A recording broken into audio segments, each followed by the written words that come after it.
Good morning, ladies and gentlemen. Good morning. If I may have your attention, I'm Ed Jeredjian, the director of the Baker Institute, and I warmly welcome you all this morning to our conference. This is the second conference of our presidential elections program. The Baker Institute has had a focus on United States presidents. As many of you may know, last year the Institute celebrated its 25th anniversary under the slogan, "A quarter of a century making history," with President Barack Obama as our guest of honor at our anniversary gala.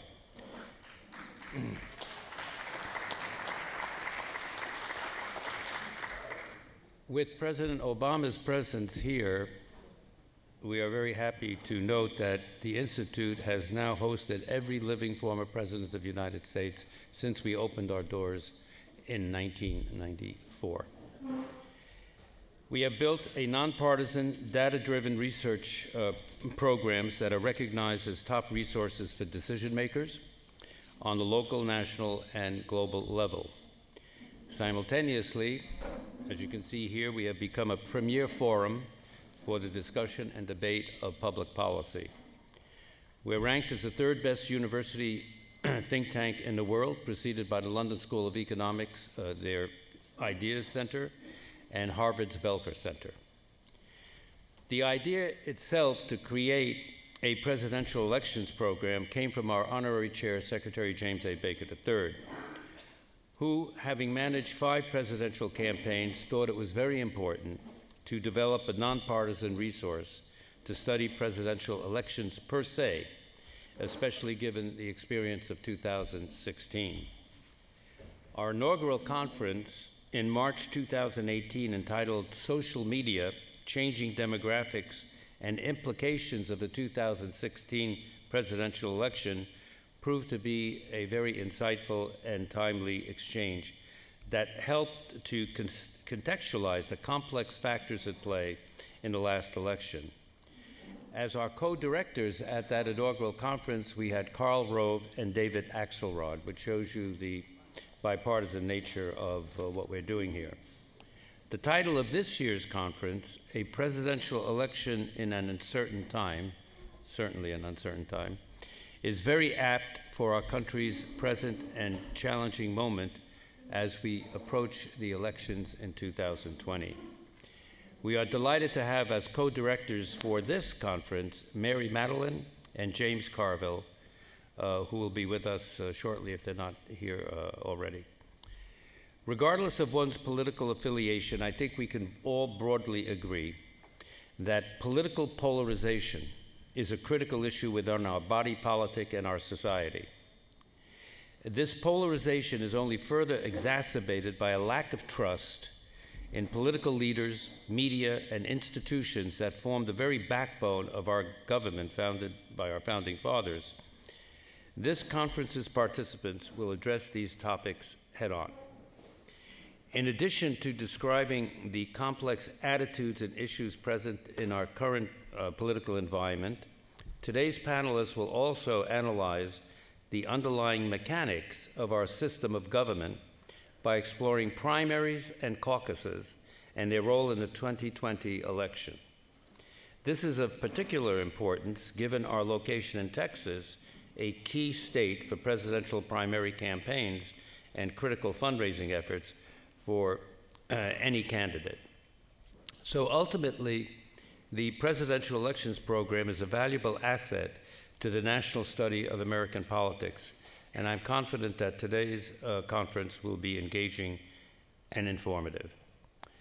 So allow me now to welcome Ed Emmett, the former Harris County judge and currently a professor in the practice of public policy at Rice University, a senior fellow at Rice's Kinder Institute for Urban Research, and a fellow at Rice's Door Institute for New Leaders. Ed will introduce our first panel on rising polarization in the country. So welcome Ed Emmett to the podium.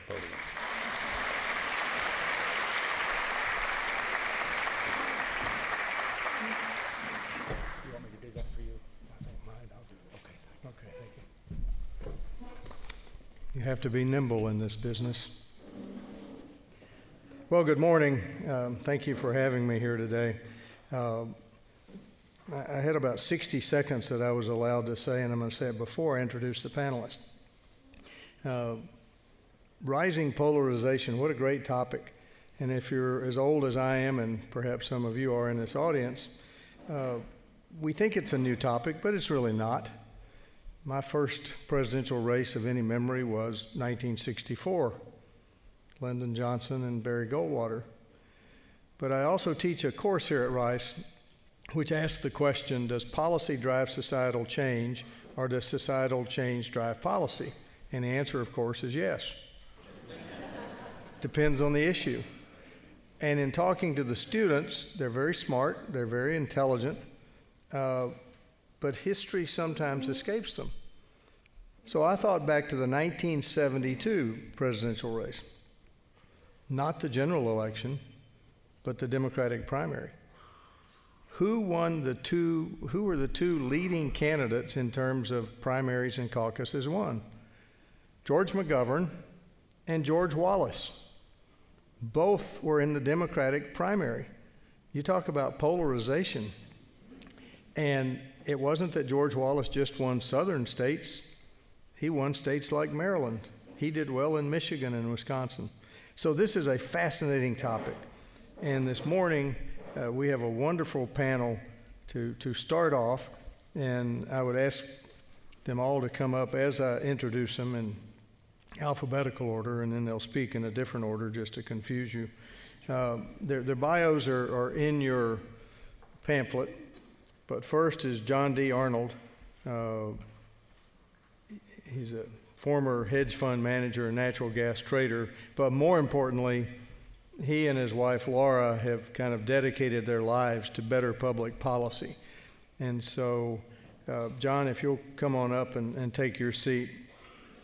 He focuses on philanthropy through Arnold Ventures, LLC, where they really dive into evidence-based policy, research, and advocacy in a wide range of topics from criminal justice to public finance. So, John, welcome.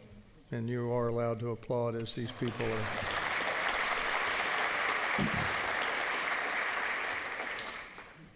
Second panelist is Stephen Hawkins, Director of Research at More in Common, and I confess, until this, I didn't know what More in Common was. I would ask you to read more about it, but his whole focus is leading studies on polarization and division, not only in the U.S., but across Europe.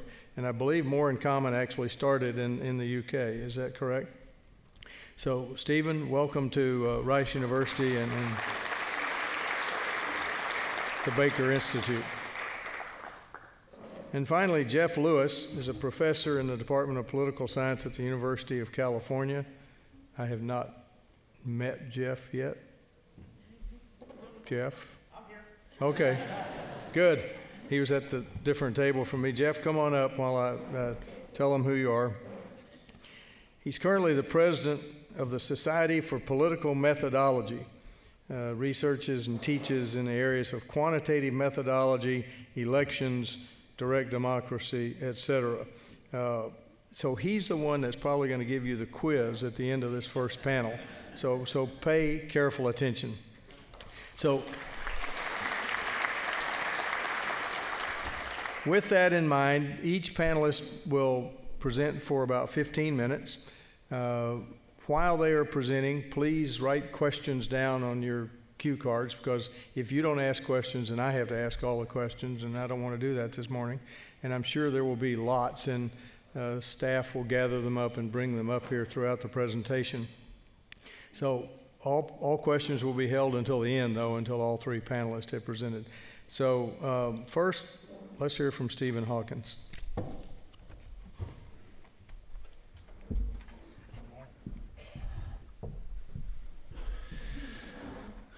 Good morning. Am I audible? Excellent. Well, thank you for that introduction. It's true that More in Common is an international organization. We were founded in 2017 in the context of the rising concerns in Europe following the migrant crisis, what was called the migrant crisis, refugees flowing in from Syria, Afghanistan, northern Africa into Western Europe, and the turbulent political environment that engendered from that. That context was the context in which Member of Parliament Jo Cox was killed by one of her constituents for her support for accepting refugees and migrants into the United Kingdom. And it was friends and family of Jo Cox that set up More in Common as an organization intended to further understand and explore and explain these problems of rising polarization and division in Western democracies.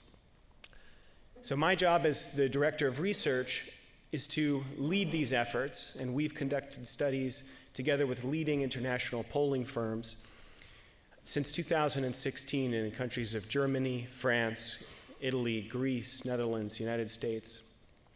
And we're keenly interested not just in understanding these issues, but how we can build societies that are more inclusive and resilient, where people have a stronger sense of shared identity that can weather the difficulties of the conflicts and the problems that we're facing together. So our research explores different perspectives. We're concerned about how these divisions, lines of division are drawn, and we want to convey them accurately. So looking beyond demographics and partisanship, we explore attitudinal differences and how those form into clusters by looking at patterns in people's psychology. And we use a lot of quantification, statistical inference, as well as qualitative research to undertake that work. And finally, we also test interventions. As we have conducted this research and presented around the world, the initial questions that we get back are always the same. What do we do? And so we have now taken on some early efforts to explore what it might look like from a standpoint of communications and events and organizational behavior that might actually bring about some of the changes to these problems that we're describing. So I just want to talk through 5 insights from the last 2 years of the original research that we've conducted here in the United States. The first is that polarization is indeed deep and significant, and it's driven by these identities which are defined in opposition to each other. And this is what's referred to in academia as affective polarization. It's a simple mutual dislike for each other. So I'm summarizing a little bit here just to round up, but to just give a sense of proportion, 9 in 10 Americans agree, at least slightly or strongly agree, somewhat or strongly agree that this is the most divided we have felt in our lifetimes, or in their lifetime, sorry. And then here the graphic which I have displayed shows that people will describe, as Republicans, they'll describe Democrats as brainwashed, hateful, and racist at a level of 4, 5, 6, or 7 out of 7, about 90% of the time, and vice versa. And while we ask the question, how would you describe members of your own party, they'll describe themselves as honest and reasonable and caring. The other side is the one that's racist and brainwashed and hateful.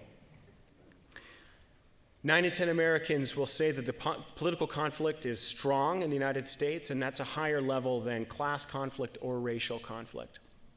Another one of my favorite statistics is that when the discussion of racism was very alive and we're trying to, in the political science community, measure the extent of racism, one of the key metrics was whether people felt a degree of concern or would be bothered by their son or daughter marrying into another race. And that number in the political context now has reached very high levels. In 1960, about 4% of Americans say, as a Republican, I wouldn't want my daughter to marry a Democrat, and the other way around. Today, those numbers have increased about tenfold to 30, 40%. And so polarization has become, or politics in the United States more broadly, has become a conflict of identities and values. So here we have 2 very different subjects, the subject of the impact of immigration and the subject of sexual harassment. We've used a forced binary question here, which is it's not the best methodology for everything, but if you're trying to see which way people lean between 2 interpretations of a complex phenomenon, this is what we used here. And if you look at the national level, you'll see that these issues divide the country in half, 50-50 more or less. But if you look below to the typology system we've developed, our 7 hidden tribes that we released, you see that there's a very consistent pattern in the degree to which people align with one perspective or the other. And on the extreme wings, the progressive activists on the left and the devoted conservatives on the right, you see that there is almost a uniformity of opinion. There is a consensus of which direction they feel on issues that are very unrelated. Immigration, sexual harassment, this is true also of questions of race and police brutality. It's true of other questions that also have no direct connection thematically to our politics, or rather to our society. But what's happening is that there's an underlying division in our culture, and people are lining up on one side or the other independently of what the issue is. Now, what we've interpreted over many thousands of interviews that we've conducted is a group we refer to as the exhausted majority. And this is a group that we often get this sort of response, a kind of collective self-identification into this group. We think it's about 2/3 of Americans who we describe as feeling forgotten by the political debate, who are more ideologically flexible, and who would like their political leaders to try and find compromise. And this group isn't a permanent group. It's not that people are always in this group or not.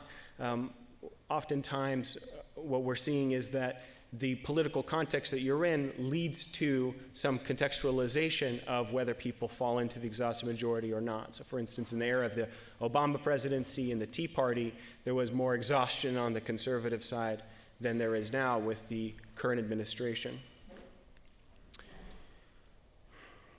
And I want to talk now about a problem which is referred to as false polarization, which is the degree to which we misunderstand and misattribute characteristics to our political opponents. So we conducted a study called the perception gap, and in this study what we asked people to do is to predict the degree to which their political opponents, so if they're a Republican, what Democrats thought, on a small set of about 5 or 6 issues, where we asked them what percent, for instance, of Republicans do you think would be supportive of immigration if it's properly controlled? Think that immigration could be good for the country if properly controlled. Or what percent of Democrats do you think support the Second Amendment? And then we asked Republicans and Democrats to tell us, do you support these statements? And then we calculated the gap and created an index from this.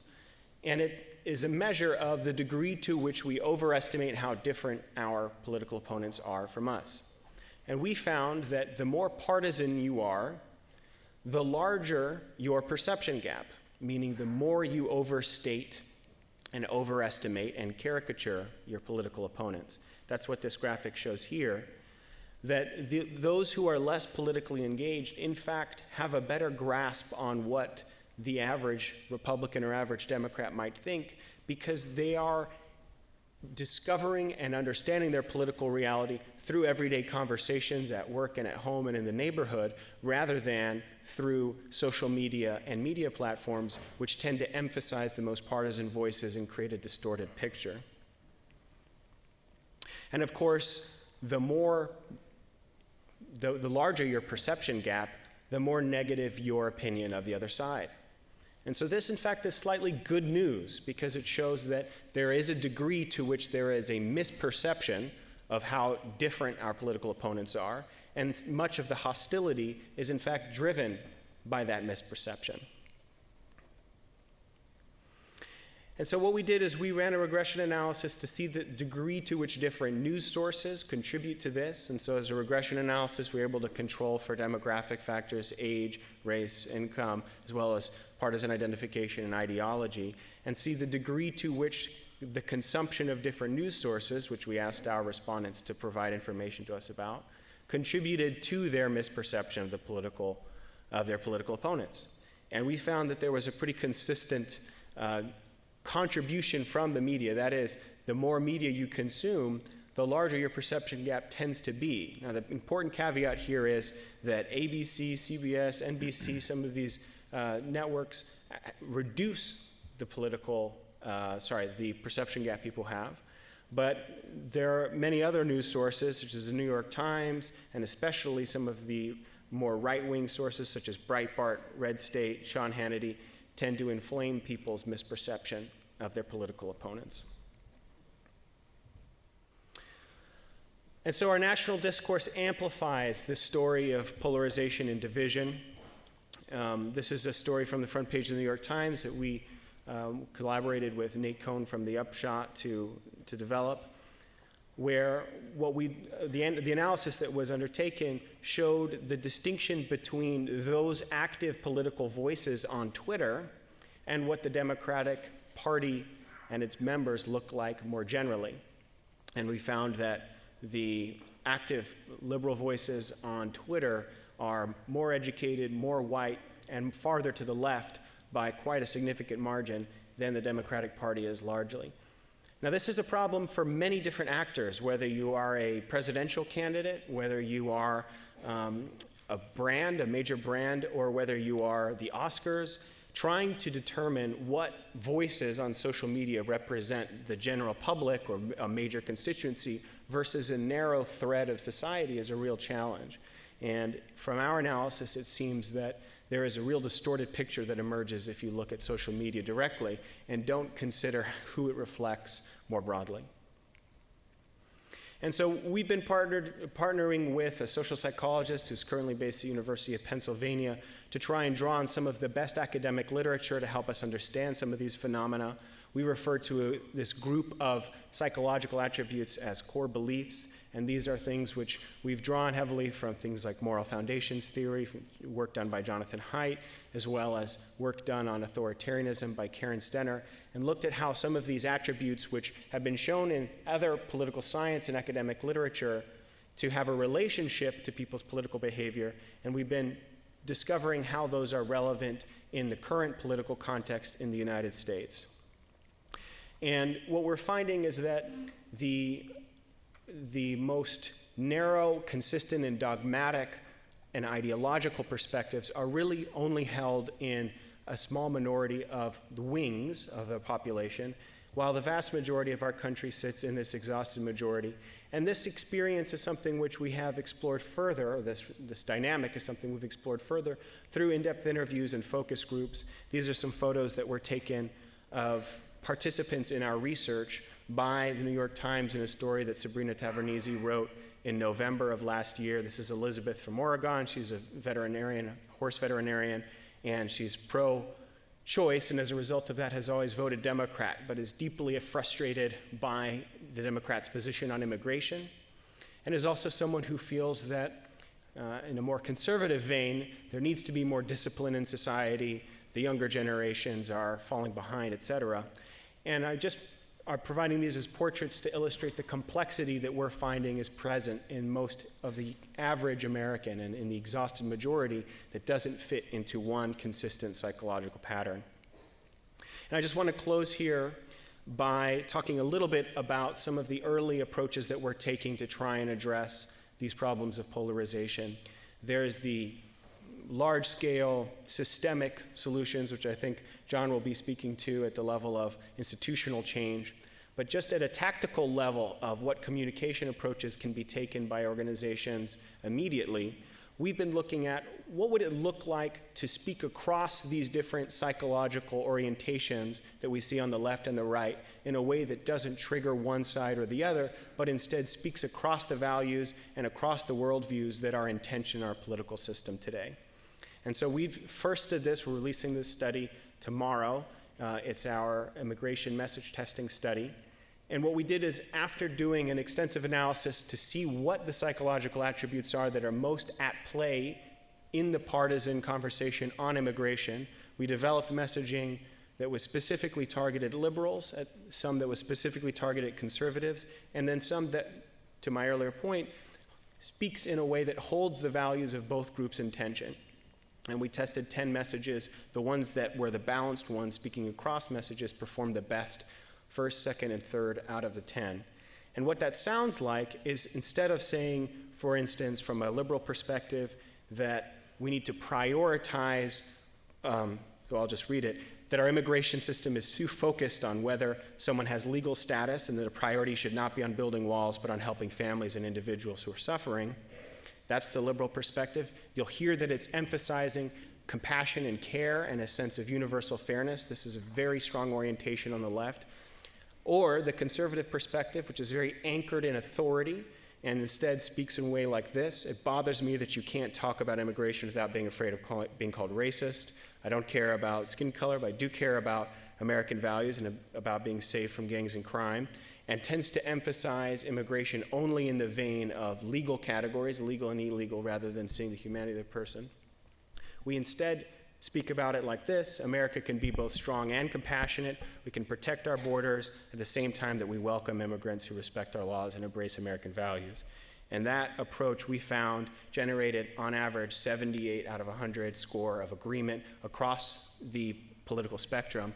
And we found that the progressive activists on the left and the devoted conservatives agreed with that to the same extent, meaning even on the most contentious political issue of our moment, arguably, of immigration, having an informed understanding of the values and the psychology of the competing perspectives in our country can allow us to create communication strategies and hopefully even policies that balance and hold in tension these different perspectives and speak in a way that Americans overall will agree with. So with that, I will turn it back to the Honorable Judge, and thank you for your time. Thank you very much.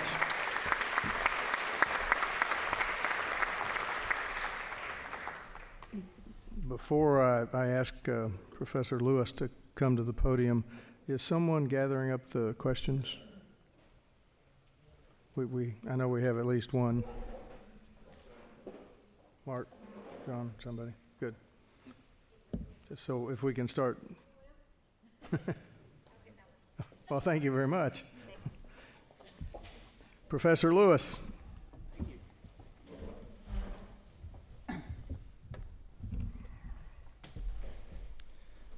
Excuse me. Good morning.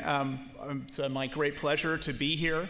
As was mentioned before, I am the academic, the PhD holder on this panel, and there won't be a test or a quiz. And I guess I would also note for the record that I was not the first one to use the words multivariate regression today.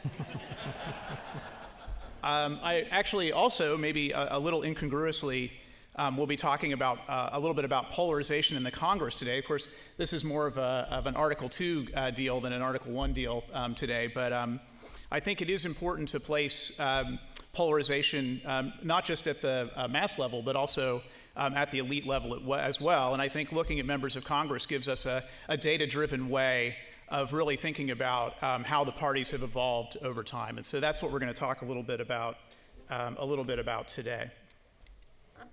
So what we're going to draw on here, what I'm going to talk about, is a data science approach to measuring polarization in the Congress. It's pioneered in the 1980s by Keith Poole and Howard Rosenthal. And what this method does is allow us to make an ideological mapping or a reduction of all of the votes that members cast in their entire careers, such that members whose voting records are more similar are going to be placed closer together on a sort of map that we're going to draw than members whose voting records are farther apart. So what we want to do is be able to compare who's a conservative, who's liberal, who's one kind of legislator, who's another kind of legislator, in a very efficient and summary way. And then we can think about how the positions of legislators and their ideologies have evolved, how their voting records have changed. And I think a good analogy that you can imagine thinking about, how does this work? We're not going to get into the mathematics of it, but how does it work? Well, if you think back to the days when you wanted to go on a trip and you would go to the AAA and get a paper map, in one corner of that map, they would have a matrix that would tell you how far it was from all the pairs of cities that you might want to visit. And you would, I think, immediately intuit that how they made that matrix. They took the map and it got out a ruler and they measured the distance between the cities, and then they filled in the entries of that matrix. So what we're going to do mathematically here is the reverse of that. We're going to start with that matrix that basically says, hey, how far apart are these two members in terms of the frequency with which they vote together on issues that divide the Congress? And we're going to try to reconstruct the map of cities of distances where they would have to be located in some sort of abstract ideological space in order to think about that. And again, what that's going to allow us to do is think about over time and even visualize over time how the positions of the parties and the members within the parties have changed. And of course, that's in essence polarization. So if you're interested at the end and want to look more at this kind of analysis, you can go to our website, voteview.com, and you can see lots of information about these scores, associated visualizations, anything you want to know about Congress. In fact, you can type in your home address. You can see everybody who's ever been the member of Congress representing that spot of land in the United States. So again, how does nominate work? So what we're going to do is we're going to find a place on this map for every member of the Congress in the entire history of the U.S. Congress. And then each roll call vote that they take, we're going to represent as a line through that map such that it divides the people who would vote yay from the people who would vote nay, or at least as best it can. Of course, it doesn't perfectly predict voting, but it's going to recapture a very large fraction of the 25 million individual roll call choices that members have made over the entire history of Congress. So I'm just going to give you an example of what it looks like today. So this is the map we come up with today. And so I've highlighted for you some folks that you're familiar with. And you can see that the dominant dimension, which is this sort of east-west dimension, the left-right of your graph that says nominate dimension 1, that's what we're going to really focus on today. It's going to capture a lot of what we think about as the left-right orientation along a kind of tax and spend set of issues, and of course a growing set of social issues in the contemporary Congress. And you can see folks like Sylvia Garcia, who represented from Houston, sort of on the left flank along that first dimension, Barbara Lee also on that left flank, and then on the conservative side for the Democrats, Connor Lamb, was elected in that special in Pennsylvania. And then on the other side, you can see more moderate Republicans like Chris Smith of New Jersey there on just across the sort of center line of the plot, and then out on the edges, sort of who you might imagine. Now, one interesting thing that you do see here is AOC, who you might think would be really out on one edge. And remember, what's being captured here are the distances or the differences between voting records. And she and the other members of the so-called squad are actually all located together. I highlighted AOC for you, but you can see her at the bottom of the plot there, but next to her are the other members of the squad. And so why don't they get put out way on the left? Well, the reason is because sometimes, from the perspective of this model, they look like Republicans. Why is that? Because when there's a vote on a two-state solution in the Middle East, they vote with all the Republicans, or nearly all the Republicans, and not with the Democrats. And when the rules of the House were voted on, AOC didn't vote with Nancy Pelosi. Okay, so that gives you a sense of the overall picture that exists now. And then here I can show you all the different roll call votes and how they divide the membership. And so you can see a lot sort of cut between the cloud of Democrats and Republicans, party line votes, but a lot divide the parties. And those votes that divide the parties help us figure out which within those parties are more similar, which are farther to the left, say, and which are farther to the right. So this is the starting point. And then we can go back in time. So now I've zoomed us back 10 years to the a little more than 10 years back to the 110th Congress. And you start to see along this dominant dimension, the parties getting a little bit closer together. And we'll just keep going in this manner. Okay, so now we've gone a little bit farther back to 1997, and so we're getting towards the period of time sort of before when the major uptick that people discuss or really started to comment on polarization in the Congress and talking about gridlock and so forth, about the time that's picking up there. And so the line that I've drawn for you here that divides the Democratic caucus is the line that we estimate for the vote on the motion to go forward with the impeachment investigation of Bill Clinton. And so you can see that it carved off some Democrats on the moderate side of the Democratic Party, and of course was supported by the red dots, the Republicans to the right. And so one way to think about polarization and how it's shifting here is let's just think about what might have been the case if that vote had been taken 10 years earlier. Okay, and now we see a lot more Democrats on the right-hand side of that. So we see that polarization is less here. In fact, now we start to see blue dots that are to the right of many of the red dots. And as we keep going forward, we even see things that seem unimaginable today. So that the fellow whose voting record was sort of the most Republican in the sense that or the farthest to the right in 1977, as estimated here, is this fellow Lawrence McDonald from Georgia. It's a Democrat. Okay. And we find Republicans like Charles Whalen to the left of many of the Democrats. And so this is the sense in which we've really seen this big increase in polarization. So as we go back in time, we see the parties pulling closer together, and we also see more dispersion within the party, so greater heterogeneity within and less difference between. And we can keep going back. In time, and you can kind of start to see where this is coming from. So we go back to 1967, and what we actually see here is, I think, the source of this period in which there was less polarization, and that's the existence of what is ostensibly a three-party system. So we see the Northern Democrats on the left, the Northern Republicans mostly on the right, and then we see Southerners at the top. So the bigger circles that I've highlighted here are folks representing the traditionally defined Southern states. So Jamie Whitten, I highlight there, but they're all sort of up there at the top. And I think it's going to turn out that these guys, in a big way, at least at the congressional level, are what allowed for a lot of the apparent lack of polarization, and the sort of bipartisanship that we saw is that it was a sort of bipartisanship existing within a tripartisan system.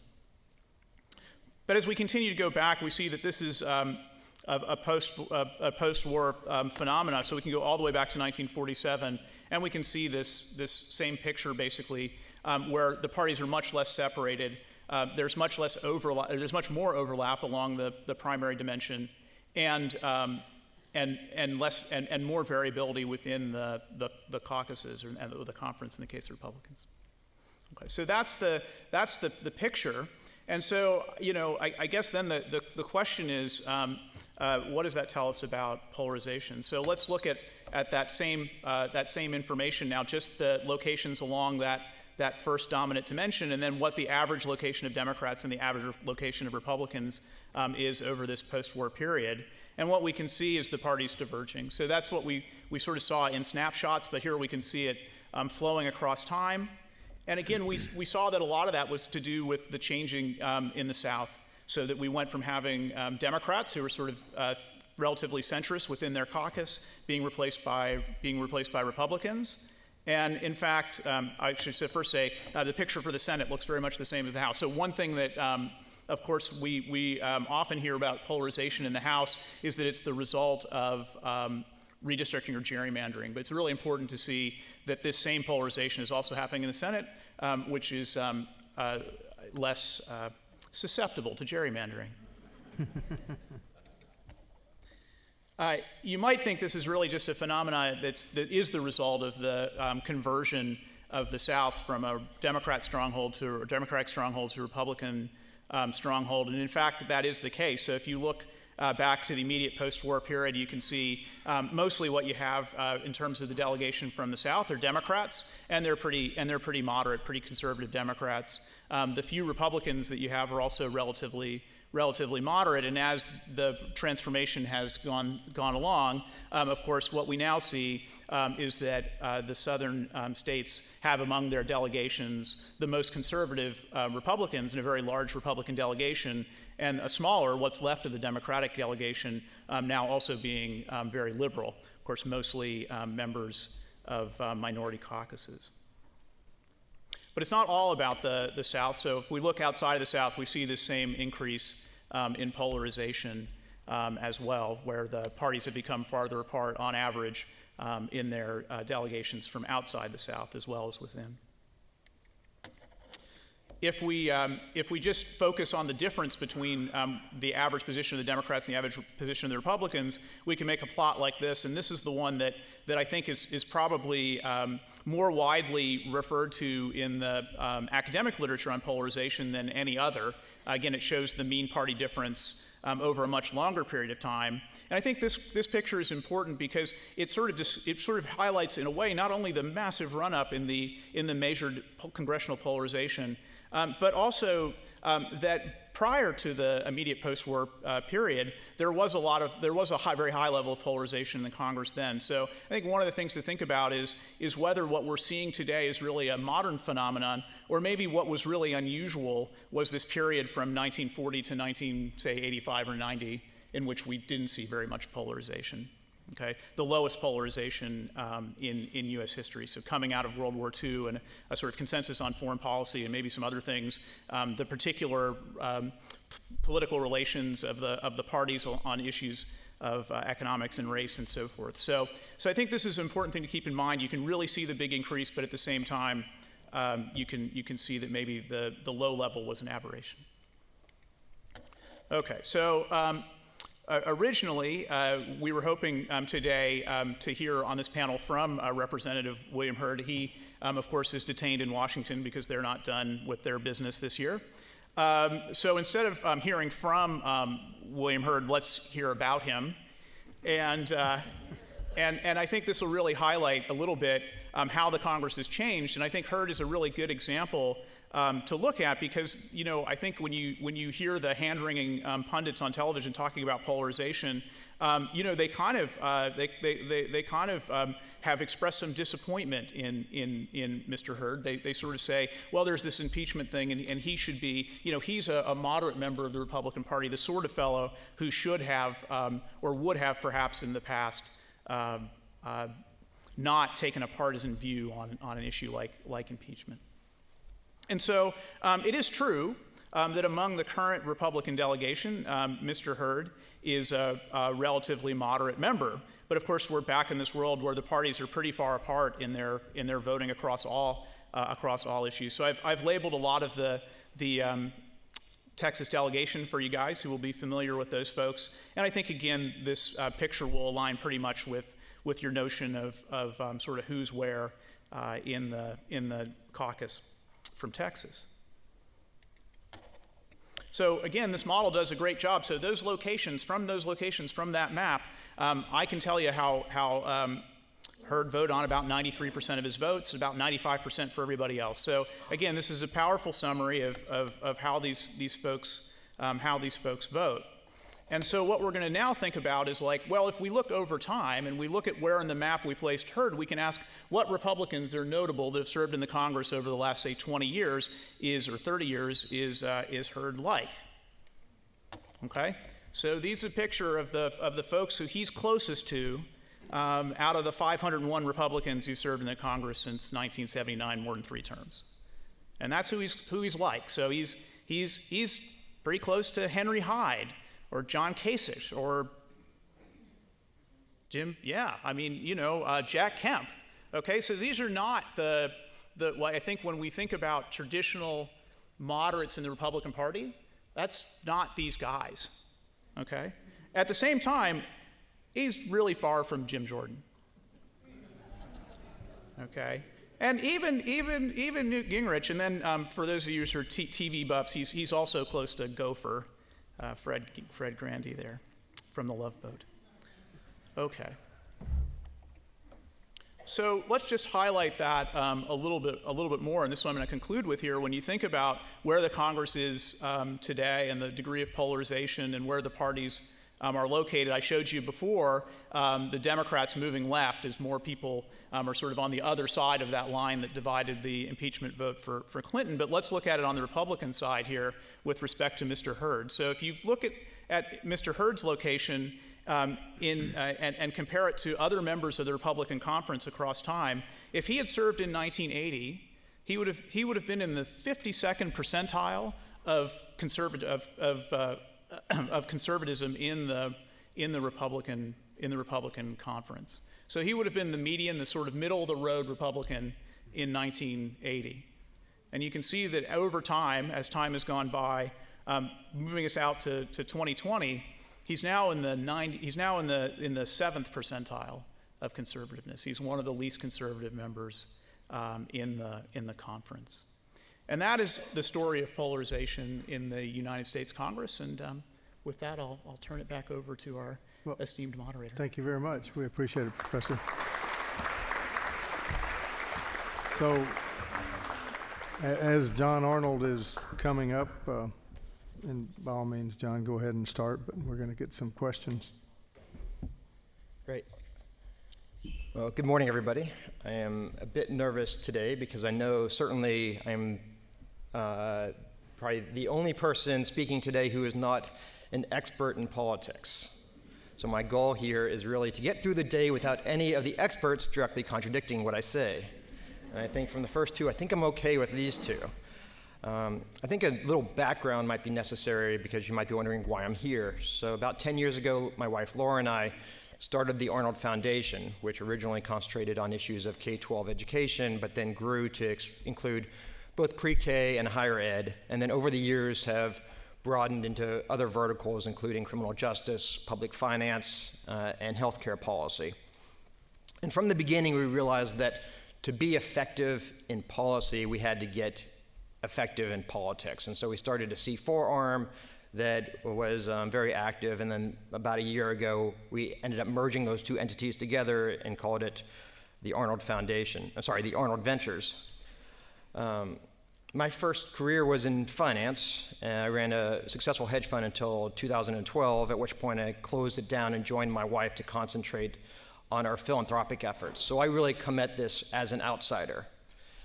I think these two industries of finance and politics are both based on performance, but that's the only similarity I can find between the two. Right? In managing money, the incentives are almost entirely around what's your financial performance. And in politics, the incentives are almost directly about the dramatic performance. And that's what I think Congress has become today. It's about political theater. There are two things that are true about the dysfunction in Congress that Jeffrey very well illustrated, and that I agree with. And one is that it's not that this trend isn't sudden, that Congress has been on this trend towards dysfunction for decades, but that this is the worst it's been in my lifetime. And there's lots of statistics one can throw out to back up this claim. One of my favorite is what the percent of bills that get introduced that get enacted. So in the 1980s, there was about 6% of bills that were introduced that would pass both houses of Congress and get signed by the president. In the 90s, that fell to 5%. In the 2000s, it was down to 4%. And in the 2010s, it's down to 3%.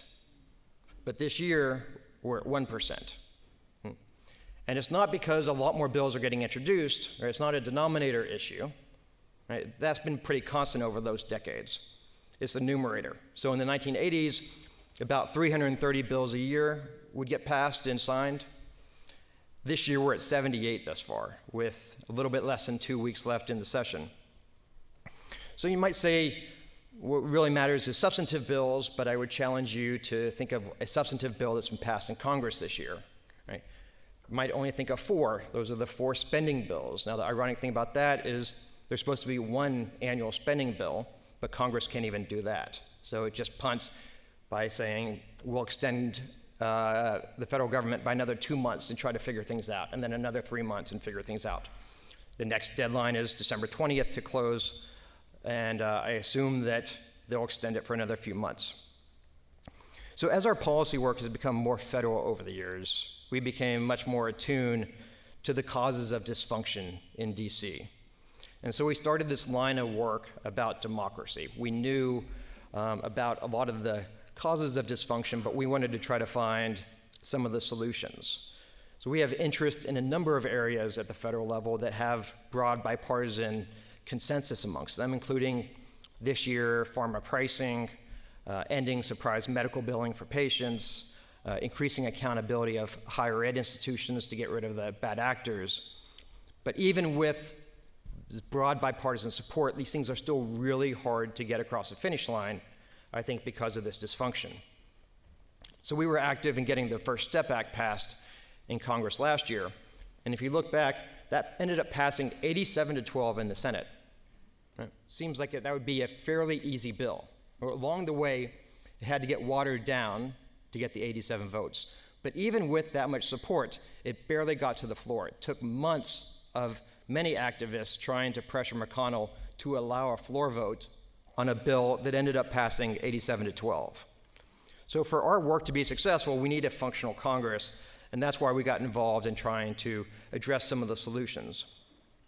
So we address it, or approach the work with 3 core tenets. Right? One is we focus on policy because we think it's the most sustainable, structural, and scalable solutions to problems come by changing the rules and incentives of systems. So we bring that perspective to the issue. What are the rules and incentives of the system that drive us to the dysfunction we have today? Second is, what can we affect? If we're powerless to do something on an issue, there's no reason to focus on it. There's no doubt that social media and the siloed news media exaggerate an already polarized electorate. But I don't know how to change the rules or incentives of those systems, and so we stay away from it. So long as there's demand by people for the highly cantankerous news, there will be supply. So third is there's no silver bullets in this work. If you think of a graph with x-axis being the probability of success and the y-axis being the impact, you'd really love to be in this top right quadrant of high probability, high impact. Right? Call that the unicorns, and in this effort to improve democracy, it's really hard to find things up there. And that being said, you don't want to be in this bottom left quadrant of very hard to get something done that's not going to have any impact anyway. Right? So that leaves the 2 quadrants of reasonable probability of success, but low impact, right? Or low probability of success, but if you can get something done, it would have high impact. And I think this issue of democracy is so important that that's why, even though we can't find that upper right quadrant, we still need to put some resources to it. So we've done a lot of thought about what the rules are that govern how our representatives get chosen and what the incentives are once they get there. I think the latter is probably the biggest impact. Right? When the politicians get to DC, how do they behave? But I think it's very, very hard, especially for an outsider, to influence those incentives. So we've ended up concentrating on the issues about how do the politicians get chosen. So I'm going to quickly talk about 2 strands of our work on improving selection, election rules, and how districts are drawn. And broadly, I think the problem is our politicians are more extreme than the electorate. As Stephen was talking about, we have this exhaustive majority in the middle that's asking for something different, but an electoral system that's incentivizing candidates from the far left, from the far right. So the 2 fixes that we're working on is to eliminate gerrymandering, to create more moderate districts, which should get more moderate candidates, and to change the process of elections. Both of these issues have a reasonable probability of success, and I'll talk about it, although they're far from silver bullets. Given the importance of Congress being functional, I think it's important for us to work in it. So gerrymandering, I'm sure you've all heard of, it's both very old and very new. It was named from Elbridge Gerry, Massachusetts governor in 1812, and you'd notice Gary became Jerry. As John Oliver said, quote, "Literally everything about gerrymandering is stupid and wrong, starting with the word." But redistricting, as we know it, really got started in 2010 after Republicans lost the presidency, and they had a 2-step process. Number 1, they realized the power in these 2010 elections, or 2011, 2012 elections after the 2010 census. And so they put national resources into these state races that had never been seen before. And then second is that once they won those races, the use of computer analytics to draw the districts was something that had never been seen before. So while it's predominantly Republican in nature, it's not exclusive to Republicans. There's the best measure of how gerrymandered a district is, I think, is what's called the efficiency gap, which, without getting too into it, is kind of the number of wasted votes that the winning party will have. And of the 12 states with the highest efficiency gaps, 11 of those are Republican. Maryland is the only Democratic state of that sort. The 11 Republican states include Texas, by the way. So one of the controversies around redistricting is, what do you prioritize? If you're not going to prioritize maximizing the number of candidates from one party, you can think of many competing interests that might want to prioritize. This includes compactness of district, or running along jurisdictional lines of where cities are, competitiveness, right? Or equal representation across political spectrum or across racial minorities. So again, this isn't a silver bullet. There's 72 congressional seats today are deemed to be competitive, which is between Democrat +5 and Republican +5 in the most recent presidential race. It's easy, kind of, if you get rid of some of the gerrymandered districts and use a more objective system, to get that up to 100 or so. Again, that's out of 435 districts, so this isn't silver bullet stuff.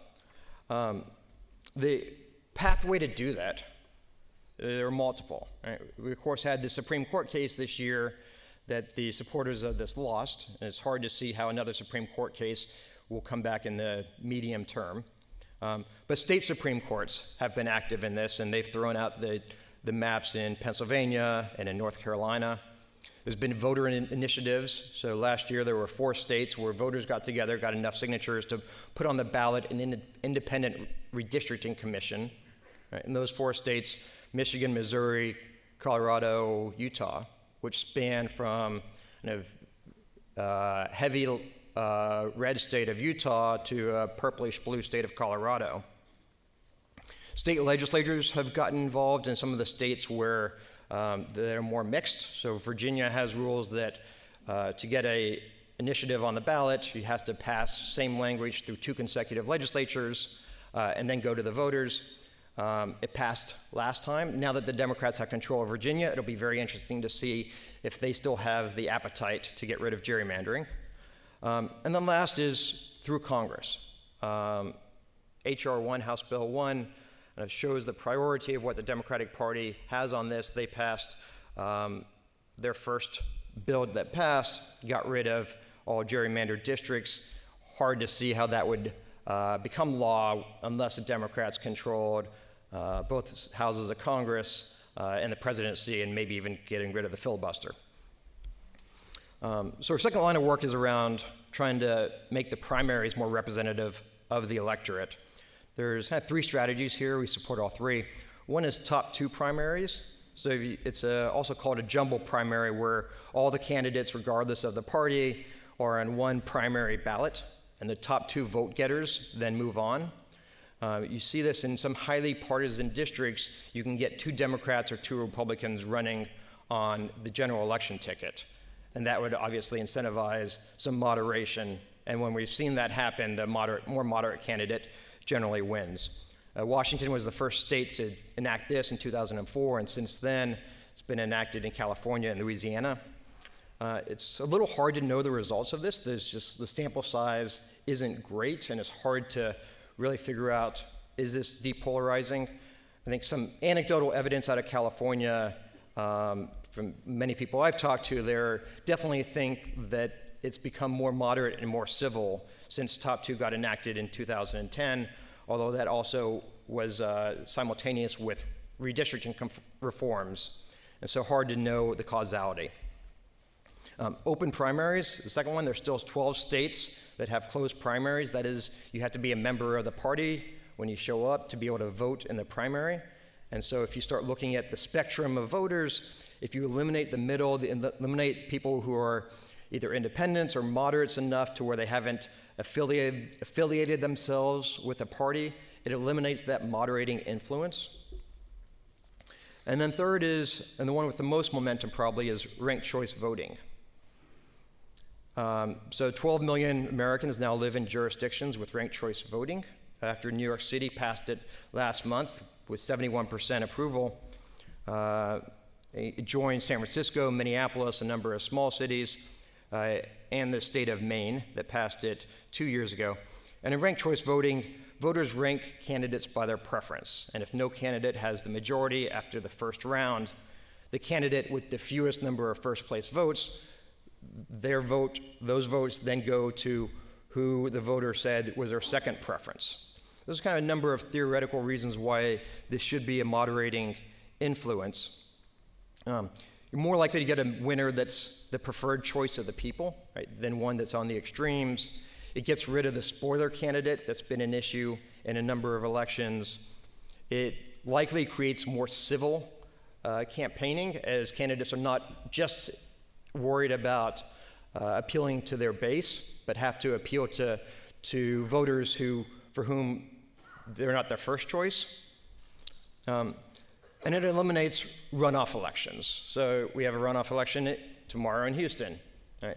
The number of voters is going to be way down from the general. Right? The number of people who show up for runoffs tend to be more partisan than who show up for the general. It's very likely, had the Republican primary used ranked choice voting in 2016, that we would have a different president today. So last, I'll close. I don't want to oversell the impact of these changes. They are marginal, but because systems tend to operate at the margin, they are important. Thanks. Thank you, John.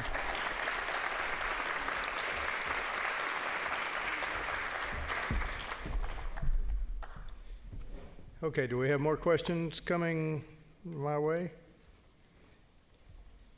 As those come up, I'm going to move over here to take the questions and answers, and that way I'm out of the line of fire. Let me start with one, and this is for the entire panel, and I'm aggregating some questions here.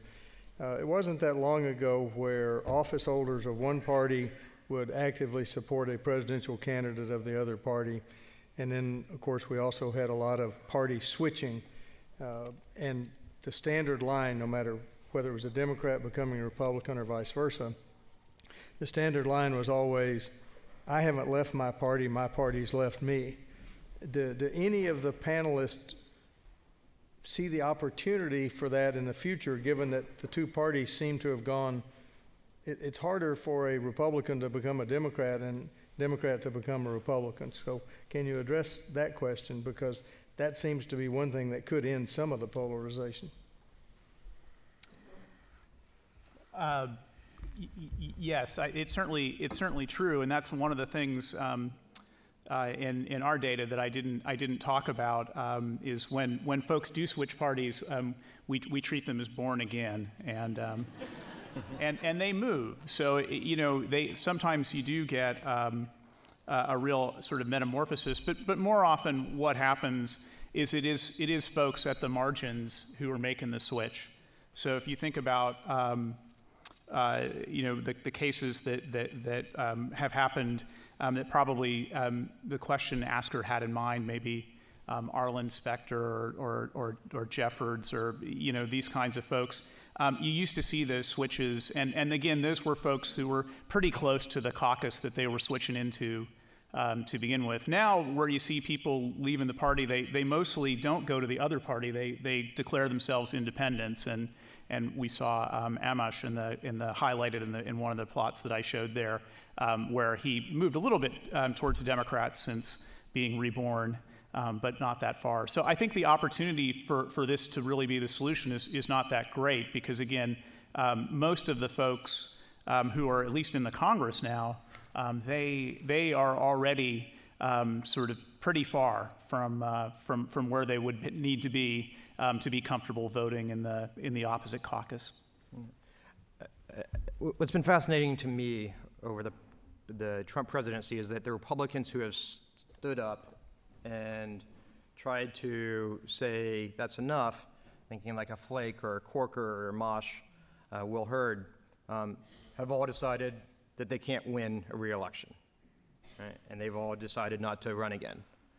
And I think it has become that the president is now the leader of the party, which I think was less true previously. It's, I think, because Congress has largely abdicated its responsibility. If you go back to, I think it was James Madison in the Federalist paper, very much believed that the legislative branch was going to end up way too powerful in America. Right? It's going to be the most important branch of government, and it's become the least important branch of government. Members of Congress, again, through the incentive system, have realized it's better to push all their responsibility to their leader, the majority or minority leaders, right, And then even those leaders, like if you look at Mitch McConnell, he's very happy to push that responsibility up to the president. And so it's the association is that the strong presidency has come all the way down the party for all politicians in Congress, and it keeps everybody in line. Stephen?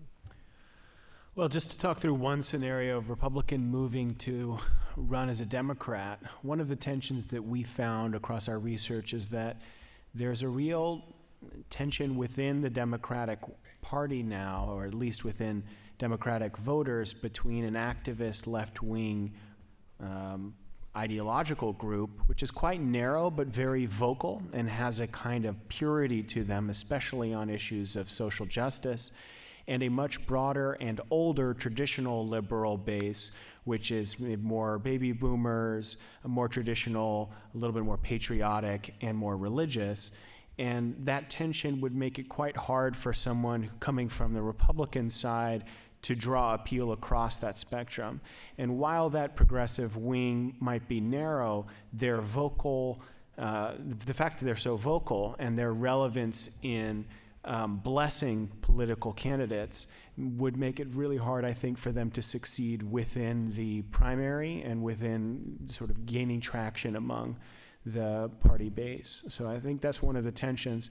One of the questions we did, we have a future speaker from Pew. One of the questions we borrowed from Pew in our study was a question of asking a general thermometer. So from 0 to 100, how cold or warmly do you feel towards a group?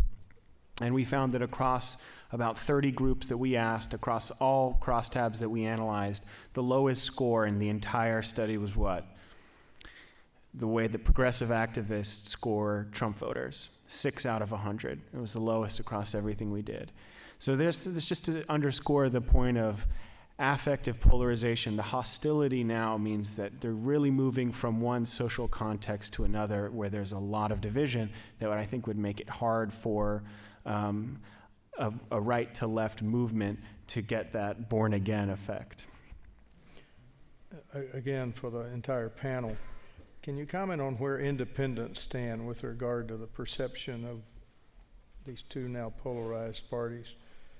The presidential primary process, the nomination process, plays out in the parties, but then when it gets to the general election, you have the two candidates chosen. What do the independent voters think? And how many independent voters are there? I guess I would throw that in too. Stephen, you want to start? You can. This is in your bailiwick, I'd say. Oh, thank you for that. So it's the largest group, right? So a plurality of Americans describe themselves as independents, not as Republicans or Democrats. I think the numbers are roughly 25% describe themselves as Republicans, 33 Democrat, and about 40, so around that for independents.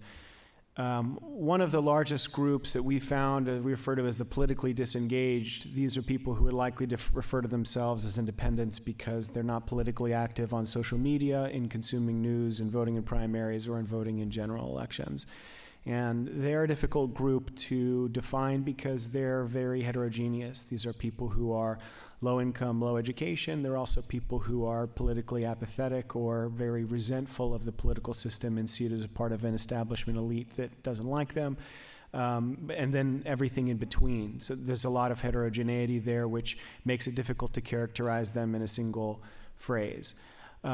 What we do see is that there is a moderate group we refer to as being about 15% of Americans, and these tend to be middle-aged Americans, more disproportionately than average, suburban more than average, and more socially conservative, but very opposed to the hostility in the political system today. So I think where the Democrats might have a lead on independence in 2020 is that those moderate voters who are civically engaged and are different from the politically disengaged in that civic orientation is that they have an aversion to Trump's bombastic and confrontational style.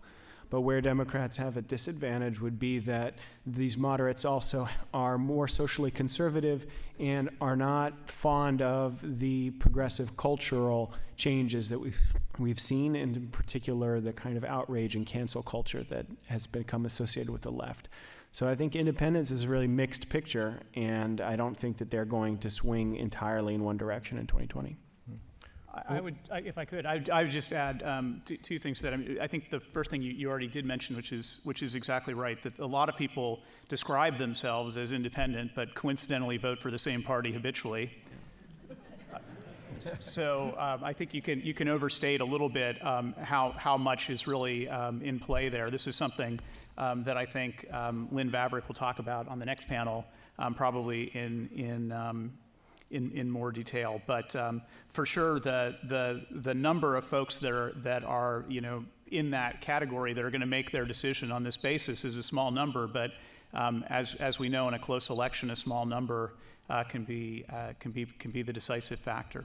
Yeah, I counter that. One of the fascinating statistics I've seen recently is that over the past 18 months, the approval rating for Trump has ranged pretty much flatlined. It's kind of between 41 and 45%, really 42 to 44% for 18 months. And a lot's happened in 18 months.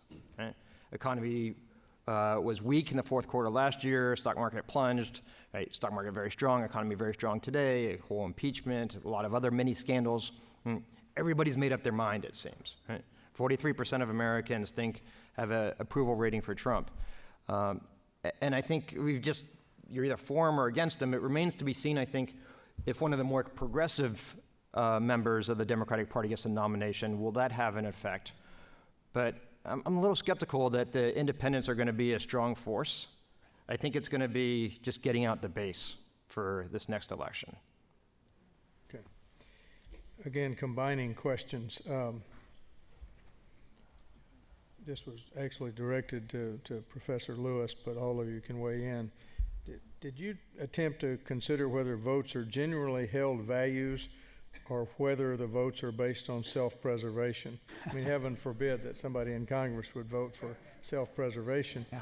But let me add something to that. Take the issue like abortion. It has become a defining single issue for so many of the voters. What's the impact of single issues been in the past, and what do you see going forward? Sure. Right. So for sure, we don't take the data to be 25 million profiles in courage. So what we're measuring are sort of the induced preferences, how people are behaving, legislators are behaving in their voting once all of the sort of kinetic forces that are acting on them have been applied. The question of single issue voting is interesting because what we've done there, as you saw, is we've reduced the thousands and in some cases tens of thousands of actual votes that individual members cast down to a representation of just two numbers, a position this way and a position this way. And so then there's a question of sort of what does that really represent? And we call it ideology, but it's not an ideology. Now I'll put my professor hat on in a kind of Hegelian sense of what that means. It's just got to do with the notion that the structure of politics in the U.S. has been and is very much at this point about sort of lashed together issues that don't necessarily have an intellectual connection. So when you think about single issues like abortion or gun ownership, it's not entirely obvious why those things connect with tax policy and trade policy. In fact, we've seen a big reversal on trade policy and often do over the course of U.S. history. So, I think what's true right now is that the policies are lashed together in a particularly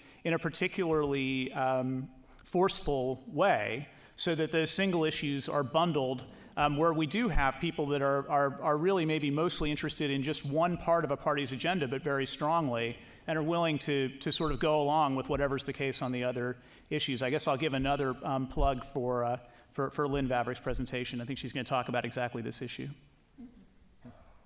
Anybody else want to comment on that? No. Now for the key question of the day. We've got about 2 minutes left. Okay. I know, John, you mentioned some ideas of how to end the polarization. But with the impact of social media and even the mainstream media choosing sides, it seems more and more often, How do you see this ending?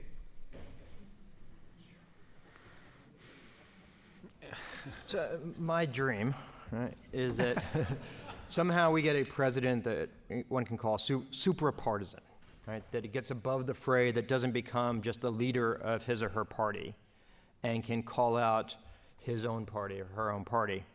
It's very hard, just given how we elect presidents with the Electoral College today, to get somebody who doesn't come up through the partisan system. But one could have thought about maybe a Dick Cheney back in the day, not Cheney, who's the? Colin Powell, thank you. Colin Powell, thank you. They could have served that function. Minds are together. Not Dick Cheney. But a Colin Powell who may have been above that partisan fray, maybe a Michael Bloomberg today. Right? I think that's the hope around him. There was some hope that Trump, given that he didn't come up through the party and wasn't elected through the party apparatus, would have served that role, but obviously that didn't happen. Yeah, we'll build on that answer. I think that there's a story sometimes I tell. Back when I was in college, I had a friend named Brand who was the president of the College Republicans, and he would say, Steve, he was from Destin, Florida, also known as heaven on earth. That's what he used to always say. And at the time, I was on the College Republicans, and he said, Steve, first, I'm a Christian, then I'm an American, then I'm a conservative, and then I'm a Republican. And that laddering up from partisan to more superordinate identities that we share, I think, is the only real answer that I see as being viable. In particular, appealing to American identity. The challenge with that being that on the left, there's a growing sense of shame and frustration and distancing from American identity, whereas on the right, it's increasingly becoming nationalistic.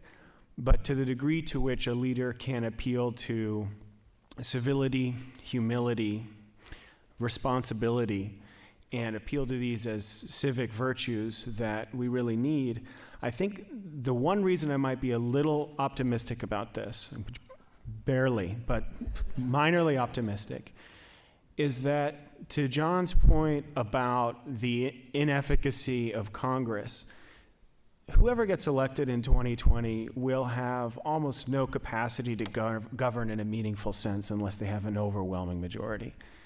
And so they have to be thinking creatively about what are other avenues that they can appeal to in order to get their agenda pushed through. And one of those might need to be to really, really diminish the level of suspicion, hostility, and judgment that is felt, and recrimination that's felt across the political system, by distancing themselves from partisan cues and embracing a shared value system and appealing to shared American identity and a Judeo-Christian heritage and other things that might be able to really work across the system.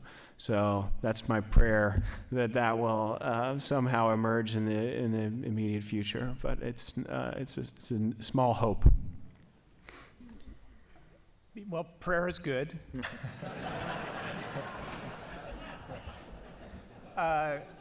I guess I would just say, you know, that the longer political perspective is helpful here. This has been a very divided nation before. We even saw in some of the pictures that I showed. If you go back to the 19th century and not at the time that we were actually shooting at each other, but even much later into the beginning of the 20th century, we saw this sort of manifest polarization, at least at the congressional level, and we came out of that, and now we're sort of in it again. But I think the longer view is to say that we don't know where it's going to go from here, but certainly we've seen before that it's come back. Good. Well, I'm glad we're ending on a somewhat positive note. Please join me in thanking our panelists this morning.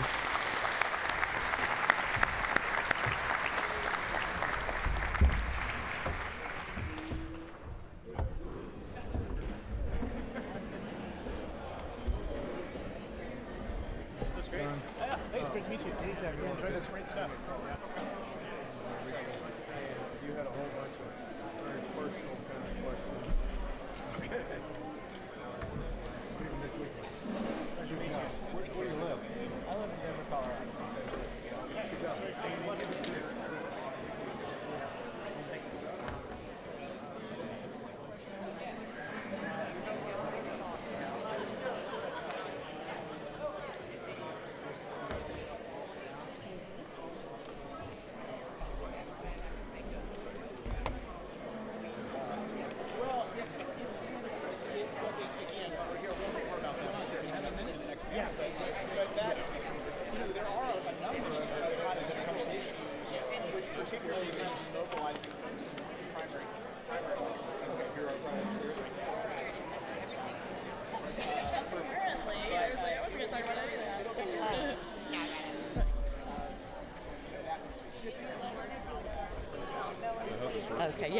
I wanted a good advanced person, right? I'm like, I got to come up and see. So I think that it just shows. It shows here, so we can see, and then this is the marker. I think that's the. Oh no, there's no laser. There's no way. It doesn't look like it. It looks like it's just an advance. Yeah. Hopefully advance in the big one, and then I guess Yeah. What that does.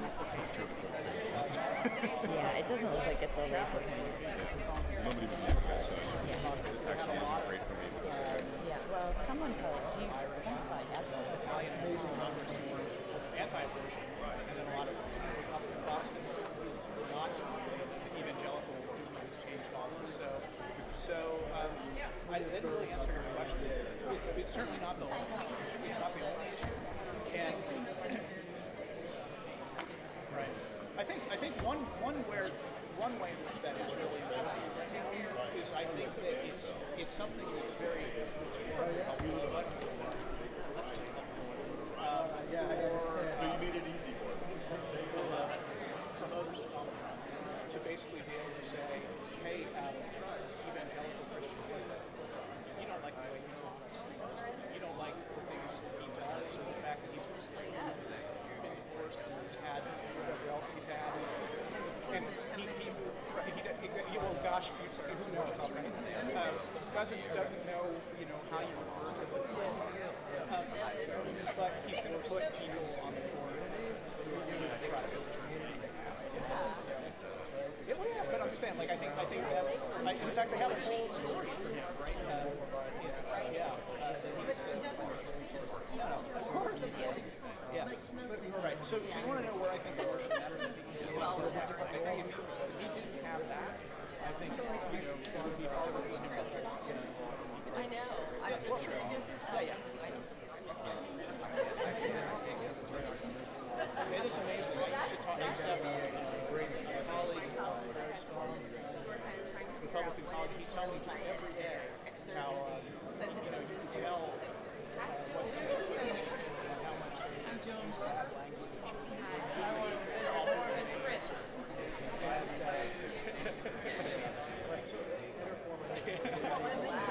Like, what does it mean anymore?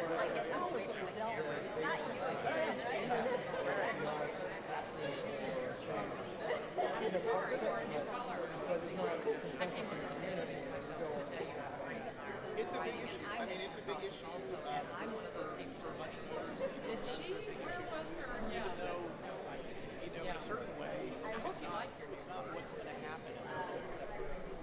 Yeah. It's always been so. It's simple. It's easy to understand. I mean, some of these things are like choice, and then you have to remember, most people don't spend much time thinking. Right. And you're asking, I remember when Tom Foley defeated Michigan State, they asked me this to me.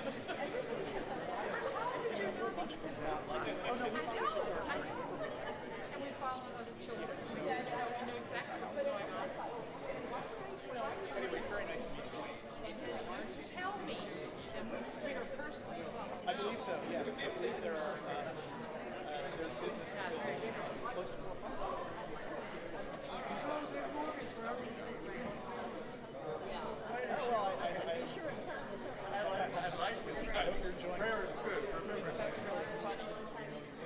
How did you go through those months of pregnancy and not that? Oh boy.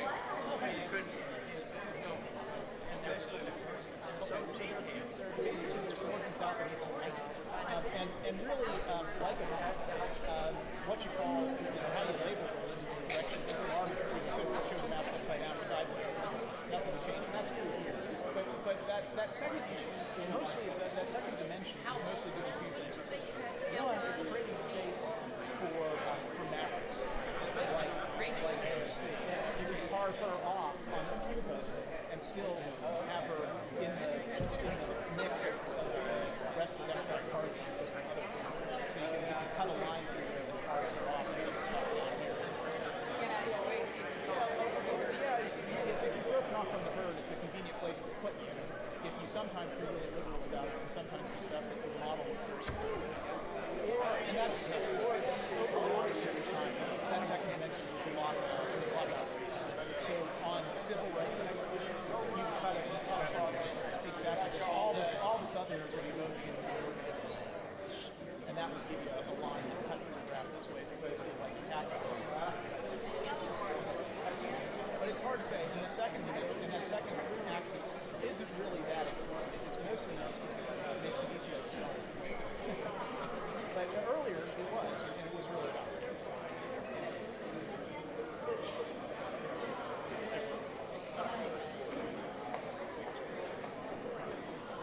Well, I mean, obviously, sometimes the medicine is rough.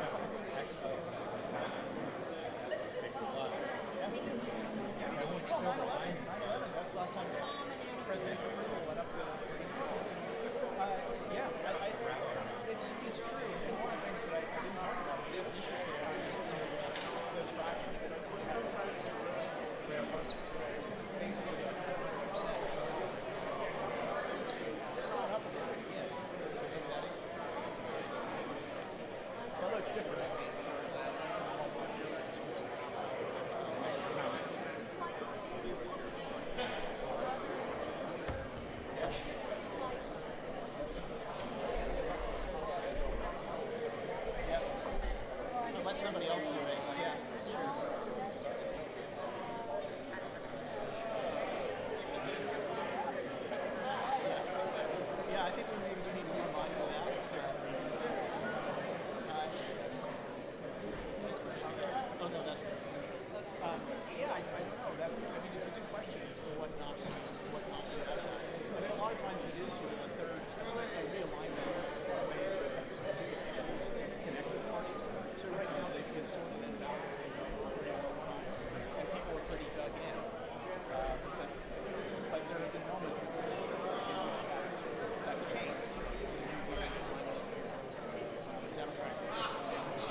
This gentleman right here, the shorter one.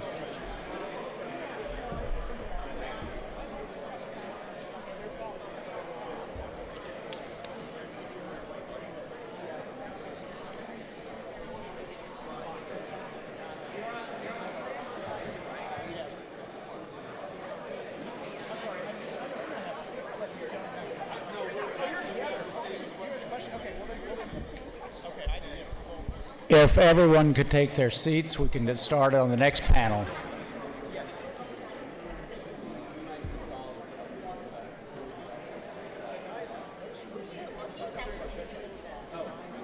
We were thinking of just sitting up here from the start rather than Perfect, maybe perfect, speeds it up. perfect, perfect. In the trash. Thanks, Judge.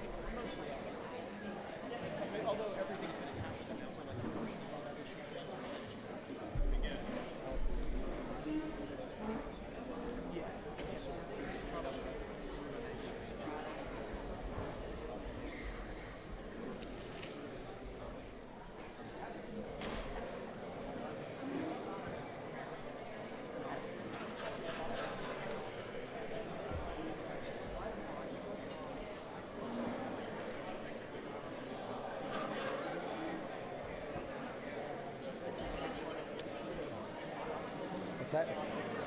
Yeah, she's got a nameplate. Is there a bottle of water for her? Yep, there you are. So I sit. Yeah, right there. Right now? And then, yeah, right. You sit right there right now.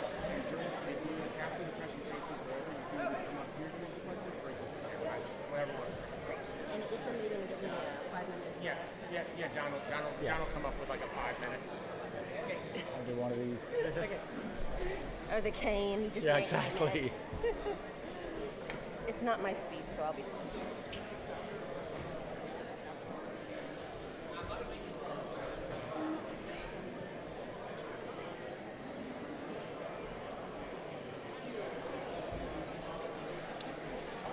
Good morning, ladies and gentlemen.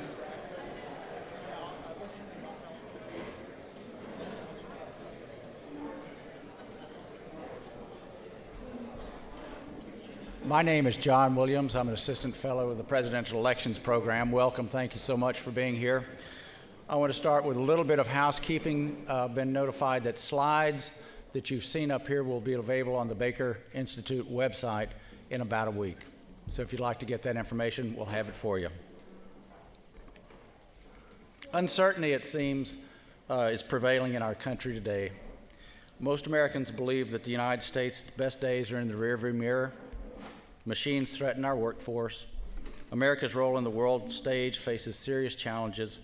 The candidate of one party may be impeached, and we won't know the eventual candidate of the other party for months and months perhaps to come. Amid the confusion, public distrust in U.S. institutions, politicians, and the media is on the rise. Never in most of our lifetimes has the political maxim that change is the only constant in politics has held such harrowing potential consequences. And so with that in mind, our next panel is going to study that very topic, trust and confidence. And they will explore the notion that America's trust and confidence are waning in our political and societal institutions. On the panel today, and thank you all for being here, appreciate it very much. On the panel today are Michael Demick, the president of Pew Research Center, who has been the co-author of several of the center's landmark research reports, including studies on long-term trends in American political values. Jennifer Merola, professor of political science at the University of California, Riverside, Her research focuses on how the political environment shapes individual attitudes and behaviors. Darren Shaw, a professor of government at the University of Texas at Austin, who also serves on the national decision team for Fox News and the Annette Strauss Institute. And Lynn Vavrick, the Marvin Hoffberg Professor of American Politics and Public Policy at UCLA, and a contributing columnist to The Upshot in the New York Times. This panel, thankfully, will be moderated by Lisa Falkenberg, the editorial page director of the Houston Chronicle, who has a long string of journalism awards, including being the Pulitzer Prize for Commentary in 2015. Thank you so much for being here.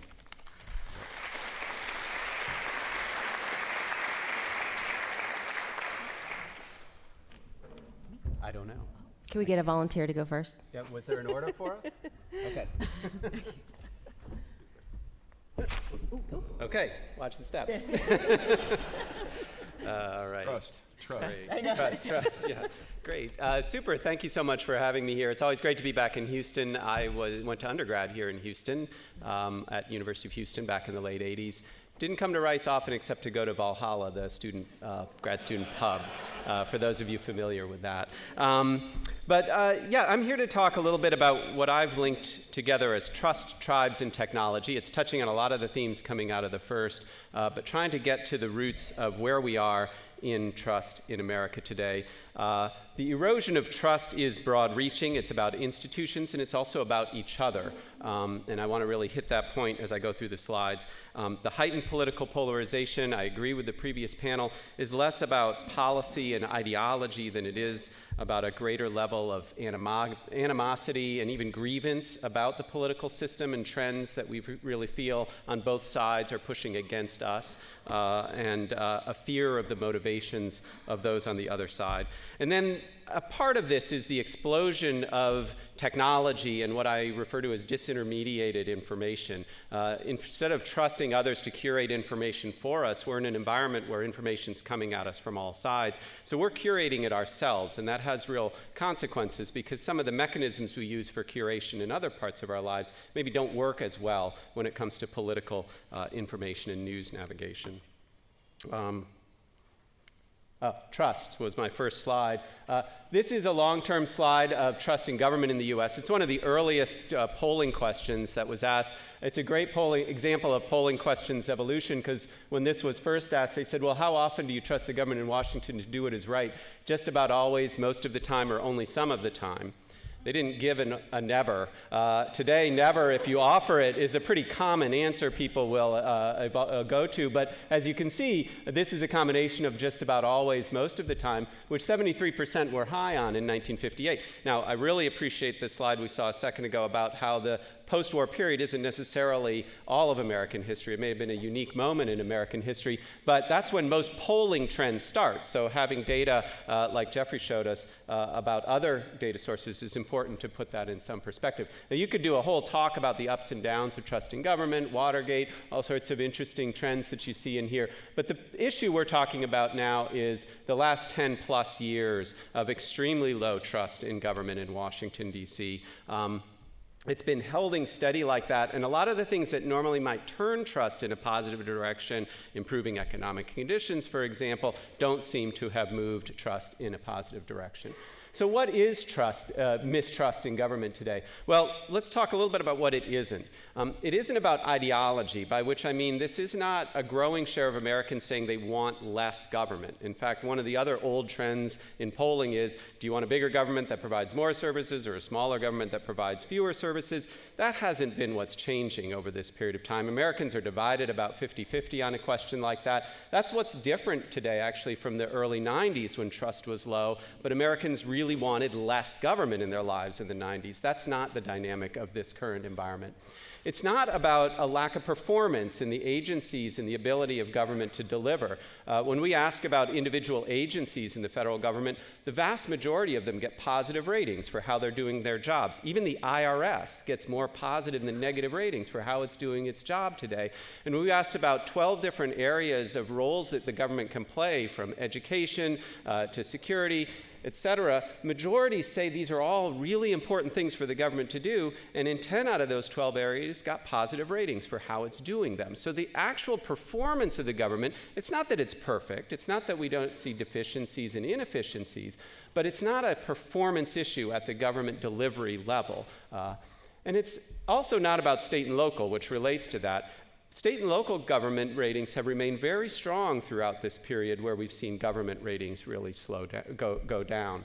So what is it? It's very much focused on elected officials and the electoral system more broadly. Now, Americans have always been a little skeptical about elected officials. You can go back to Mr. Smith Goes to Washington and any number of old movies. The media and elected politicians have never been portrayed particularly well, right? But there's a dynamic going on today where that seems to be really heightened.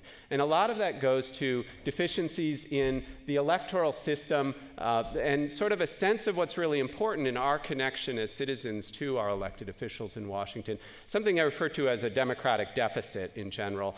We asked about 13 different areas in a survey earlier this year, how important are each of these to an effective democracy in our country? They talked about a wide range of different issues. And what we found is that there was a lot of agreement across party lines in the importance of all of these areas, and a lot of agreement across party lines in the absence in a lot of these areas. So I'll give you just a couple of examples. The percent saying that it's very important in our democracy that elected officials face serious consequences if they engage in misconduct. 83% say that's a very important factor in a democracy. Only 30% say that describes our country even fairly well. So I've even lowered the bar for that category, right? The percent saying very well is even lower. The big gap there in how people they don't see elected officials as accountable. And this isn't just about Trump and impeachment. This is about a broader sense that elected officials aren't held accountable for their actions. We talked a minute ago about redistricting. 72% say it's very important for our democracy that congressional districts are fairly drawn. Only 49% say that even fairly well describes how our system operates. And then one that I think is really critically important, 78% say it's very important for our democracy in the US that voters are knowledgeable. And only 39% say that describes our country even fairly well today. Now, that is a relatively new phenomenon. This is a different survey question that we've been asking for a little bit over 20 years. How much trust and confidence do you have in the wisdom of the American people in making political decisions? And that went from about 2 to 1 close confident, very good or great deal of confidence, 35% not much, no confidence, and that turned around over the last 2 decades with about 20 percentage points more saying lacking confidence in the wisdom of their fellow Americans when it comes to political decisions. Well, there's a lot behind that. Let me unpack a couple of those themes and flip to the second of my 3 T words, tribes. Now, we heard about polarization earlier, and I don't want to repeat too much of that, but it is true that party divisions are exceeding all other divisions in American society today. This is a set of 10 different value questions, views about society and government in a broadest sense. And what you see is that there are racial and religious and educational and gender divides on values in this country that have always been around, and they really haven't changed that much. What's changed is the average difference between Republicans and Democrats across these 10 questions. In 1994, the average difference between Reps and Dems was 15 points. Now it's 36 percentage points.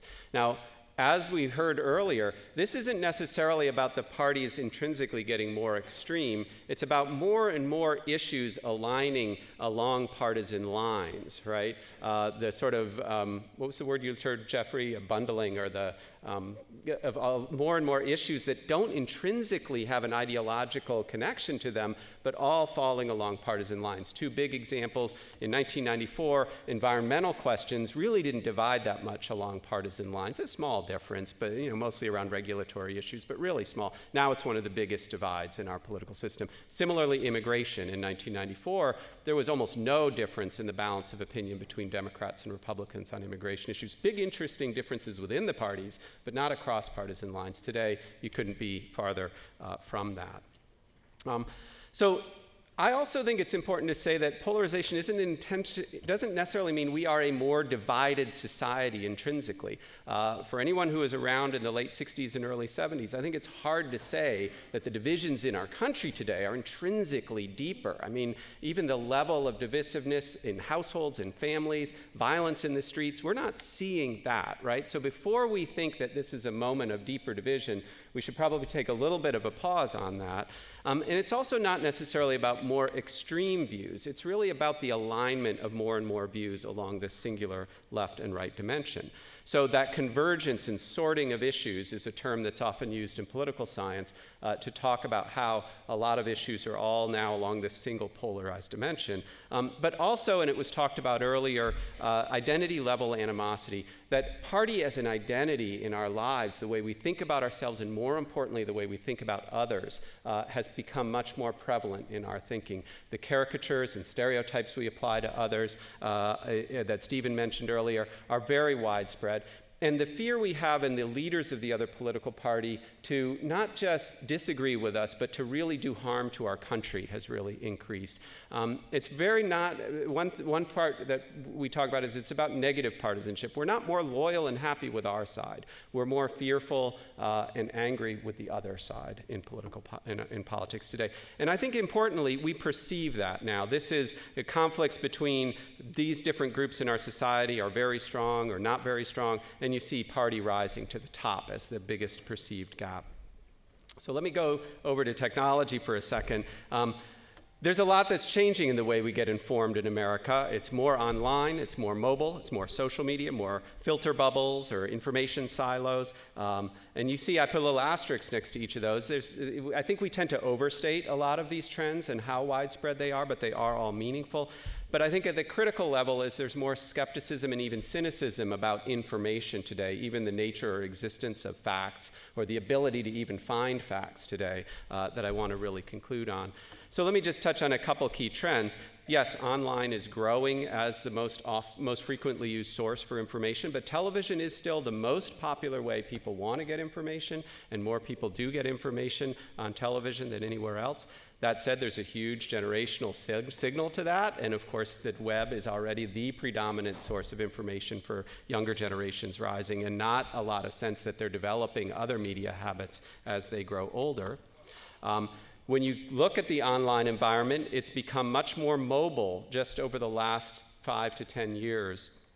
This is a trend from 2013 to now in when you're getting news. Do you prefer to get it in a mobile device or on a desktop or laptop? I think that's consequential in the sense that now our information is both smaller, more morsalized, and more mixed in with other kinds of information. We're getting personal information, we're getting commercial information, we're getting news and media and political information, sort of all blended in together. It's not segmented out into a half-hour program or a newspaper that we read while we're eating our breakfast. So our ability to process and navigate that information is happening in a very different context today.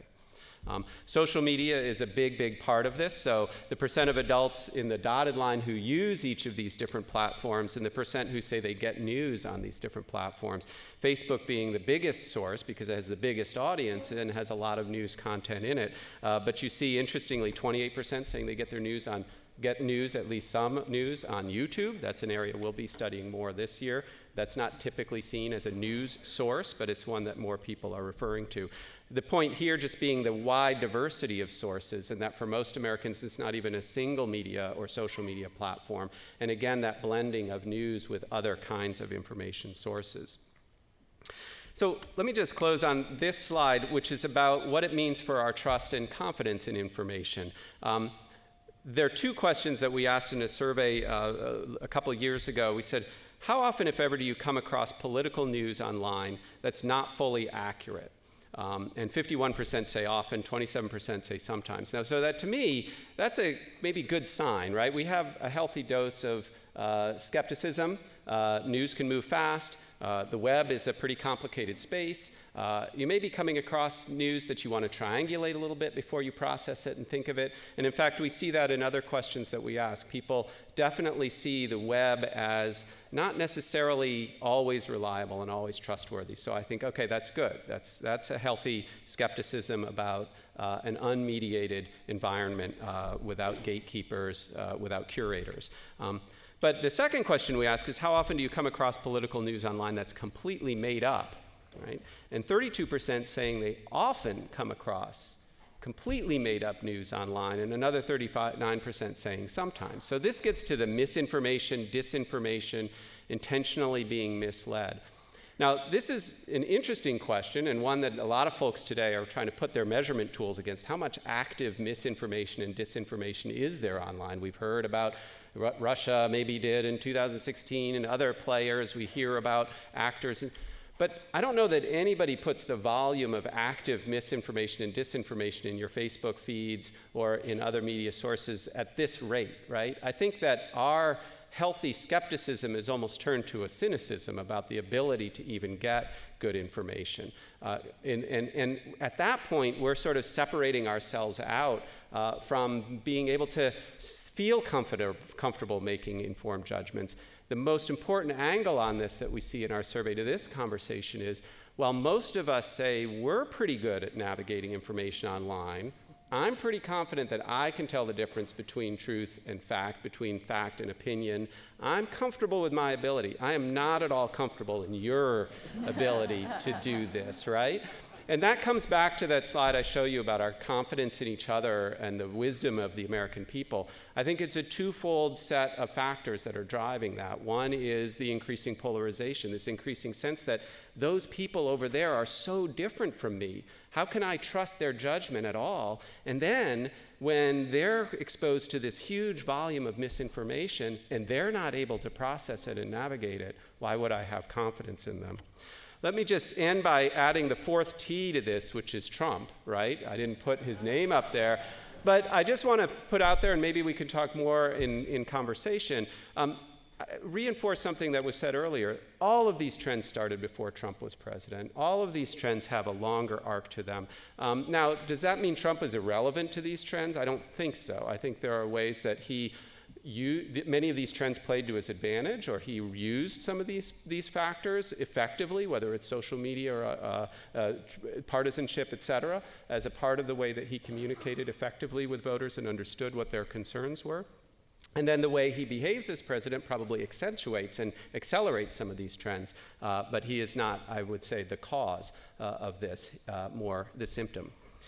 I'll finish there. Thank you very much.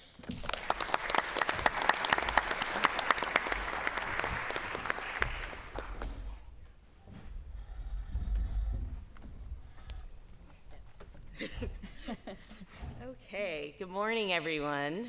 First, I want to thank the Baker Institute for putting on this really fantastic program. I'm excited to be here with you today. And Michael gave me the perfect segue because I will be focusing a bit on Trump, gender, and evaluations of government and government actors. Now, you're all likely familiar with this image. This is back from the 2016 election, a snippet from the Access Hollywood tape. And so the team of researchers that I work with at UC Riverside, we were really interested in the effect that information about allegations of sexual harassment or misconduct, what type of effect does that have on the electorate and how they evaluate government leaders and institutions, and in particular, how it affects women in the electorate. I will go on from here. Now, Michael already I wanted to step back to set the context for some of these questions, but I do not have to do that, so I can save a little bit of time. We've seen these long-term declines in trust in government, but I think a really important point that he brought up, right, this isn't just a result of Trump, right? We were at this kind of historic low point in trust even during the Obama era. And political scientists have really tried to understand, right, what are some of these forces driving this declining trust in government over time. And I think we'll hear a bit from Darren. One factor that's really been important is perceptions of corruption, right? So if those perceptions have increased, we've seen declines in trust in government. We also know from research that as individuals have come to distrust their neighbors more over time, we've also seen an increase in distrust in government. And we also know that the political environment is very consequential, right, for our trust in government. And so we've heard a lot about political polarization today, and there's been a bunch of fantastic research that shows, right, as polarization increases, trust in government has declined. And then also more specific environmental factors are found to be important. So for example, if individuals are dissatisfied with the economy, their trust levels may go down. If they're dissatisfied with political figures or the social fabric, we may also see declines in trust.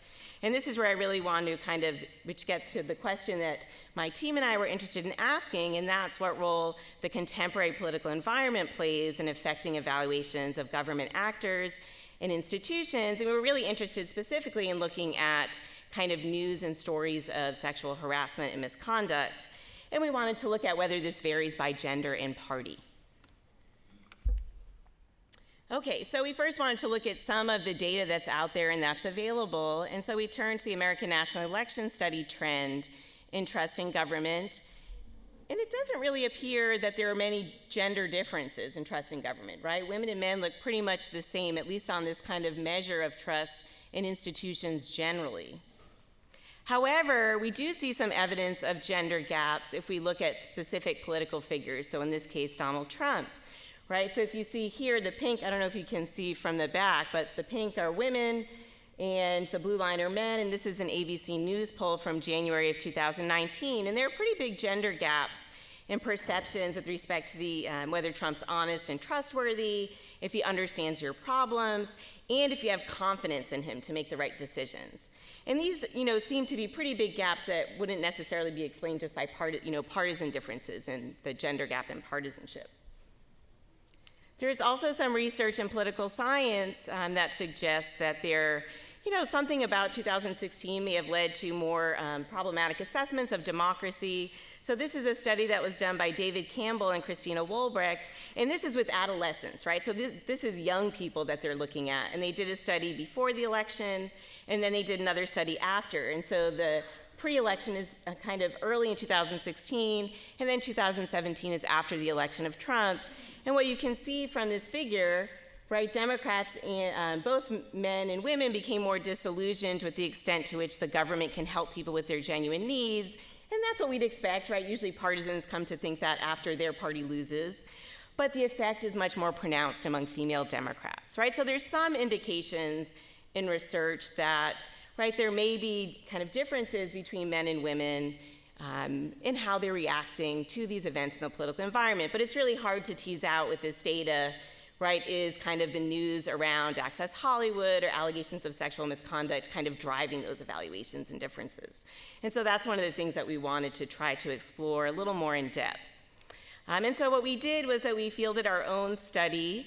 And so we drew a sample to be representative of the US population. And it's an online study. And so the key here, so a lot of my work is experimental, so I'll expose people to different types of information and then look at how it affects their evaluations. And so we randomly assigned people to read different news stories, and then they filled out a bunch of questions that were linked to evaluations of political leaders and government institutions. And then we also were really curious about their emotional reactions to politics and how it may have downstream effects in terms of their kind of future political engagement. And so a little more detail. So the vignettes that we had them read about, right? We wanted some baseline group that wasn't reading, right, about political news. And so we had them read a product review of Amazon's Alexa. It seems pretty neutral. And then we have a condition where people are reading about Trump. And I'll show you that in a second. And that's the one I'll be focusing on today, those results. We also had some treatment on Hillary Clinton. We were also interested in some reactions to Trump's election and other features of the political environment. So we had people, one subset read about the Women's March, and then another subset, which I may touch on if I have time, read about the Me Too movement, right? And so these were kind of the different vignettes we had, and they were all very similar. They followed a similar format, and I'll show you one of them. And so this is the one I'll be focusing on that, a subset of our sample read about, and that was Trump's treatment, and in this case, toward women. And so it brings up a lot of news, and these, the vignette was drawn from real news stories. Now, our study is in 2019, so an important thing to note is, for most people, this isn't new information, right? You pretty much would have had to have been living under a rock not to have known about the Access Hollywood tape during the election. So what we're doing is we're bringing this kind of news back to the forefront of people's minds to see how it affects their evaluations. And so we do actually reference the tape in the text. Okay, so The next thing we did, right, so in our study, right, a sample read this Trump treatment or read about Amazon's Alexa. That's our kind of baseline. Now we want to compare those two groups to see, right, what, if any, effect did this Trump treatment have on evaluations of government actors and institutions?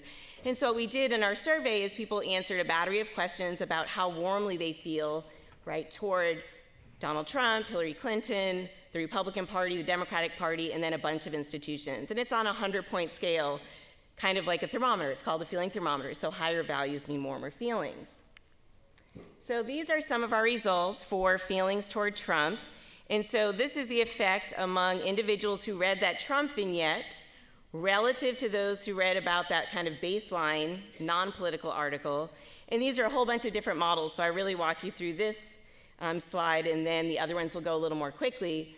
So the top line, it's a little hard to see the colors, that's in the full sample. So really, and you can see there's this kind of line that goes down. So if the line is kind of overlapping, it means there's really no statistically meaningful effect, right? So in the full sample, we really don't find any effect of reading about Trump on feelings toward him. Okay, this isn't really new information for a lot of people, so it may not be particularly surprising. When we break that down by gender, we start to see kind of a negative but not quite statistically significant effect among women, so that's the pink line. And then if we break that further by gender and party, we see that there is a negative and significant effect, and it's among Republican women. And it's a pretty substantial effect. So their feelings toward Trump decline by about 16 units on that 100-point feeling thermometer. So they come to have cooler feelings. Now, for a point of comparison, right, if we do this for Clinton, we basically find no effect, right? So reading about Trump's treatment of women does not lead to kind of warmer feelings toward Hillary Clinton. There's really no effect, not for any of these divisions when we look by gender, by party. It also doesn't hold if we look, among Democratic men and Republican men. And so these are kind of feelings toward government actors.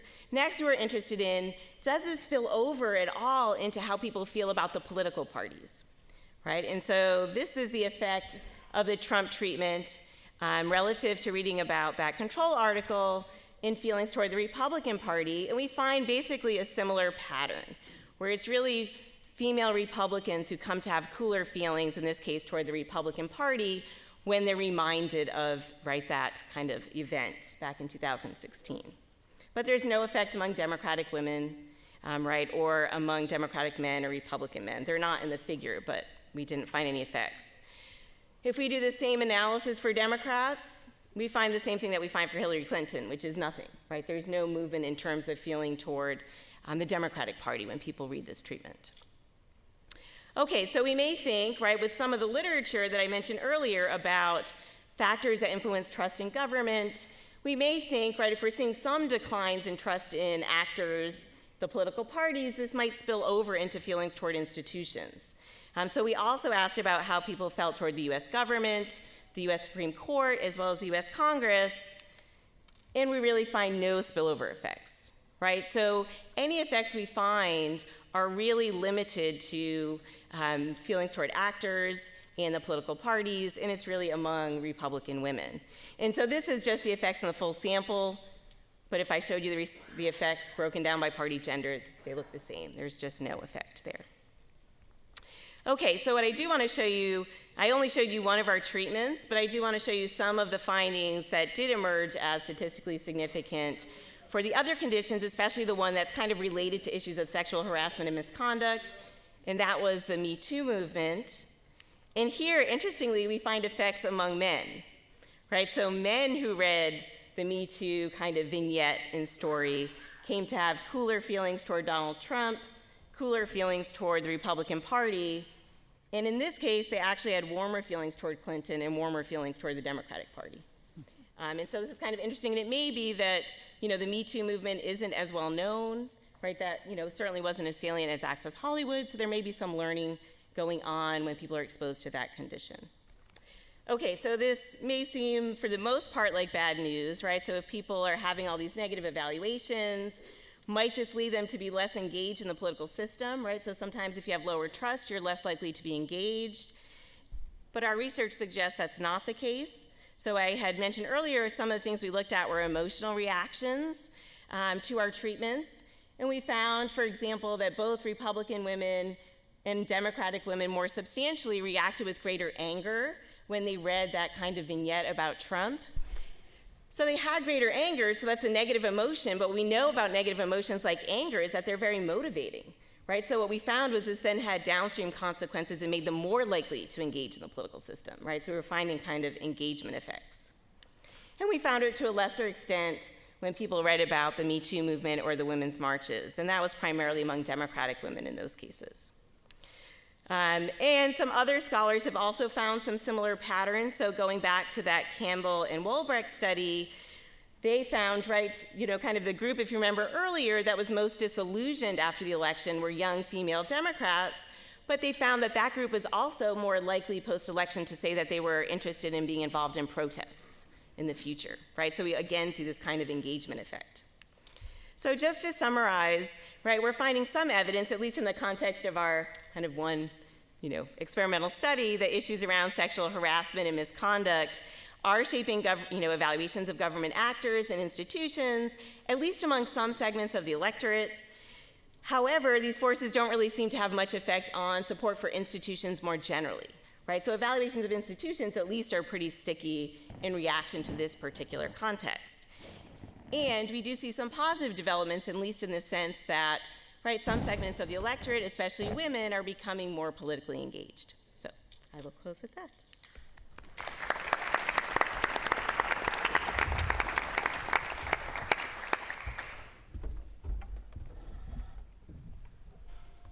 Okay, good morning, everybody. I'd like to thank the Baker Institute in general, but also Mark Jones for the invitation, as well as Secretary Baker. I do have a brief anecdote on this question of measuring trust and confidence in individuals and in government. One of my first jobs was in 1992. I was working with Fred Steeper, who was President George H.W. Bush's pollster.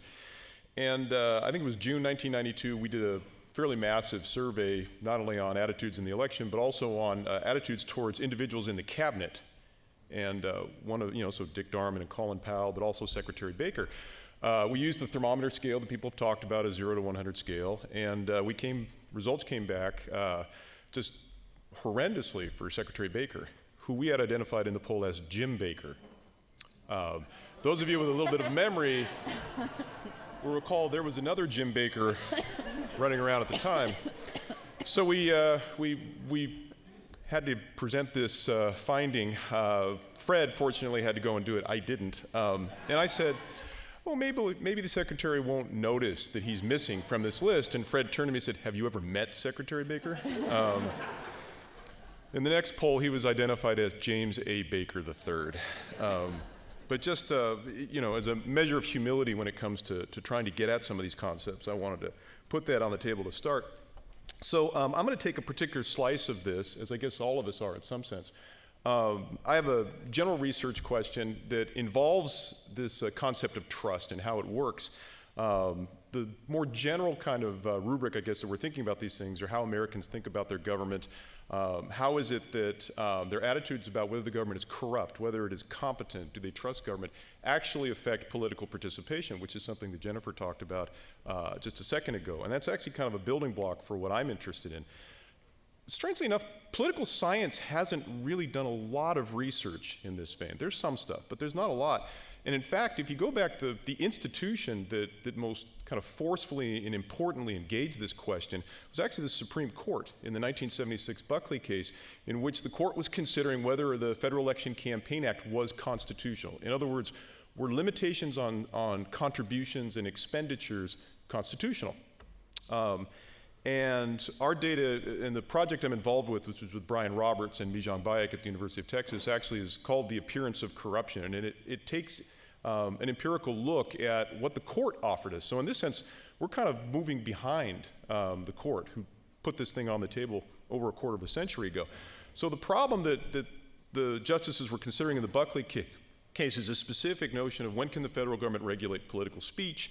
And of course, those of you any familiar with the law know that, well, it's a fundamental freedom, therefore it can only do so under circumstances where there is a compelling state interest, and the solution has to be narrowly tailored. So this raises an interesting question, right? Why or under what circumstances could you justify the limitation of political speech in democracy? And the court offered a couple of different possibilities. The first was they said, well, if you're going to equalize speech, that is, if there are imbalances in speech, rich versus poor or black versus white, there might be a reason to limit speech under those circumstances. The second, the one I'm going to focus on, is corruption mitigation. That is to say, you could regulate speech if, in fact, you're attempting to mitigate corruption. But they didn't just say corruption. So here's the equalization argument, the corruption mitigation argument. But they didn't just say corruption. They talked about a particular kind. And I believe this is one of the very first instances I've seen where the court actually didn't simply invoke a concept or an action, that is corruption.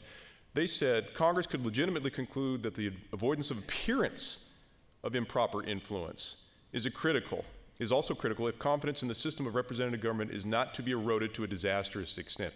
So they're not talking about quid pro quo corruption as the only criteria. I've got the plus here to indicate they're talking about they could regulate speech simply to avoid the appearance of corruption on the part of the public.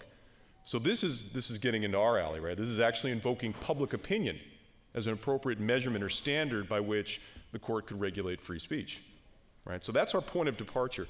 The Supreme Court actually posits a model, a testable model of political behavior, which runs something like this. You can have campaign finance laws. These laws presumably will lower corruption, real or imagined, right? So in actuality or simply the public's perception of corruption, right? The less apparent corruption there is, the more trust in government. This is obviously the focus of this panel. And then more trust in government will lead to greater political participation. So a nice set, this is better than political science does this, a nice set of testable propositions that the court advances. They've never been tested empirically, right? And there are some scholars who are kind of picking up on this. There's some research out there, but the effort of our project is to actually figure out, did the court get it right? And the answer is some ways yes, some ways no. Right? But in essence, though, the core proposition here is that participation is essential to the integrity of the process, and if you can enhance the prospects for participation, you can justify, limiting speech. All right. Now, so what is it that we think that Americans know? Well, they believe that there's too much money in politics. All of the public opinion data shows that. They also believe that there should be more regulation of money in politics. We're all down for regulating campaign finance. They also believe that these regulations don't work. And yeah, you're laughing, I'm laughing because it seems to be kind of very consistent with what my friends and neighbors think about this. What is it that Americans know? Very little. You guys have probably all heard this, but the standard data that we see shows, for instance, that 75% of Americans can name the vice president, which means 25% cannot.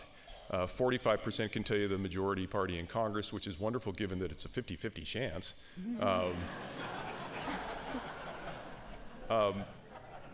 More Americans, I believe, know who lives in a pineapple under the sea than know who lives at 1600 Pennsylvania Avenue. But what we do see is that they actually know less the more newspapers they read. Now, this is a particular finding with respect to campaign finance reform. When you're exposed to a lot of media, you tend to greatly overstate the amount of money that's in politics. And you also tend to think things like the corporations can legally give to individual campaigns, which they can't. So the more exposed you are to media, the more likely you are to get some of these campaign finance questions wrong. All right, so let's start with the first part of the court's assumption here, corruption. We asked several questions now we've got data pre and post Citizens United because we thought Citizens United was a really important kind of landmark case. It could very easily be argued that Citizens United changed our perceptions of corruption. That is, Americans are more likely to think the system is corrupt in the wake of Citizens United. So we wanted to test before and after Citizens United. So what you have here is data. Actually, let's see if we go back here and get this right. Sorry. Oh, can I not go backwards? Oh, now I'm really in problems. Uh-oh. I thought the backwards meant backwards, but let's go back here. Here we go. Okay, cool. So let's go back here. All right, how often do you think politicians base their votes on a legislative bill on the preferences of campaign contributors rather than constituents? All right, all of the time is the blue bar, often is the orange.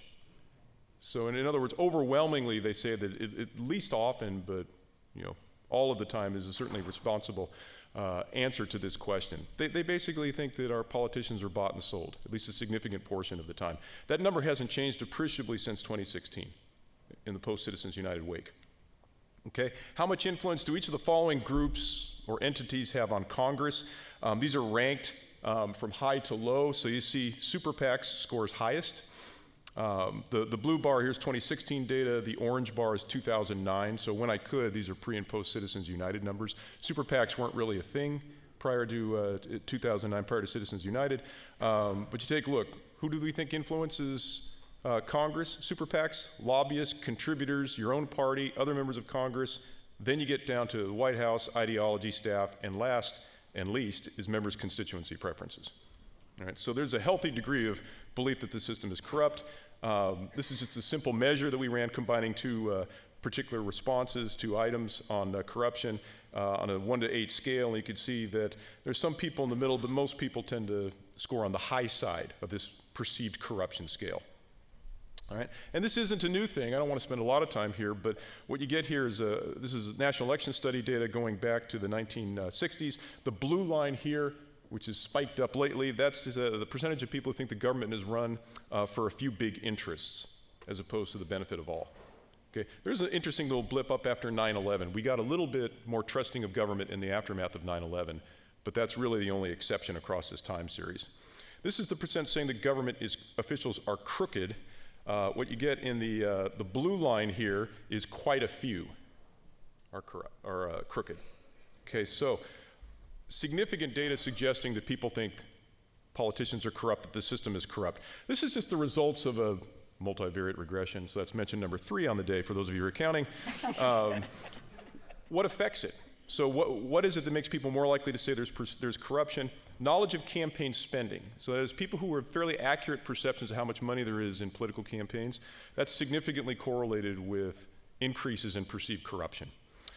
If you know that there are actually limits on special interest participation in politics, you can effectively identify those, you're less likely to see the system as corrupt. So there's actually 2 different kinds of knowledge here, and they move in opposite directions, as you might think. We actually tested whether people from states where there are significant limits on campaign finance are also less likely to see the system as corrupt. No, that's not really the case. So you see here, this is should be thought of here as limits on corruption. So if you're in a state where there's limits on campaign finance and campaign spending, it's positively associated with perceptions of corruption. Okay, and we can get into that in the Q&A if you'd like. And then, is it the case that more money in the system influences corruption? Not really. You see, in fact, that the more money there was in campaigns per capita across this range, it didn't really have much of an effect at all. In fact, a very, very slightly negative effect on perceived corruption. There's more money, slightly less perceived corruption, although it's not statistically significant, so we wouldn't take that too seriously. I mentioned campaign finance, just a single thing here. This is on a 0 to 10 scale, support for different campaign finance reform measures. It ranges from outside interest groups should be forced to disclose their contributors, all the way down to the one with the least support is candidates for federal office should be able to receive unlimited contributions so long as they're fully disclosed. And that's kind of middling. Everything else gets huge support. And I'll skip the slide and you'll just have to trust me on this, pun intended. That people are kind of ambivalent about whether they think those things will work. All right. So you transition it. So that's perceived corruption. It's absolutely a thing. It doesn't seem to be influenced in quite the way the court thinks by campaign finance reforms and regulations, which is interesting. Trust and confidence. This is just some data that we have from a very recent poll in October of 2019, where blue indicates a great deal of trust, or some. So some are a great deal of trust in the different institutions, and they're arrayed from least trusted to most. So you see, we're trustful of the military, police and law enforcement, public schools, not so much Congress, the news media, or the presidency. What about different professionals? So move from the aggregate to the individual. We love our doctors, right? They score high. The blue indicates a lot of, some or a lot of trust and confidence. We don't really like Wall Street executives, which is something that seems to have permeated the Democratic primary rhetoric. However, I like to put Wall Street executives in there because they're the only ones that score lower than congressmen. All right, again, these are the trust numbers. Jen showed this, I think Michael showed these as well, just bearing out this notion that it's essentially the percentage who don't trust the government has increased over time. All right, so we talked about corruption attitudes and trust. What about this connection between, is it true that if you have lower perceived corruption, you have higher trust in government? That's absolutely true. So the court got that right. If we could, in fact, lower perceived corruption, trust would increase. That's absolutely the case. But it's not the case that people in states with stricter campaign finance regulations trust the government more. That doesn't seem to be correct. All right. And then there's some interesting effects going on with other sorts of variables. All right, so let's get to the end game here. What about engagement? So what I've got here is just overtime data from the National Election Study, where the red line here indicates somewhat interested. The orange line here, which has spiked up lately, indicates the percentage of people saying they're very much interested in politics. This is just an initial look at engagement.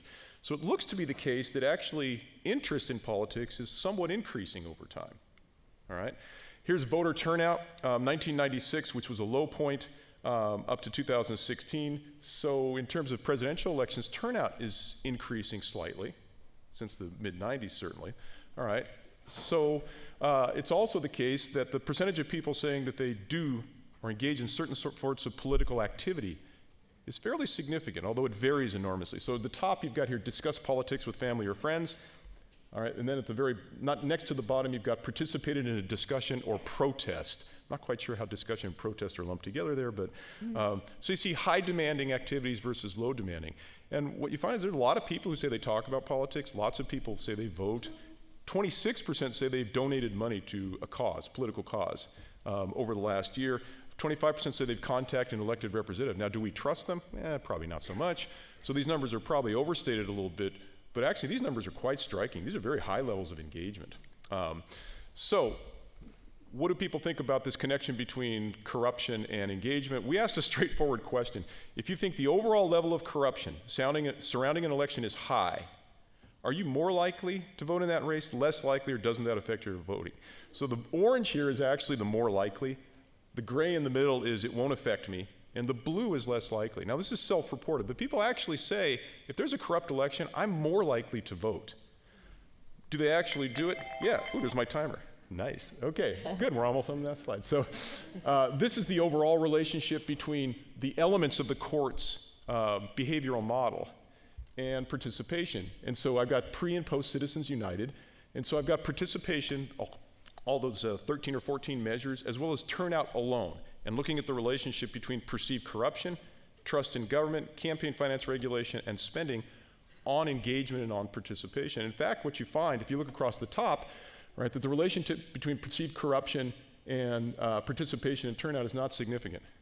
In fact, if you go back to pre-Citizens United, it was significant, but in the wrong direction. That is, if you thought the system was corrupt, you were more likely to vote or participate. This is really consistent with Jennifer's notion. This leaves me in a very difficult situation.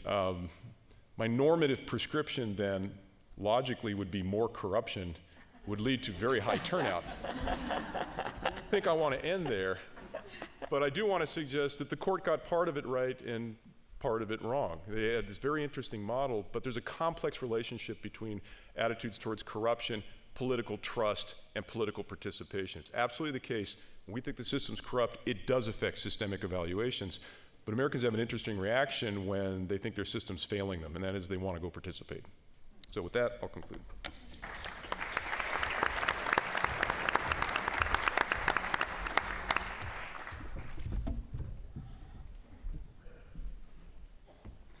All right, I'll add my thanks to the rest of the panel for having me, and thanks to the Baker Institute for bringing us all together to think about 2020. I'm going to wrap up by raising this question that a number of people have touched on. Where do we see declining trust? Is it in institutions, or is it possible that where we have declining trust is with each other?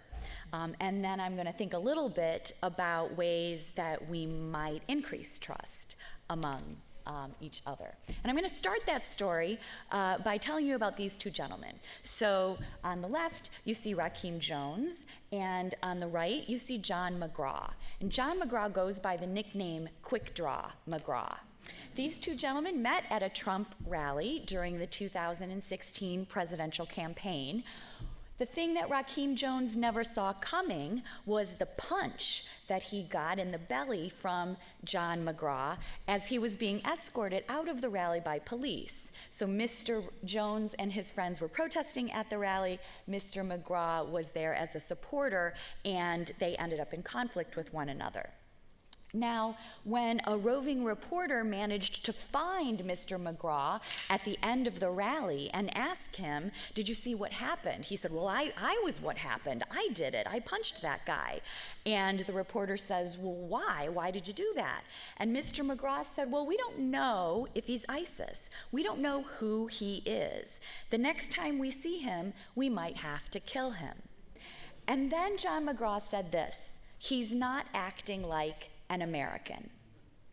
Okay, and so to me, this is sort of a great entree into this question that emerges in 2016 and after. What does it mean to be an American? And now, what does it mean to be an American in 2020 as we move into this next presidential campaign? So maybe the declining trust is with one another, as these two gentlemen illustrate, but I think that our institutions maybe aren't the cause of the decline, but they can help us in restoring some of the trust and faith we have in one another. So I'm going to throw that out there and let you guys think about if you think there's anything to this idea. So at the end of this Jones-McGraw story, I will tell you that these two gentlemen end up in court together over a year later. Donald Trump, despite saying, you know, throw eggs at these people, the media mostly, I'll pay your legal fees. He did not pay Mr. McGraw's legal fees, but they do end up in court, and they end up hugging. They embrace one another, and they say to each other, "This is bigger, this got away from us, it's bigger than you and me, it's about the country now, and we should set an example." So maybe that's the example of where we can go in 2020. So can elections and candidates, these are my institutional suggestions, can elections and candidates help us restore trust in one another? And I'm going to tell you the story of presidential campaign as if it were a theater.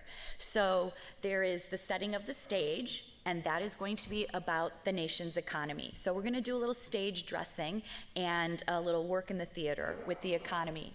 Then we have to write the play, and that's where the candidates come in. They're going to frame these elections for us. But as everyone knows, the play's the thing. And so the stories that these candidates tell are going to be vitally important to what plays out in front of us. So I want to talk about those three elements as we think about whether elections and candidates can help us in 2020. So setting the stage, number one thing about the economy and presidential election outcomes, this works in the United States, this works in other countries as well. Incumbent parties in growing economies typically win elections. Challenging parties in declining economies typically win elections. So if you know what the growth rate is in the country in the first 6 months of a presidential election year, if it's growing, chances are that incumbent's going to get reelected. Now, as Darren pointed out, two political parties, you got a 50-50 shot of guessing which party's going to win a presidential election because there are only two. But if you know what the growth rate is, you'll be right 75% of the time. So you can do better than flipping a coin by knowing the growth rate. So this sort of sets the stage for what kind of story the two parties are able to tell. So what is the storyline going into 2020? What play will be written? Candidates are going to frame this election. If the economy doesn't help one of them, then that person has to find something that does help them. So they need a storyline that isn't about the economy. But it can't just be any storyline. It has to meet some criteria. The first thing, public opinion on whatever this story is going to be about has to be lopsided. It doesn't do any good to refocus the election onto an issue on which the public is divided 50-50. You only get half the votes. Your opponent gets the other half. So you're looking for issues that are lopsided. Second thing, you're looking for issues on which you are closer to most voters than your opponent. You do all that hard work, you refocus the election off of the economy and onto this other thing, and then it turns out you helped the other guy. That seems very straightforward, but you guys follow politics closely. You know sometimes candidates get this wrong. Barry Goldwater went around, we heard about 1964 earlier this morning, telling people, No, a little nuclear power is just enough. I want to lob one into the men's room of the Kremlin and make sure it hit. So he was not on the popular side of this issue. In 1964, most Americans thought that they were going to die in World War III. He was out talking about how that they shouldn't feel that way. Okay, so the last thing is, whatever this lopsided public opinion issue is, it has to be a topic that is already important or can be made to be important. So poor Newt Gingrich in 2012 going around campaigning, talking about colonizing the moon, probably not making that the most important issue of the 2012 election. Okay, so you got some work to do. If the economy is not going to help you, you've got to find this storyline. Lopsided public opinion can be made to be important or is important already as an issue. And those two criteria I'm going to bring up again at the end as we think about what 2020 is likely to be about. So what was the play about in 2016? Donald Trump not benefiting from the economy. It was a middling, slow-growing economy, but he wants to change the storyline, make America great again. The again was really important to him. America was once great, is not now great, but can be great again. And he told that story by talking about groups, in-groups and out-groups, us versus them. And he wove in what I call identity-inflected issues, security and safety, but through a lens of building a border wall to keep Mexicans out, to keep immigrants out, a Muslim ban. So although these are policy issues that we have talked about a lot, in 2016 they get inflected through these identity groups. And that was the story in 2016. Will that be his story in 2020? This is a question. So to give you some sense of whether there was, we heard earlier that Donald Trump didn't create these attitudes. They started long before he came into office. And I just want to show you a little bit that as you're thinking about crafting messages, it's important to think about who's mismatched or who's out of step with political parties. And what I'm showing you here, and I want you to focus on these that I've circled, these are white voters who voted for Barack Obama in 2012. And I have surveyed them in 2011 and asked them these questions. So do you think illegal immigrants are mostly a drain on society? And the survey is telling us that 32% of white Obama voters in 2011 thought that immigrants were a drain on society. And the other mismatches there are equally as relevant to that storyline in 2016. 34% of white Obama voters wanted to make it harder for people to immigrate to the US. So good stories are going to steal voters who are mismatched with their candidate or mismatched with their party. Now, it's not that that people didn't think that they were mismatched. This wasn't an issue of contestation in 2012. Mitt Romney, Barack Obama were not talking about this dimension the way that Donald Trump and Hillary Clinton were talking about it in 2016. Why is that? That's because the play was different. Trump wrote a different script than was written in 2012. Okay, so we want to think about what script is coming in 2020. In the aftermath of 2016, the parties are diverging. The country is moving to the left. That is largely because Democrats are becoming more liberal and Republicans are holding steady. So what I'm showing you here is over time, this question, immigrants today strengthen the country because of their hard work and talents. And this is the percent of people within each party that agree. Democrats are increasing their agreement with that, and Republicans, they're increasing a little bit as well. But you can see the gap in 2008 is very small between the parties, and the gap in 2016 is very big. And I could draw you this picture on a lot of different issues, and it would look the same. This increasing gap is on this question about racial equality, and that there's inequality across the races due to discrimination or due to lack of hard work among some races. And you can see here, Democrats are saying, no, it's because of discrimination. The share of people saying that is increasing. And so the gap between the parties is getting bigger. Okay, so maybe less areas where we agree. But that's where I'm going to throw a wrench into the works and say that there are areas where people agree across the parties. There are things on which we have overwhelming agreement.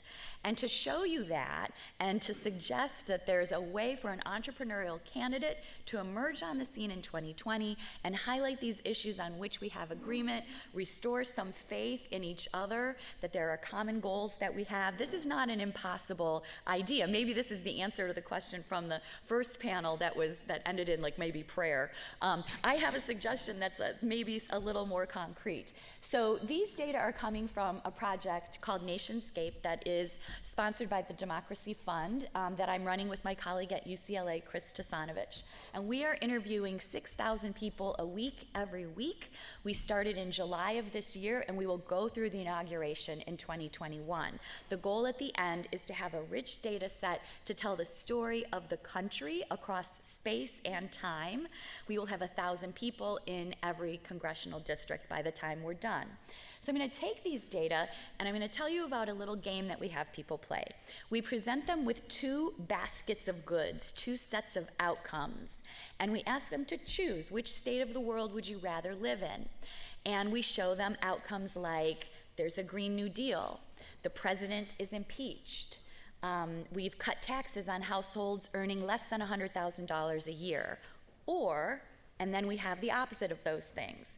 And we mix those up randomly together. We ask people to choose which basket of goods they would rather live in the world, live in that world. And so as you can see, if you're a big fan of cutting taxes on households under $100,000, and you will always choose that, no matter what else is in the set. And so the way you make those choices reveals to us what issues have high impact in the population and what outcomes people are willing to trade away to get the things they want.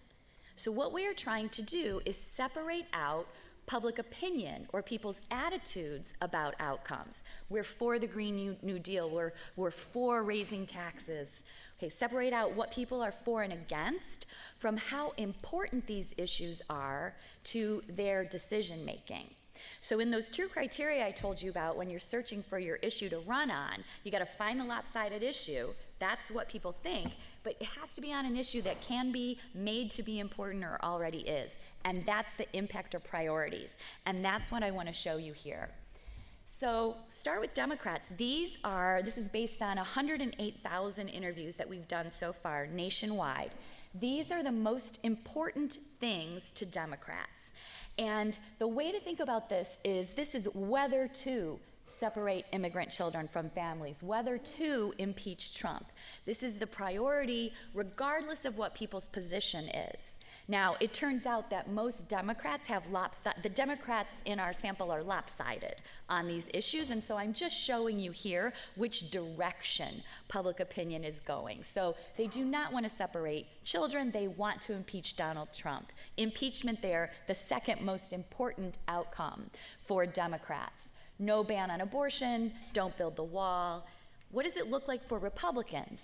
Well, there again is impeachment as the #1 priority. But here, Republicans are leaning in the other direction. Don't impeach the president. Don't ban guns. No slave reparations. Build the wall, showing up in both parties as a high impact issue. Okay, so then what everybody wants to know is, well, what about the swing voters? What about the independents? And here you can see, even for independents, whether to impeach the president is the #1 high impact issue. And public opinion is divided for independents. Among people who have an opinion, 55 say yes, impeach, 45 are saying no, do not impeach. And then independents are a mashup of the other two parties. So you can see their second most high impact issue, don't separate immigrant children, just like the #1 issue for Democrats. Their third, don't ban guns, just like the second most important issue for Republicans. So some sense that these independents really are not choosing a party identity because they have a different collection of issues than either party holds in terms of what they think is important and how they're going to make choices. So I want to just direct you, if you're interested in exploring how these issues play out in terms of impact and opinion for both parties, you can go to the New York Times website. We published these in the Times on Thursday. And you can scroll over the dots and you can read what everything is. And the way to read this is across the horizontal axis. That's the support for the policy. So things on the right-hand side have high support. This is for Republicans. And then up and down is the revealed importance. So things at the top are high impact to people. So in the right-hand corner, high impact and really lopsided. So if now you're thinking about, where can I steal some votes? I'm a Democrat. I want to steal some Republican votes. Well, here's Dreamer Path to Citizenship. About 70% of Republicans say they are in favor of a Dreamer Path to Citizenship, and it's a relatively high impact issue already. So you can probably make that important. And then low-income health subsidy, giving a financial subsidy to low-income households for health care. So those might be some issues that Democratic candidates can weave into a story in 2020. Here's the graph for Democrats. Don't ban guns. So about 65% of Democrats don't raise taxes on families making over $250,000. So there are some commonalities across the parties. And oops, sorry, there's a little bit of a squishing there of the rank. But what I'm showing you here are among independents. These are issues, and the rank in importance is in the first column. Public opinion on these issues is in the second column. So these are all lopsided issues. Potentially, these are the people who can be persuaded or stolen if the campaign is about these things. These are independents. Okay, so how do we fare when we look at Democrats? Well, I picked these issues on purpose. These are issues on which Democrats have also lopsided public opinion. So these are ripe for a campaign message. The problem is that they're not very high impact. There are 50 total considerations that we ask about. So when you start getting into the high 20s and the 30s, 40, this is not a high impact issue. So you would have to do a lot of work if you wanted to make eliminating the estate tax something that the campaign was going to be about. But look at how lopsided public opinion is on all these issues. These are things on which we all agree, and Republicans as well. Public opinion is lopsided, but again, the impact level is not very high. So when we peel away attitudes from impact, we can see how we do agree. There are things that everybody wants to have happen, but we just disagree on how important they are. And what happens is Democrats and Republicans will trade away these things to get the stuff at the top of their list. Impeach the president. Don't impeach the president. Don't separate children. Don't ban guns. Okay, so to wrap up, where does that leave us for the storyline for 2020? Is there a unifying theme that can be built out of these lopsided issues on which people across parties and independents agree? There are things. People don't care about them very much. But can you tell a story? And so what would it be about? Some of these things can be made to be important. So universal gun background checks, maintaining a strong military. So that is sort of a security story, but with a sensible security story, right? We want a strong military, but we want gun background checks. We don't want to ban guns, okay, safe guns. We want maternity leave, 12 weeks of paid maternity leave, a Dreamer Path to Citizenship. Those are sort of about public well-being. We want a public option for healthcare, not Medicare for all. That's not in the same set, but a public option, and lower taxes on low-income households. So all of you political strategists in the room, take those set of things, which I think you're all professionals. You can come up with the story of 2020 that can become the play that we see in 2020 and makes us restore trust in one another. Thank you.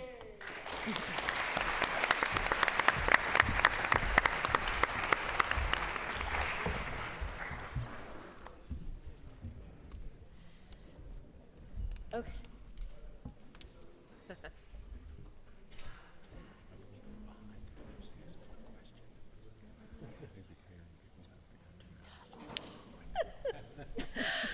Okay, well, I've asked questions for a living, and I've just been told I have one, and then I negotiated to two. So sorry about that. You guys had some really good questions.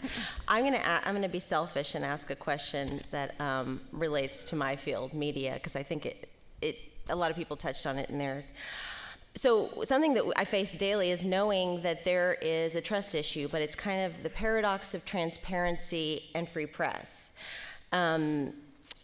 We hope as journalists that if we report wrongdoing, people will become aware and the problems will be corrected. But the negative nature of coverage is kind of imperative if you want that to happen. We don't report on the planes that land safely, we report on the planes that don't. But what happens, how does the negative focus of the media, newspapers, more so on TV maybe, skew public perception? If I'm doing my job, I'm reporting the negative.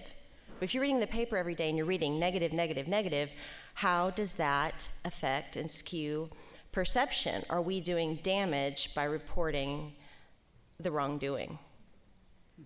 Too much. How do we balance that? Anybody want to weigh in? Yeah, you know, Jon Stewart's been retired for a couple of years now, but most of my students over the past 2 decades have gotten their news from The Daily Show. And the distinction I always raise with Jon Stewart, who I think is incredibly funny, is the distinction between cynicism and skepticism, which Michael talked about earlier.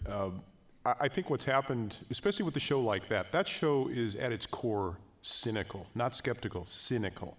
And the difference is between, you know, if I asked if Lynn says something, I say, that's interesting, Lynn, why do you hold that opinion? That's skeptical. If I say, Lynn, who bought and sold you?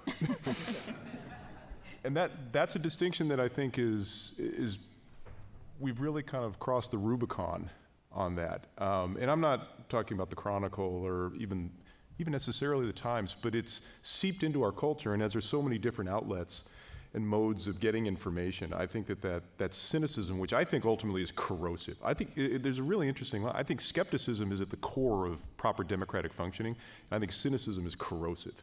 Mm-hmm. And I fear that we've crossed that line a little too generally and too pervasively, and I think that's contributed to increased lack of trust in government. Mm-hmm. So the answer is balancing, positive. When a politician does something right, No, I actually think it's the distinction between attribution of motive. Mm-hmm. You know, mm-hmm. We can have disagreements, but they can be thoughtful, they can be respectful, they can be grounded in genuine ideological differences or policy differences, as opposed to, I take the gun, debate we were talking about. I mean, when I talk to my Democratic friends, it's like, well, they all know that the Republicans are bought and sold by the NRA. And it's like, okay, that's interesting. But I think that's become far too common, in our understanding of news. So it's not necessarily the negative. I think it's the motivation that I object to, I guess. Mm-hmm. Okay. Mm-hmm. I would just add that it also depends on the way in which people react to that negative news. And so, if people are a little bit anxious because of negative news, it can actually lead to kind of more thoughtful and careful processing. People are more likely to look for a number of different sources. But if it leads to anger, and that could be, right, if you're kind of blaming people for outcomes, right, that can generate more anger. And then people are more likely to look for kind of biased information sources. So it can have those kind of, different types of consequences depending on the, emotional reaction to that negative information. I thought this was an interesting one. How can we trust polls? That's what you guys do for a living. How can we trust polls after polls missed the mark in the last political election? Are these techniques obsolete? So how can you be confident in what you've just told us up there? I will speak for the pollsters on the panel, and just so that they don't feel like they have to brag too much. But this is such a common question, and the fact of the matter is, I think it was Pew who did this very nice graphic, and I'm sure if you go to their website you can find it. Starting in 1936 with the first presidential election poll going to 2016, and they graphed the misses. How bad were the polls off across all these presidential election years? And what you will see is the bars get smaller and smaller and smaller and smaller, and 2016 is the smallest. So national polls were more accurate in 2016 than they were in any prior presidential election year in the history of presidential election polling. Now, that doesn't mean that there were not problems with the state polls and that there aren't things to learn about how to construct these samples. But I think it is a hasty conclusion to say, I don't believe any poll. The science of polling is healthy and robust and growing. I would add, thank you. I would add, which it is true. Part of it, though, is being a healthy consumer. I think that, look, polling is an inaccurate science. Wording matters, as we've talked about a little bit here. But at the end of the day, we are taking samples out of a mixed group of people with different views and values. And I think our desire, particularly in an election cycle, for a level of precision about who's up today and who's down is our expectations are far above what polling can deliver. And I think we've gotten the illusion that by aggregating a whole lot of polls together, that increases that accuracy down to the point where we really can take a small change to the bank or a small margin to the bank when it really isn't. So if there's one thing to remember, that I'm not blaming the consumer entirely on this, but there is a set of expectations that I think a combination of media, polling organizations, polling aggregators have created a level of expectation about the precision of polls that really they can't ever live up to, even as methodologies arguably improve in some ways. So I put it a little bit back on all of us to be a little more conscious of that. Yeah, I really like to blame the consumer approach.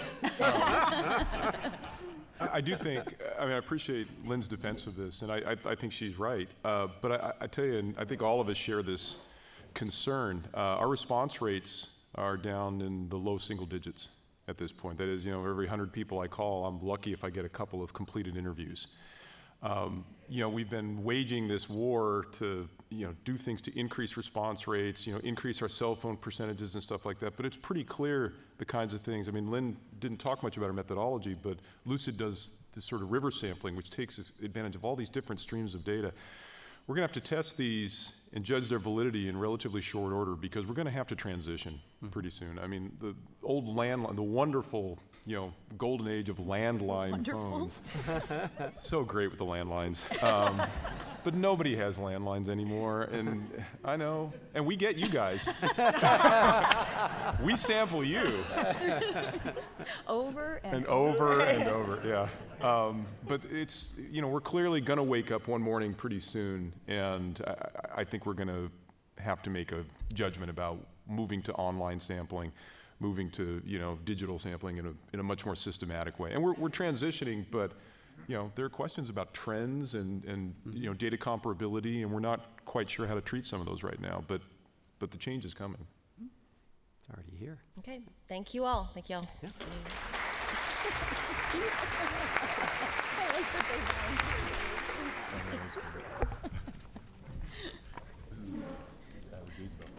Sorry, we talked too long.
Excuse me, ladies and gentlemen.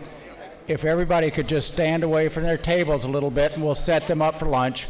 Maybe go out into the front, but give the service help about 15 or 20 minutes to set up the tables. Would appreciate it. Thank you. Did that get it? I think that got it.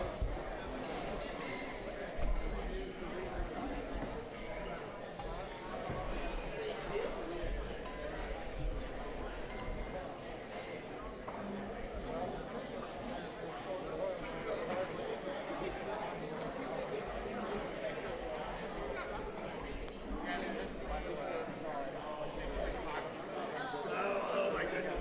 She's going to stop talking to you now.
Ladies and gentlemen, may I have your attention, please?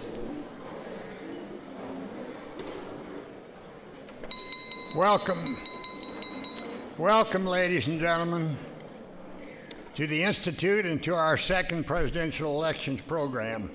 I want to begin by saying that I personally am extremely proud of the job that our founding director, Ambassador Edward Origen, has done here at the Institute since we founded it 26 years ago.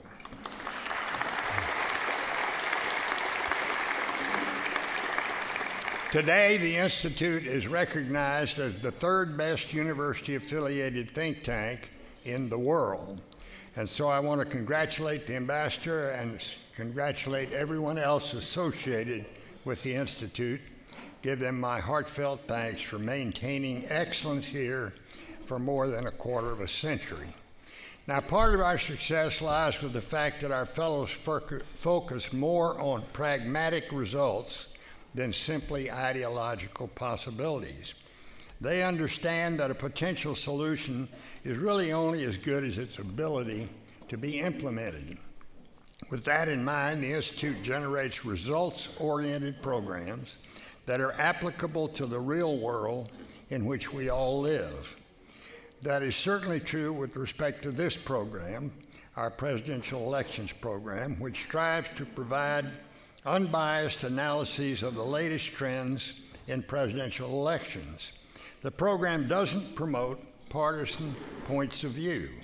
Instead, it endeavors to maintain a dispassionate approach to the study of presidential elections. Now, dispassionate, of course, is not a word that describes our next speakers. Mary Madeline and James Carville both burn with a deep passion for politics and an even deeper passion for the well-being of our country, even if it is from opposing sides of the political spectrum. And I'm thankful that they have generously agreed to serve as the honorary directors of today's program. Each of them is a successful political consultant who has helped candidates win the White House. Mary played important roles in 4 Republican presidential campaigns, including senior positions with the winning 1988 campaign of George H.W. Bush. 4 years later, James managed Bill Clinton's campaign that unseated President Bush and coincidentally marked my own involuntary retirement from public service. Their story became part of the political lore after a romance between them heated up while they were working on opposite sides of that 1992 presidential election. Despite their mutual affection, don't think for 1 minute that either one of them ever pulled their punches about their spouse's candidate. Here's what James once said about my good buddy, George H.W. Bush. He reeks of yesterday. When I see an old calendar, I see George Bush's face on it. I suppose I'll never forget that one, James. In the Bush camp, Mary was equally effective. If we cannot believe anything he says about the past, she said of Clinton, how can we believe anything he's going to say about the future? Not bad, Mary. Hard-hitting rhetoric is the mother's milk, of course, of politics. And both Mary and James employ unique and effective uses of the English language, even if James's speech is sometimes tinged with that coon-ass accent. Each of them has mastered the political art of saying what they mean and meaning what they say, and each of them are Shakespeare's of the quip, brilliant in both scope and simplicity. James' in 1992 quote, "It's the economy, stupid," became a New Age political axiom that reflected the ages-old wisdom that the 3 most important campaign issues in any presidential election are the economy, and the economy in that order. Mary is just as pithy and poignant.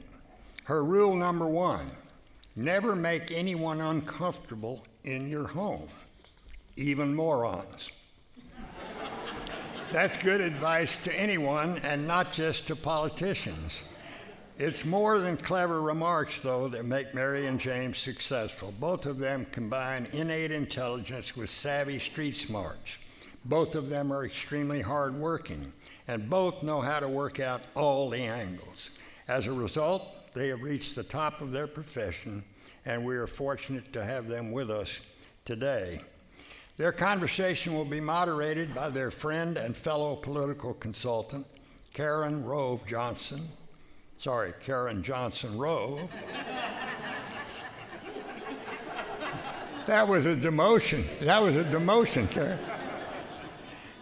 Who helped guide yet another candidate into the White House. In 2000, she assisted George W. Bush's candidacy by working with campaign chairman Don Evans, campaign manager Joe Albaugh, and political director Ken Mehlman. Today, Karen is founder and president of Infrastructure Solutions, Inc., an Austin-based governmental affairs firm that represents clients before the Texas legislature, the United States Congress, and various state and federal agencies. And if any proof is needed that politics is a small world, Karen is married to Karl Rove, the architect of George W. Bush's presidential campaigns, who was an honorary co-director of our last year's presidential elections program. Welcome as well to Karl, who's here in the audience and will serve as substitute moderator for Jonathan Karl of ABC News on this afternoon's panel that examines the 2020 presidential election. So thanks to you, Karl, for helping out. And the fact that you and Jonathan both spell your name K-A-R-L is a help to us, because we didn't have to make as many changes in the program. Thanks for being here. Ladies and gentlemen, it's a special pleasure and honor for me to introduce three of the best political consultants in the business and three people who tell it like it is: Mary Madeline, James Carville, and Karen Johnson Rove.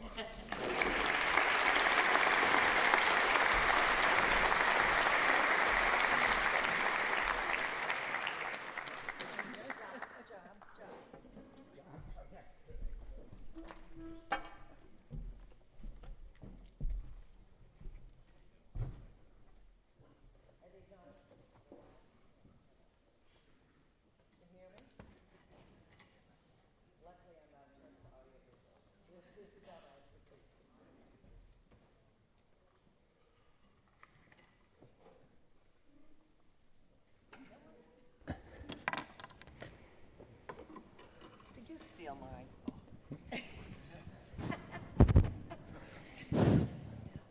Are you live? Summertime and the living's easy. Oh, here. We'll share. You don't want me to sing? Go ahead, sing. On now? Technology, a wonderful thing. Well, first of all, we would like to thank the Baker Institute for hosting us here today. And I would like to give a special thank you to Secretary Baker for all of your service. You have served many presidents as chief of staffs, as members of their cabinet. You even got to chair the wonderful Florida recount, which I think you weren't counting on at the time, but you did a superb job. And I just want you to know, really and truly, because of your wisdom, your leadership, and your steady hand on the tiller, we really want to thank you for all of your public service. So.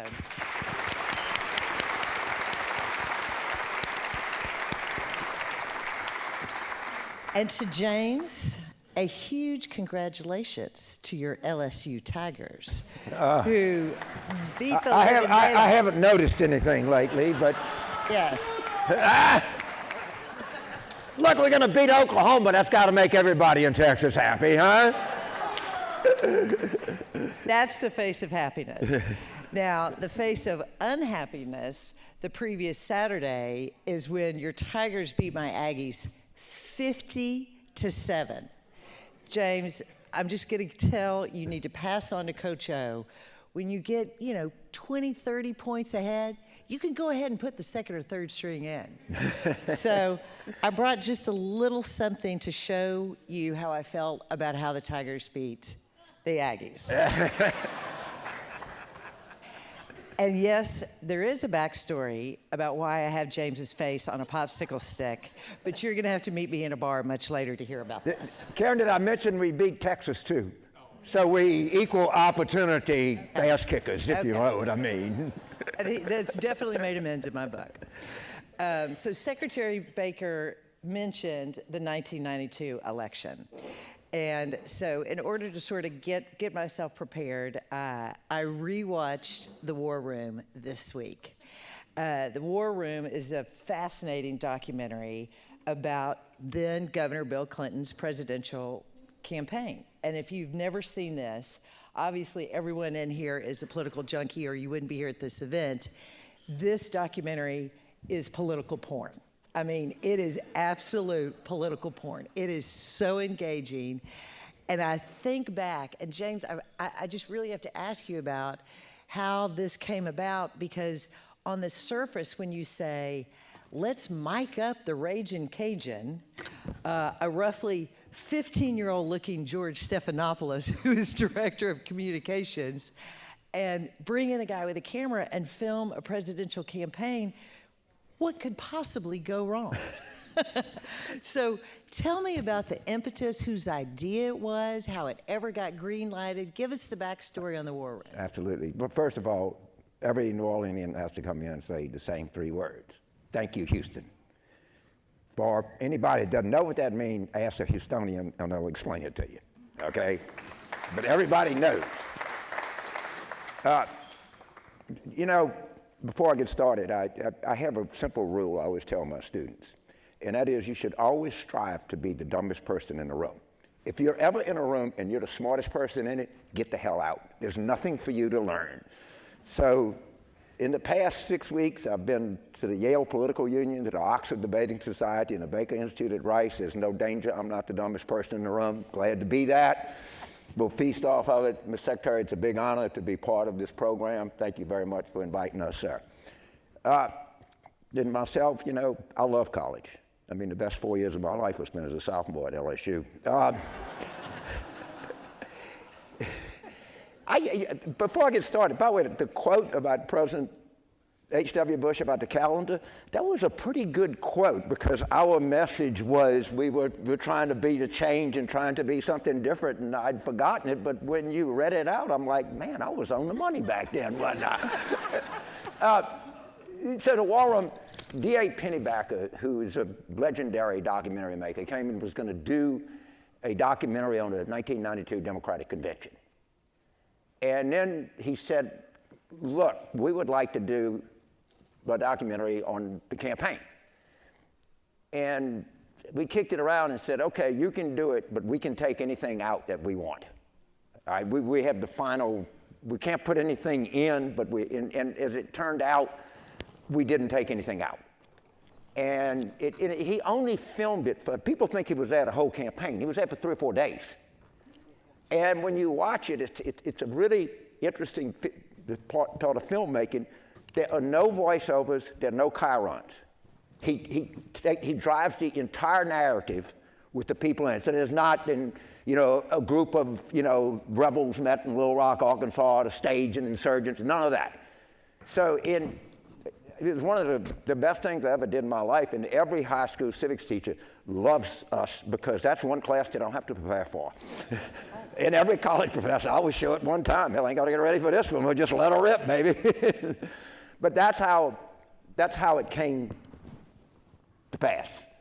And I think if I look back, now you're not serious if you don't have a war room. Everybody in the world has a war room for anything that they're doing. And it's just become part of the culture. And so it was and then Mary, she was great in it, I thought. They got her, and then you were singing. We have girls now who are 21 and 24 that Karen has largely raised. And all they ever say about this, Mother, that hair.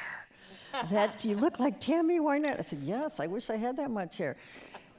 Can I thank Ambassador, of course, and Secretary Baker and Mrs. Baker. We're so honored to be here and that Carl is here with his beloved bride. And thank you, Karen, for doing this. Karen's been working so hard. Carl finally said, don't, you've been knowing them for 30 years or longer. I've known Karen longer than I've known James, so they're just going to talk. So you don't, but you studied so hard. Thank you very much.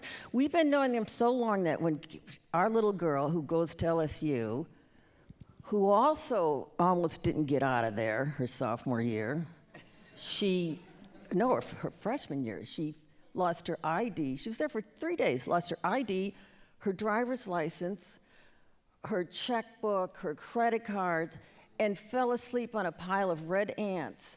And I'm freaking out because I didn't want her to go to her daddy's alma mater. He goes, sugar, I think there was some alcohol involved in this. So, anyway, so this is a Carvel. She is a total Carvel. When she was 4 years old, she came, it was at Christmas time, and she put on Karen's chinchilla coat, and she goes up to her father, and she goes, this is the floor. I'll leave you to figure out the ceiling. And she's still like that, so thank you very much, and you can pay the bills. Can I say about the War Room? Yes, I did love that, but I also want to say about It's the Economy, Stupid. He is the Zen master of sound bites because he's very ADHD and he has the attention span of a gnat, which I love, bursts of clarity. But before James, when you were saying that, there was James A. Baker, jobs, jobs, jobs. And I'm a Yankee from Chicago, and we don't never talk like the way y'all talk, which I love. And the first person I ever said, and this is when I fell in love with you, being called ugly by whoever it was is like being called ugly by a frog, which is it's a huge introduction to me of how to communicate. And that's James A. Baker, so he stole everything he knows from you.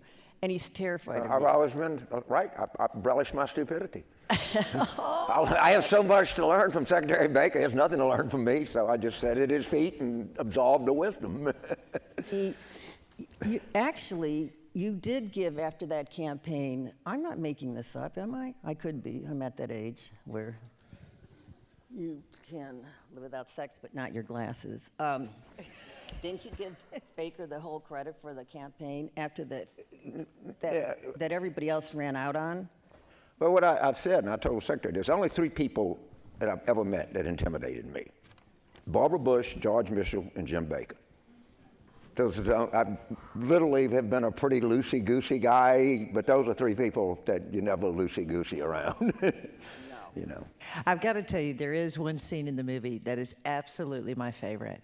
And it really is indicative about even when you can compete against each other, you can keep a civil tone. And it takes place after the 3rd debate. And all of you know that after a presidential debate, the senior members, they head into the spin room, right? So it's Mary's job to get in there and talk about how 41 won the debate, Governor Clinton was wrong on this, James is out there. So, I mean, Mary's just slugging and it's, adrenaline running. And the camera then shows the 2 of them walking together out of the auditorium. And James looks over to Mary. And this is one of the many things I love about James. When James smiles with his entire face. James does not give a half smile. And he leans over and he gives Mary that Cheshire grin. And he says, when this is all over, pack your bags. We're going on a trip. And I don't remember that. Mary on camera melts. She has gone from a firebrand in there for 41 to That's one woman's interpretation of an indie film. It's out there. It's on Amazon. That's I'm not just how I telling you. remembered what I still call the recent unpleasantness. In fact, that night, at the election night at the Houstonian, I was with Mr. Secretary Baker came in with his crew with 6 weeks to spare. Like, you could save that sinking campaign. And we did lose. You didn't win. And Perot helped us lose, by the way. I was with the Baker people, with Janet and Margaret, and you think I'm nice? How many times did I call you and say and every one of your family members? He's one of 8. I called all of his sisters, and I disowned the entire family because Clinton won Louisiana on top of everything else. I was just thinking, you mentioned a Houstonian. I actually lived in the Houstonian in 1989 as I led Fred Hofheinz to like 42% of the vote running for mayor of Houston. So, you know, when you do these things, they always like relish all of the great things you did. They like all of the ones you lost. Way down there. That was not my finest hour. James, you have done a lot of races. And in every race, whether you're running for mayor, governor, but most especially president, there are what I like to call forced errors and unforced errors. A forced error is when the campaign or the candidate screws up. Like whoever thought it was going to be a great idea to put a helmet and Michael Dukakis in a tank, right? Whoever gave Yang a can of Ready Whip and got, young boys on the ground for him to spray the Ready Whip. That's a candidate error. And then you get what I call unforced errors, like when it comes out several days before the election that 43 has decades previously had gotten a DWI with John Newcomb up in Kittybunkport. That's unexpected. But regardless, it's up to the strategist and the campaign to recover, whether it's the candidate's fault or whether it's from outside sources. So James, in all the campaigns you've done, talk to me about some of the most unbelievable things that you've had to overcome either by a forced error or unforced error. Well, I mean, obviously, the entire Lewinsky thing was a forced error, to say the least. Look, I think Carl would attest to this too. And when you're dealing in politics, you're dealing with human beings. These people are not gods or anything. They're more risk takers than most of us. They dare to fail publicly more than we do. But when you're dealing with human beings, they're going to say, and everybody's had this, we'd have a perfect event scheduled, and then Clinton would go up to the rope line. And then that was the end of that. But that's going to happen all the time. People get into this, you got to understand, and the candidates are human beings, the staff are human beings, everybody is, and all you're trying to do is to the best you can get the best out of human beings with the fewest errors. But you're right, in some of them, and I'm looking at these Democrats now, it's like, are you really trying to win? Okay, but if you're having a debate, and you're talking about letting that terrorist in Boston vote from his jail cell, you're not trying to win the election. You're trying to do something else. And that's what befuddles me. I can understand that you make a mistake if you try to catch the ball when it slips through your hands. It's another thing if you don't even put your hands out to try to catch it. All right? And that's a very important thing to remember here. They might be bigger than life, they might be powerful, they might have different things that happen to them, and they might be famous, but at the end of the day, if you're looking across at President Clinton or either the President Bush's or President Obama, you're looking at a human being. That's a big thing to remember. So you're always going to have that kind of stuff.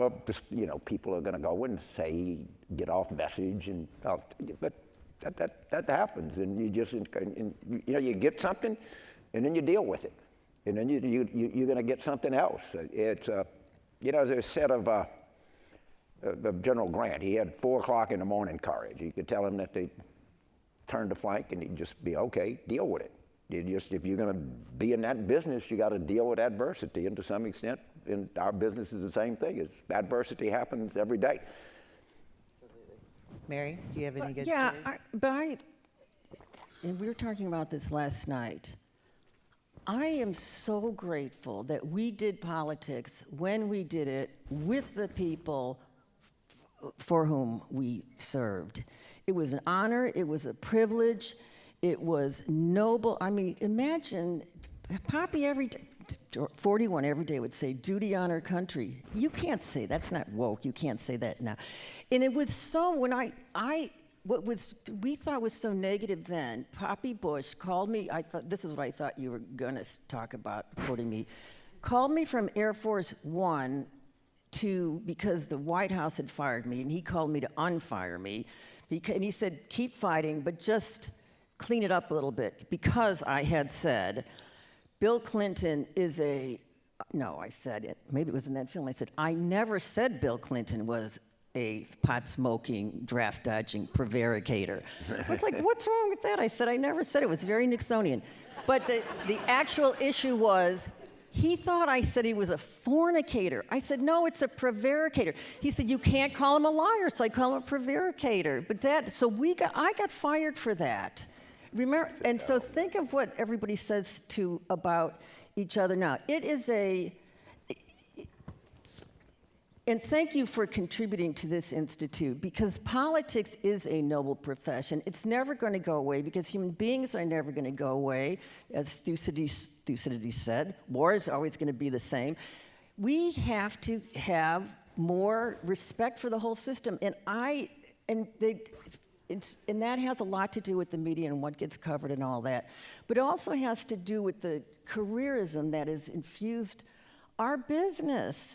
When Karen did the recount that Secretary Baker ran, there wasn't some bureaucracy. She lined up an Air Force full of planes and got them to Florida overnight and got everybody situated and did all other things. You just did, and you had bosses like Mr. Baker, that Secretary Baker. It's like, just get it done. Now it's so bifurcated and teeny-weenied and 140 characters and no message. I don't know what the message, and I feel sorry for you. I am not attacking you. I feel sorry for you in the same way you didn't feel sorry for me when our party was going through this transition. I know what this feels like when you have half your party is Jurassic Park and the other half is Stalin. I don't even know who these people are. It's hard if you're a regular, normal, liberal, Southern, white, man of a certain age, Democrat, who came of age during segregation. I know why he's a liberal, and I know what he thinks the role of government should be. I don't see a lot of that from either side anymore, unless you watch Carl. I said I'd keep the sound off all the time unless Carl comes on and says something, and he always says something smart. But when we served, it was an honor, a privilege, noble. And I wish young people, and it was fun. It was so much fun. We had so much fun, even though that campaign wasn't fun. But young kids now, I want them to be in politics and work on campaigns and not turn into what it's turned into, where it's us versus them. It's just, I'm being cliche about this, but it really just shocks me, even in my own home. One of my daughters is a liberal. The other one is the LSU. I don't know what she is. No, she's Where's the next party? No, not the political party, Daddy. The KD party. Right. Yeah, the Sigma Nu party or something. That's the party she's interested in. Okay, let me tell you something that makes my point. First of all, I can't even talk around the other one. Okay, Mom, you can't say that. I can't say what?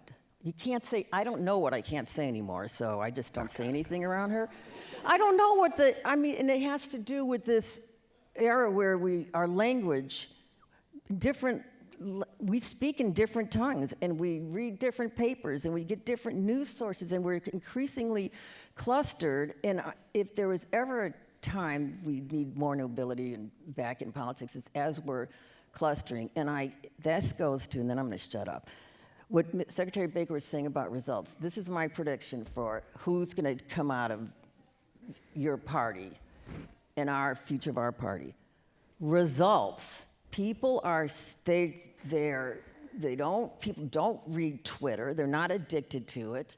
I don't know how to do it anyways, or Facebook or any of that kind of stuff. And if you're over 30 and like a glass of wine at night, you shouldn't have a Twitter account either. You shouldn't have any of that kind of stuff. But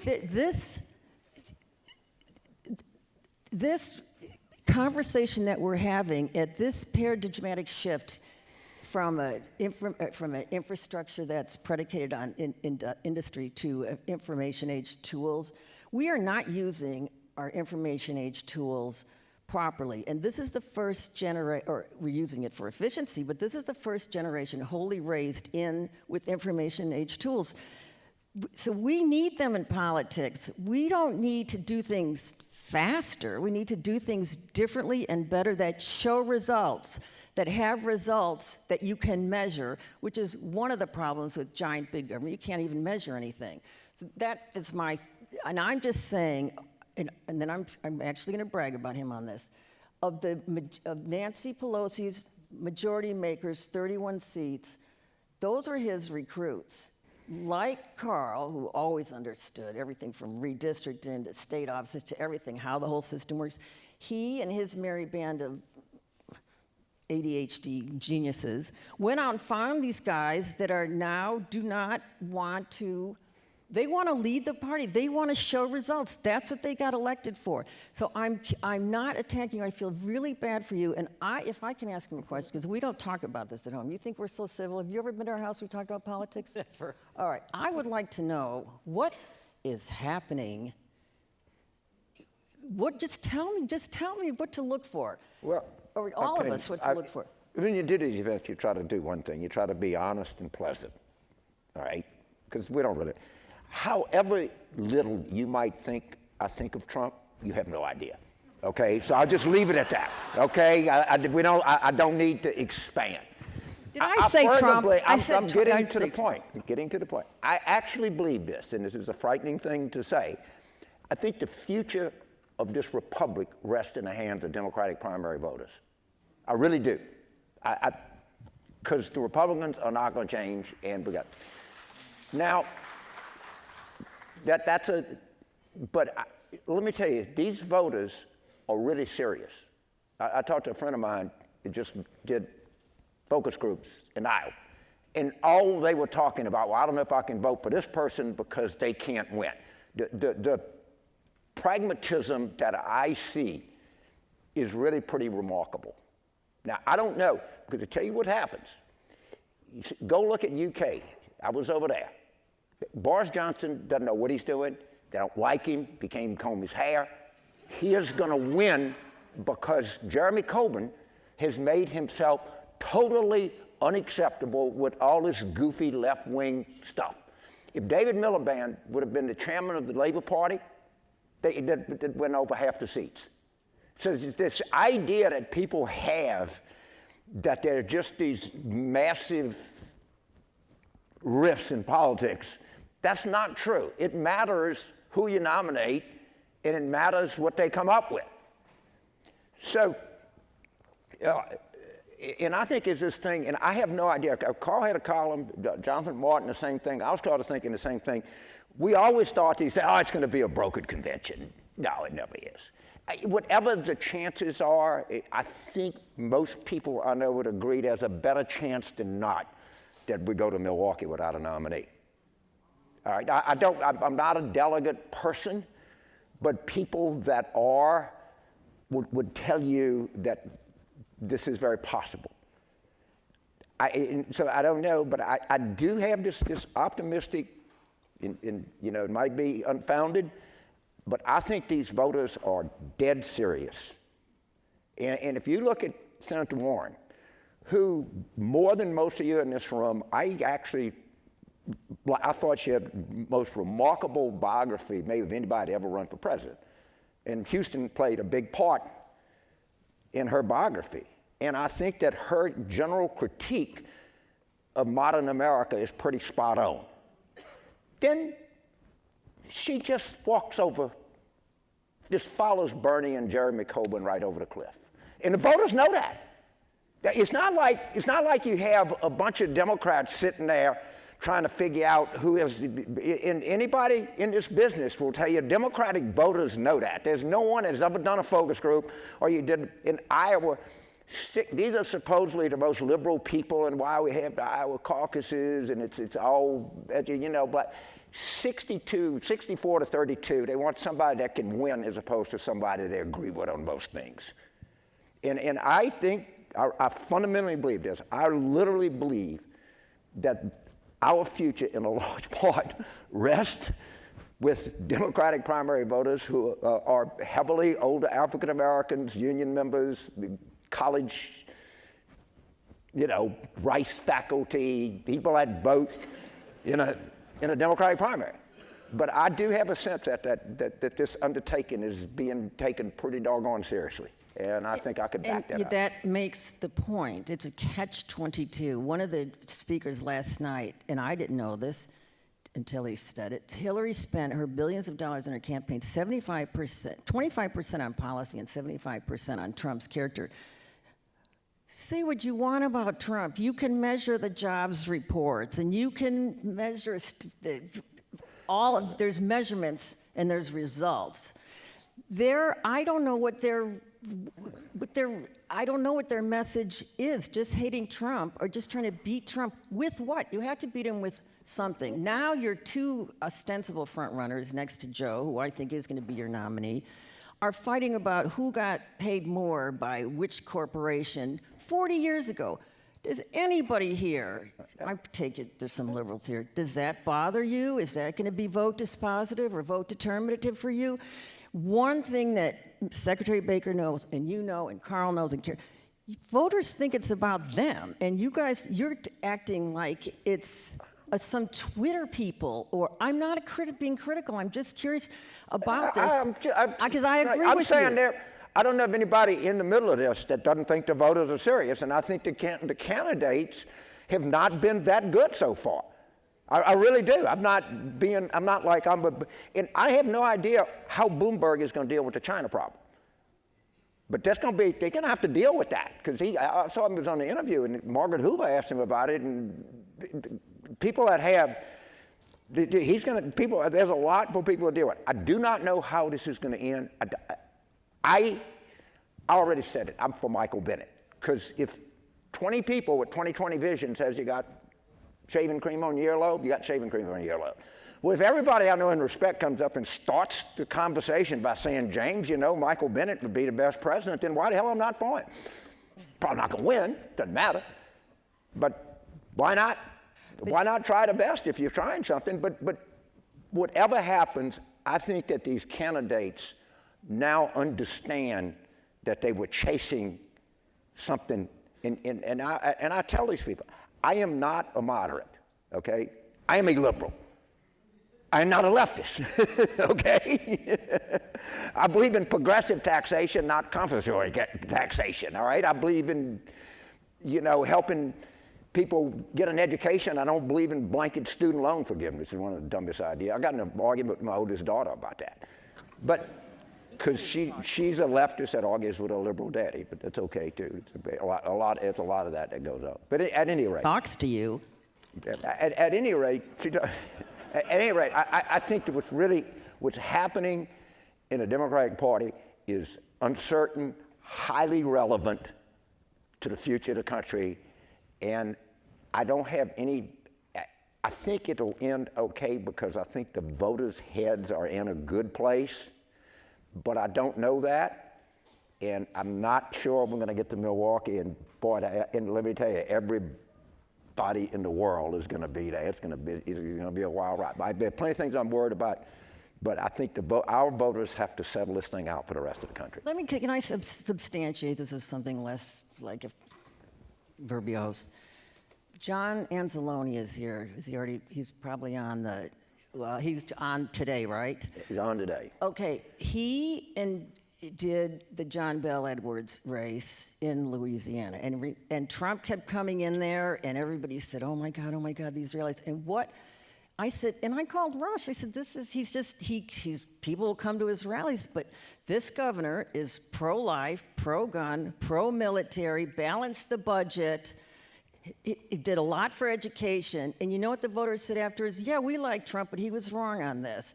And John Bel could show results for all of this, and I think you got a little crazy after the runoff, but that was our fault too. But John is a living testament to this. These races that are winning are sensibly results-oriented, polite, not. What are you laughing at? I'm just laughing about I'm thinking about Anzalone. I gave Anzalone his first job in politics in 1988. He was my political director in New Jersey. And I said, Angelina, come here. You pro-labor? He said, yeah, I love labor. I said, good. Labor your ass out there and get me a cup of coffee. Remember that? So John's become one of the most prominent posters in the Democratic Party. He lives in Alabama, so that it's always good. I always like my posters not to be out in the rest of the country. Which, by the way, speaking of civility, one of John's best friends is Bill Canary, who was George H.W.'s John Anzalone. And this is, people do not, in the real world, hate and are despairing, nor do they want to be, and maybe this is the wrong way to say it, they don't want to spend obsessive amounts of time on politics. They care about football, their kids, their church, their community, all this foreign weirdly obsessive about an increasingly narrow, irrelevant, distracted topic as far as voters are concerned. I just want to repeat across the land what you guys did in Louisiana, and I voted I talk about Kentucky too. I was very involved there. I beat Andy Beshear's daddy. Well, that was we're going to have a fight about that. I'm just telling you, no, because I don't want to cast aspersions. Okay. No, that's a different thing. I'm not bragging about you. I'm talking about my point or Angeloni, that the reason that a blue guy could win in a ruby red state is because he had results. Voters this is the rubber hits the road. This is not like when we started perception is reality. Reality is reality. The cost of education, the cost of drugs, the curriculums in education, immigration, all these are really imploding on people's lives, and they don't really care about these character attacks. And weirdly, I think Trump in his idiot savant way got that. I could shoot somebody on Fifth Avenue, and as long as I'm delivering, and if he keeps producing jobs reports like he did this week, you're just going to, at some point, you're going to have to get back to talking about a way, or stop talking about Medicare for all. Right. Or There are plenty of things that we can talk about. What? First of all, change the way this country is going. I mean, literally, we can't take another 4 years of this. If Biden came up and said, I'm going to serve 4 years, I'm going to have I'll pledge to put 25% of my cabinet members would be Republicans, some kind of a unity government just to get us off of this, I would be for it.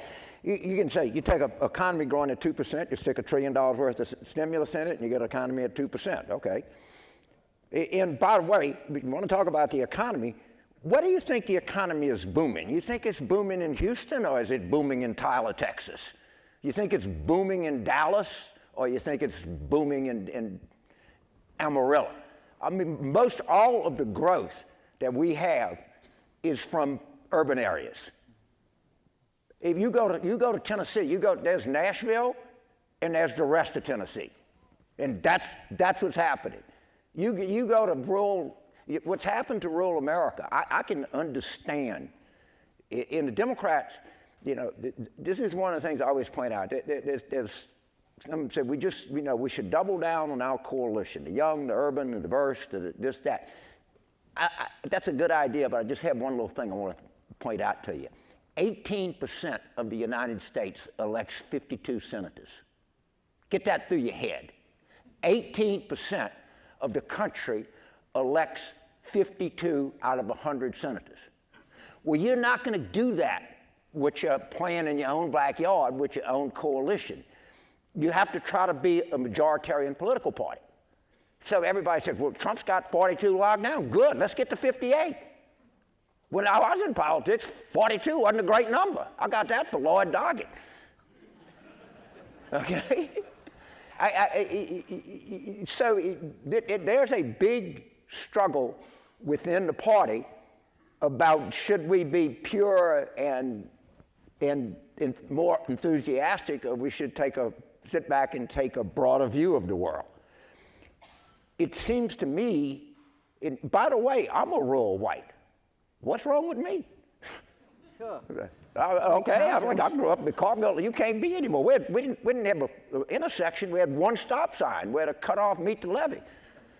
But in a democracy, it's up to them. My point to you today is it really rests.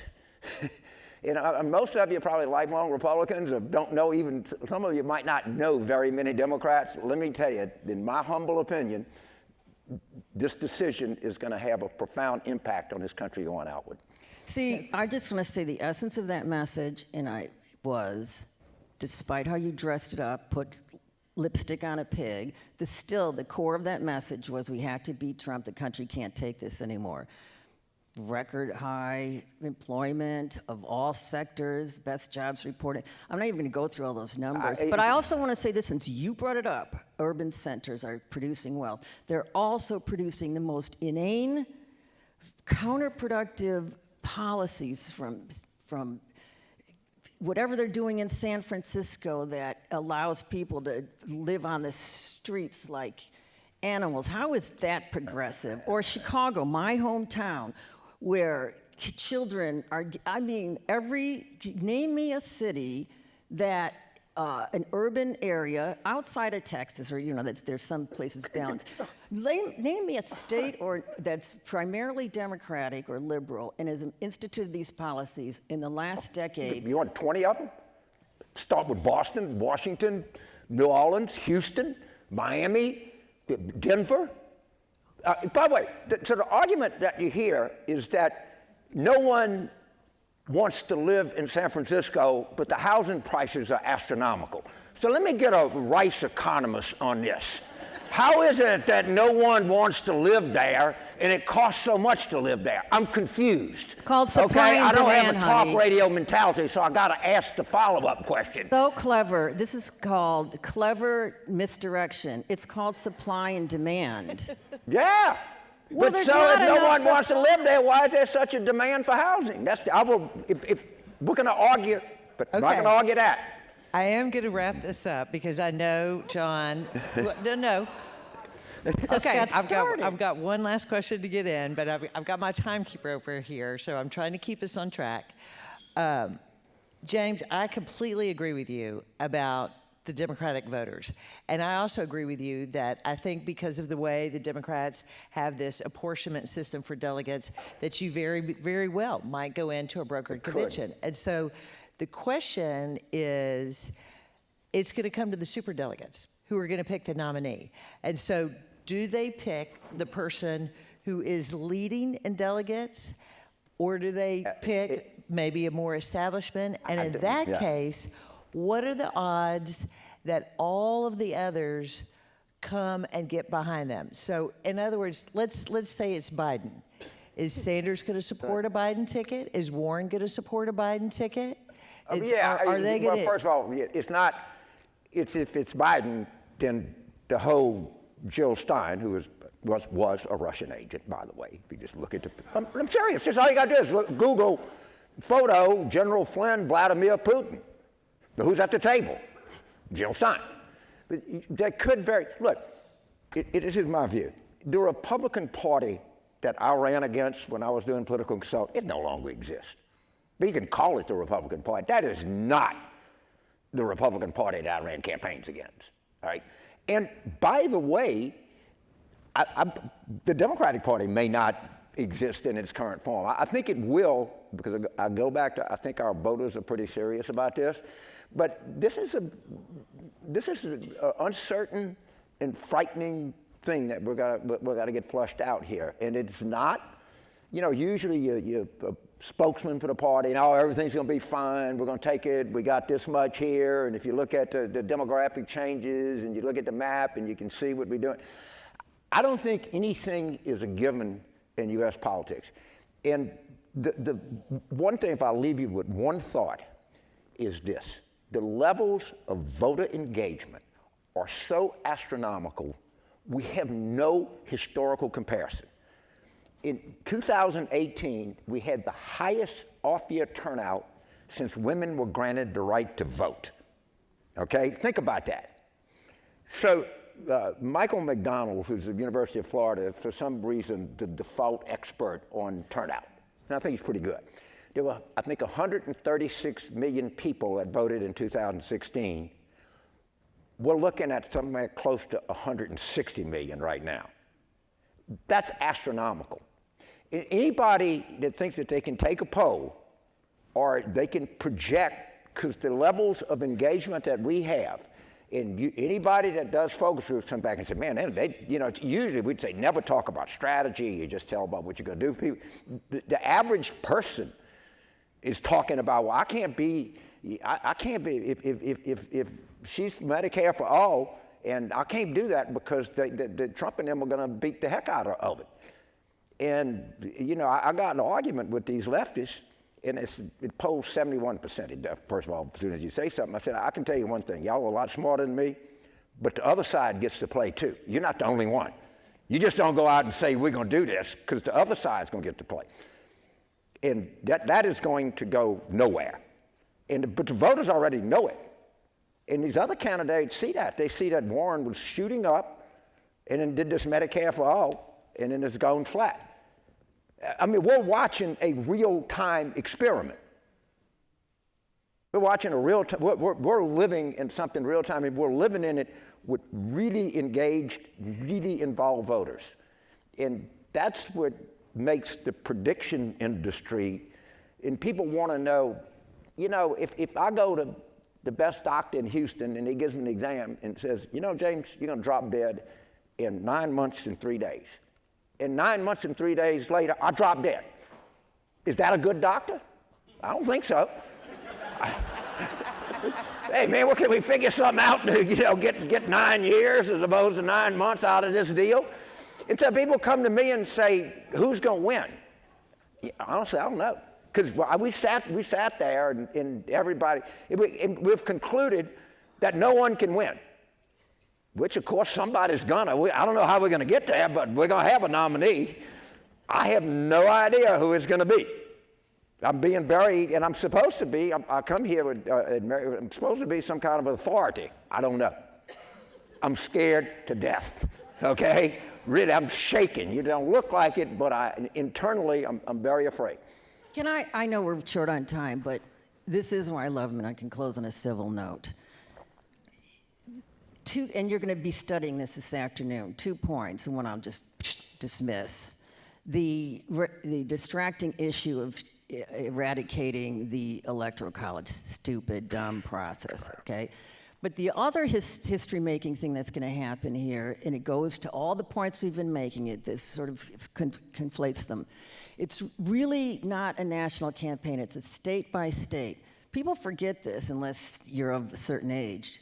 The apples fall, Iowa, New Hampshire, that started with Jimmy Carter and famously George H.W. Bush in 1980. Before that, Iowa was nothing.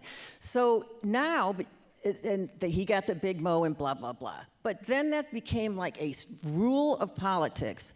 Whoever wins Iowa or New Hampshire, we're going to have different victors in Iowa, New Hampshire, South Carolina, Nevada.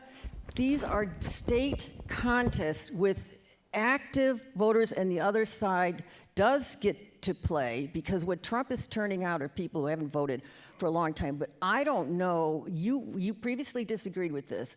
Whoever comes out of Iowa, that you just sucked all the oxygen out of the air. I don't think that's true in this media age. If you have 4 different, this is your topic for this afternoon. Why the Electoral College, please bring this home.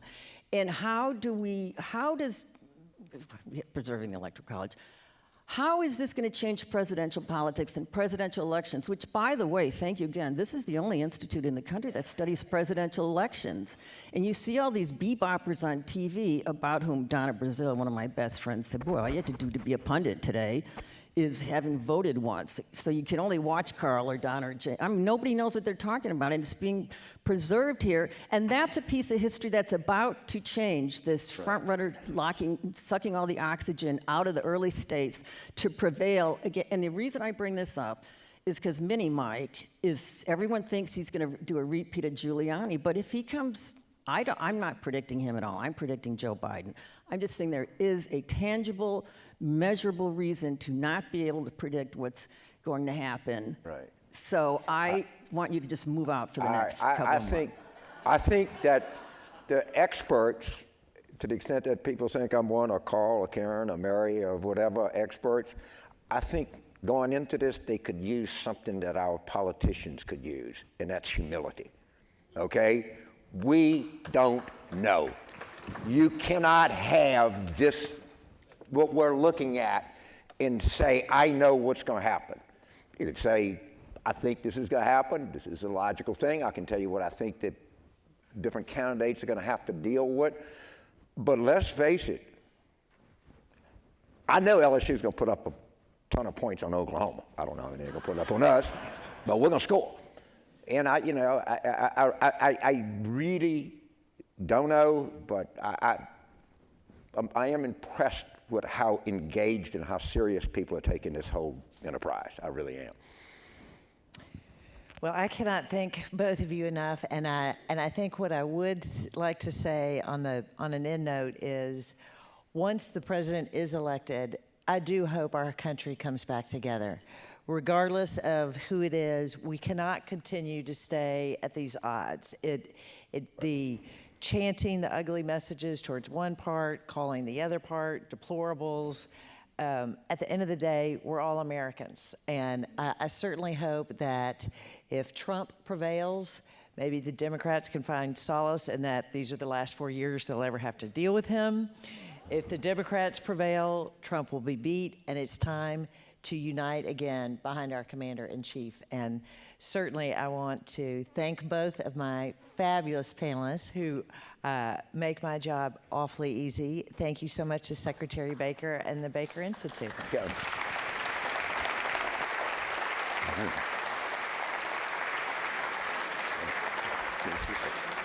You want to shoot James' face?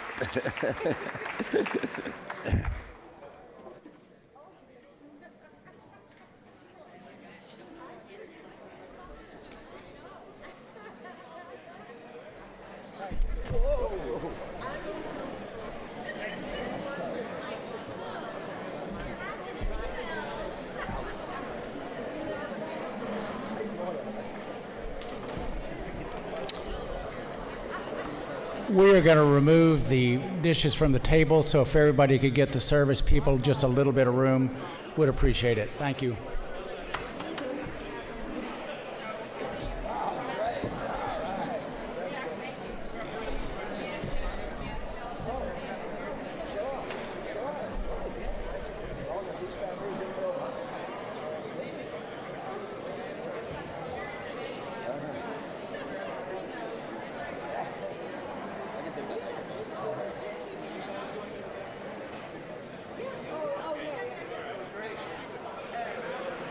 Watch this step.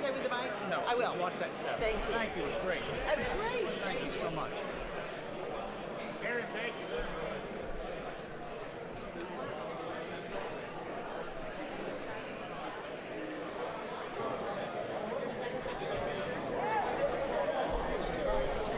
You can probably, they're going to take about 20 minutes to turn it off. Yeah. And so then, You just go regular time after that and end up 30 minutes late. okay. Is that okay? Yeah.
and then we'll move it in the order. Yeah, people forget about Nevada all the time. Don't say Nevada. Don't say Nevada. It's a caucus. I was wondering when that was going to happen. Nevada. I speak Spanish, so Yeah, that's what everybody says. I know that. That's it's like in Texas, speaking Spanish in Texas will drive you nuts because instead of it's not Behar County, it's Bear County. Right. It's not. It's Bolivar Peninsula instead of Bolivar. So. No doubt. Nevada. Okay.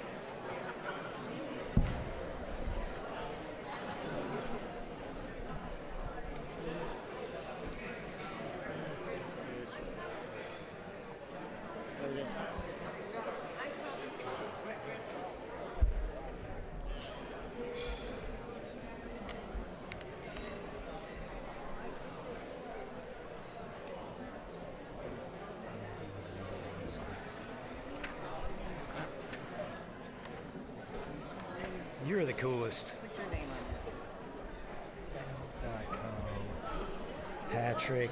Okay. Yeah, fine. K. My handwriting's terrible. I'm so sorry. It's MARYJOKNIGHT@gmail.com.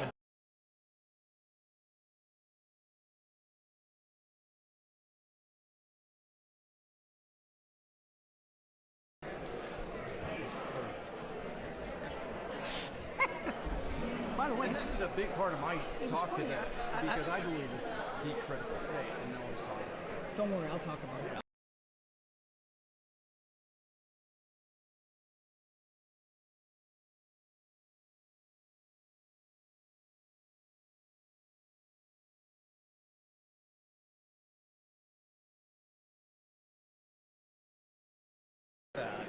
We didn't have to do it. In 15, we did a lot. There was actually a little bit more similar because it was an open seat. Because you really had to do some value stuff. And Christians, killing us. The rest of stuff. Thank you. The end of my partisan politics career was 2004 on that winter night in Iowa.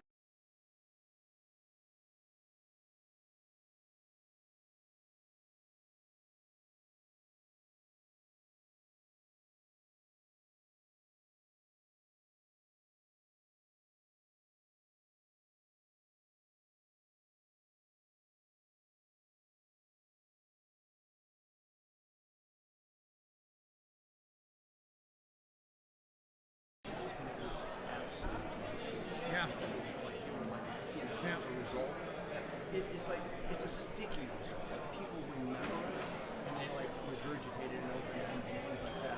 And it means something to them. But there's without a doubt similarities.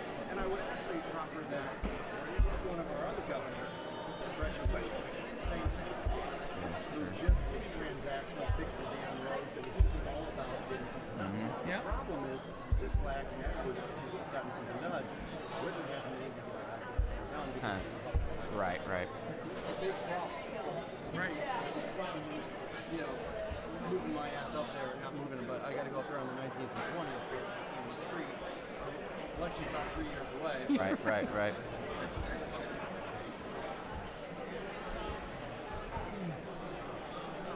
He's right, though. Nobody's talking about it. Nevada. Nobody's an exaggeration, but too few people are. Too relative to its position on the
Okay, thank you, everyone.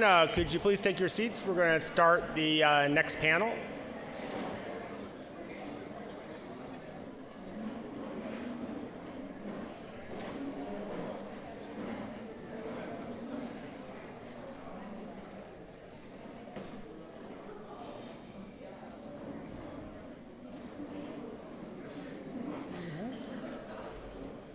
Okay, thank you very much. So we got a little bit behind, but we're going to catch up a little bit. And we're probably going to just go through, we're not going to have a break in the middle between the third and fourth panel. The panelists will go down and then the next panelist will come up and we'll save some time that way. So it's my pleasure now to introduce a panel that's going to be much more nuts and bolts oriented. So we already in the first part have heard about issues of polarization, issues of trust, and broader campaign strategy. Now we're going to get into some nitty gritty with experts. Josh Putnam, who's an expert on primaries and caucuses across the entire country. And then we have 4 experts coming from the 4 early primary and caucus states: Kay Henderson from Iowa, Neil Levesque from New Hampshire, John Ralston from Nevada, am I saying right? Nevada, sorry. The Spanish in me wants to say Nevada, and I just can't get it away. And then David Woodard from Clemson University, talking about South Carolina. So we're going to start off with Josh Putnam, who's going to give a broad overview of the primary and caucus system. Come up here, Josh. Watch your step, though. We've already had 2 people trip. I don't want to be Chevy Chase doing.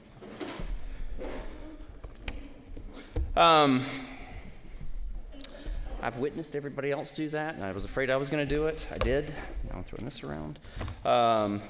Anyway, I want to say I'm going to focus mainly on kind of the Democratic side of things. I'll try and go through all that. If you've got questions about the Republican side, there has been some movement there in terms of the primary process as well. If you want to have that for the Q&A, if we've got time, I'll direct you to that. But anyway, I was checking my email before lunch before, and I had an email from the Trump campaign, and standard email that all the campaigns send out. But it said, 2020 has already started.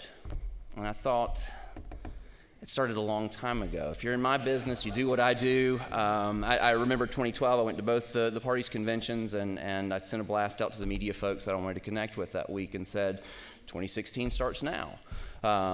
And that was 4 years in advance. And I know we talked about the exhausted majority earlier this morning. When I say that, right, 4 years in advance, people are already exhausted with the one we're already going through. But anyway, 2020 has started. It started a long time ago, right? So I'm going to talk a little bit about kind of changing continuity with respect to the democratic process in 2012 today. Now, we've got some kind of regular rhythms that we recognize in political science research about this process.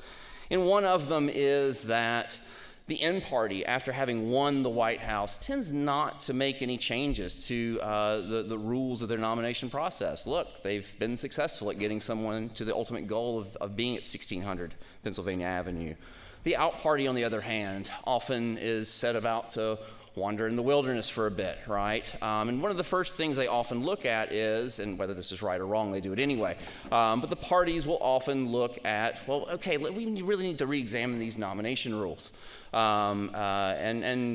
Democrats have certainly been doing that. It didn't take the election in 2016 for them to start that. In fact, the bitter battle between Clinton and Sanders in 2016 kind of got that started at the convention back in 2016 in Philadelphia. So even before the convention started, the Rules and Bylaws Committee met and basically saw the process being our Sanders folks throwing up obstacles. So to putting a set of rules on the convention floor to be voted upon and so on and so forth.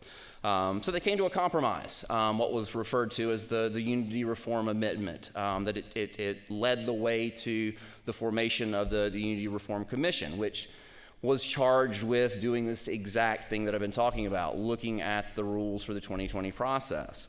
And they focused their efforts in three main areas, one of which we've already heard about during Madeline and Carville's talk a little bit ago, the superdelegates. Certainly the Sanders folks were the ones that were most kind of disenchanted with the superdelegate system in 2016, and what came out of the Unity Reform Commission, or at least that amendment, was to try to curb not only their role in the process, but their influence as well. So the initial proposal was, we're going to take of the 712 superdelegates there were in 2016, roughly 400 of them that are DNC members are going to be pledged based on the results of the primaries and caucuses in 2020. Now, once that got through the Unity Reform Commission, went back before the Rules and Bylaws Committee later on to be ratified, we saw that tweaked a little bit to the system as it currently exists. Superdelegates still exist, but they don't have voting privileges unless the delegate number is, the delegate majority includes them in the denominator, if you will. So they won't participate unless there is an overwhelming winner on that first ballot, barring a change of the rules. I won't get into that. But what that didn't do was really address what the Sanders campaign's main complaint was about the superdelegates in the first place. And that was, in 2015, masses of them had lined up behind Hillary Clinton. The Sanders folks, saw that as kind of a primary before the primary. And didn't like that kind of thumb on the scale, for lack of a better term. So that was one thing they looked at, the Unity Reform Commission, in making that change. What they did was to, again, affect the voting rights of superdelegates, but didn't affect their ability to endorse folks. So we've seen a few of those, but not en masse as we've seen in past cycles, for sure. And certainly we can attribute that to the size of the field this time around. So superdelegates is one thing. They also focused on caucuses. Hillary Clinton ran for the Democratic nomination in 2008, again in 2016. Both times she didn't do all that well in caucuses. Across the board in 2008, and it was only her campaign's foresight in both Iowa and Nevada that helped her to eke out victories in both those states in 2016. So again, her campaign brought to that discussion at the convention 4 years ago, or I guess 3, but that we need to reduce the number of caucuses to increase participation in the process. So one of the things that came out of the Unity Reform Commission and their efforts during this was to, again, kind of try to encourage states to reduce or to switch from caucuses to primary. There were no penalties that were directly associated with that, but again, that encouragement was on the books, and I'll talk a little bit about how that's changed over time in a little bit. The other thing that the Sanders folks brought up, the third thing that they focused on in this Unity Reform Amendment at the convention in 2016 was participation. And by that I mean participation in the primaries, whether it's open or closed, who can participate. Sanders folks liked those open primaries last time around, at least primaries where independents could participate. That's one that the Unity Reform Commission put out a recommendation on that front. Given that it's states that are making those decisions, however, on who can participate, the Rules and Bylaws Committee largely later kind of punted on that issue. So we haven't really seen any movement on that front. But the bottom line from their perspective was, let's increase participation on this. One other thing that we've seen outside of that process between 2016 and now, at least on the Democratic side, and this is outside of the delegate selection rules process, but is kind of a set of informal rules, or I guess they're more formal if we're talking about it, but it's the debates process.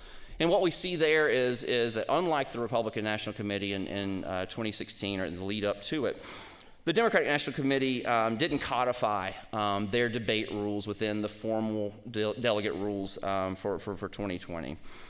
But what they did do in putting together a set of rules for this cycle is to demonstrate a little bit of learning, right? One thing that we saw in 2016 on the Republican side was they only used polling to dictate who would or wouldn't be in the debates, right? We had the main stage debate and those so-called kiddie table debates with the lesser candidates. But what the Democrats did was take that and augment it a bit, right? And it's with an eye towards trying to winnow the field to some extent.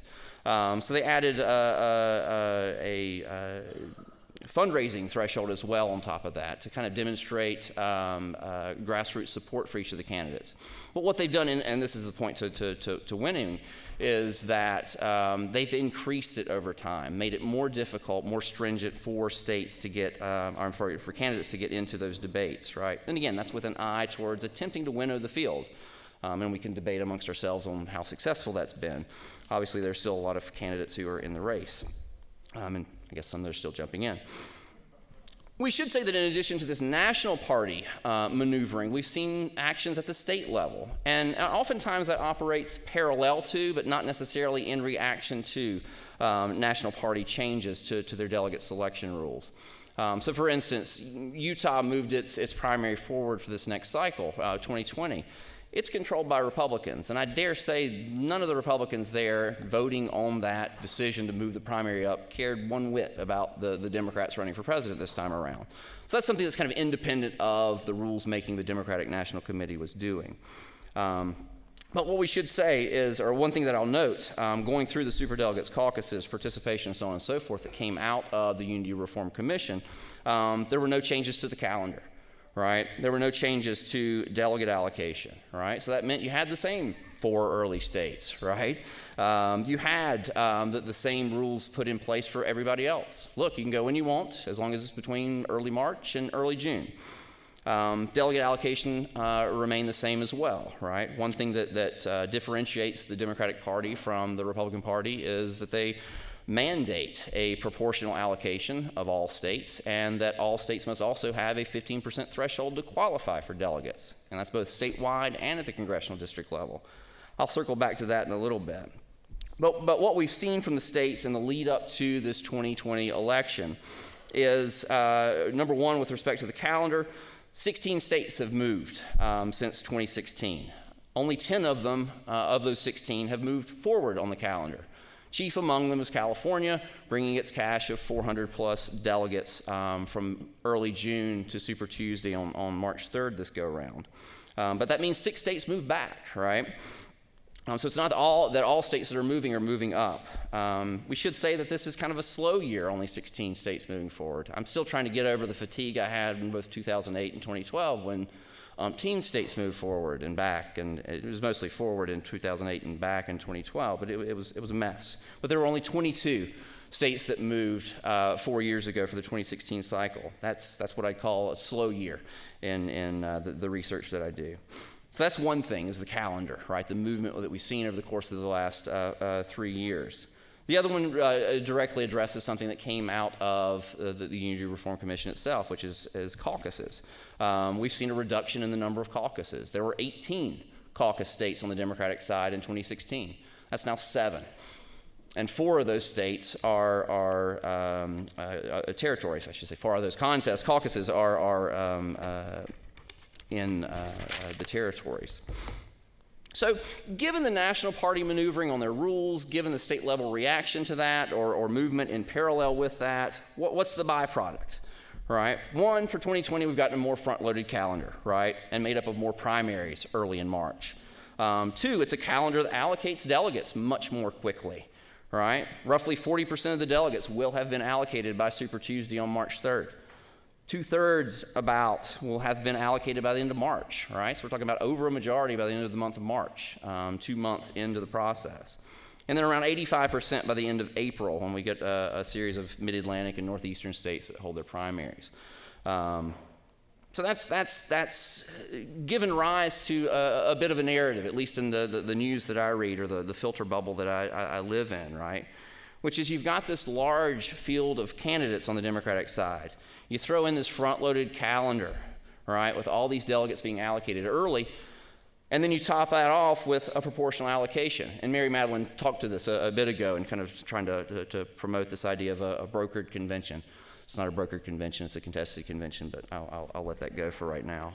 But right, that combination, that math equation of big field, front-loaded calendar, proportional allocation is chaos, apparently, right? It leads to that brokered convention that we're supposed to have, right? And that's been the theory, right? And we should add, right, that superdelegates would potentially have the potential to come in and make endorsements now to try and give some signals to voters, perhaps, about who they should support in all of this.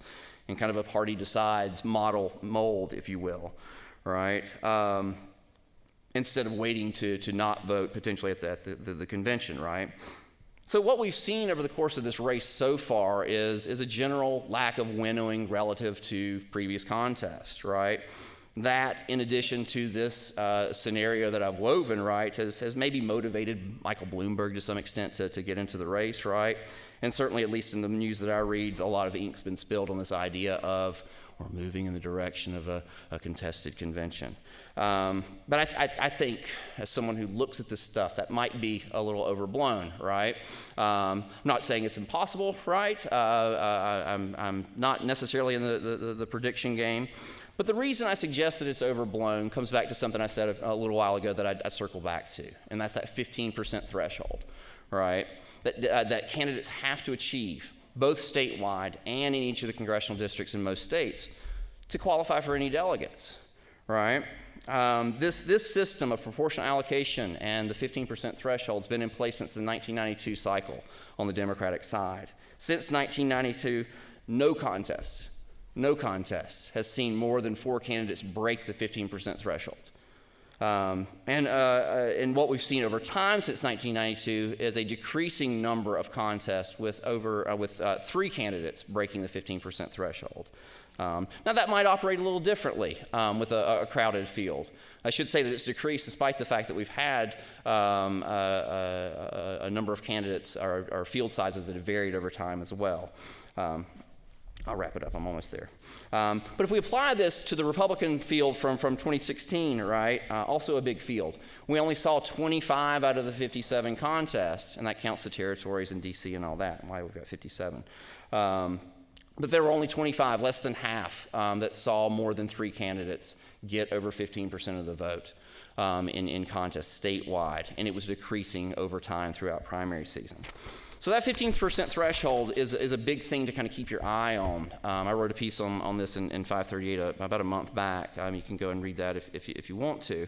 But how does this kind of project onto, and this is in closing and I'll yield, but if we look at the national polls, and I glanced this morning at Real Clear Politics national aggregation of the polls, right? There are just 2 candidates that are over 15% nationally right now. That's Biden and Sanders. Now, Buttigieg and Warren both are in double digits, but they come in under 15%. When we look at this as a state-by-state contest, a sequential process, right, it's a little bit more clustered if we look at Iowa and New Hampshire right now, Nevada a little less so, and certainly South Carolina right now is a state that if you look at that, I think only Biden is the one that's clearing the 15% threshold. But that's really going to dictate whether or not we see that a contested convention coming up, right? And we should know, there's a rule that I go by, right? This 50-75 rule, I call it, right? So look at who the leader is in the delegate count at the point at which 50% of the delegates have been allocated. Usually that person who's in the lead then is just about wrapping things up when we get to the point where 75% of the delegates have been allocated. And that says by the end of April, we should generally know who it's going to be. If we get to that point and don't know, then we can talk contested convention. But I'll let Iowa, New Hampshire, Nevada, and South Carolina have their say on this. Thanks, y'all. Thank you. I'll go with OK Henderson for Iowa, the First in the Nation caucus. Good news, I generally speak in 30, 40, 60, and 90-second segments, so I'm going to make this as quick as possible. Thanks for the invitation today. I'll just begin by expressing how busy it is and how intense it is in Iowa. There were 24 separate weekend events in Iowa featuring candidates. When I left the state on Sunday, there were still 4 candidates running around Iowa.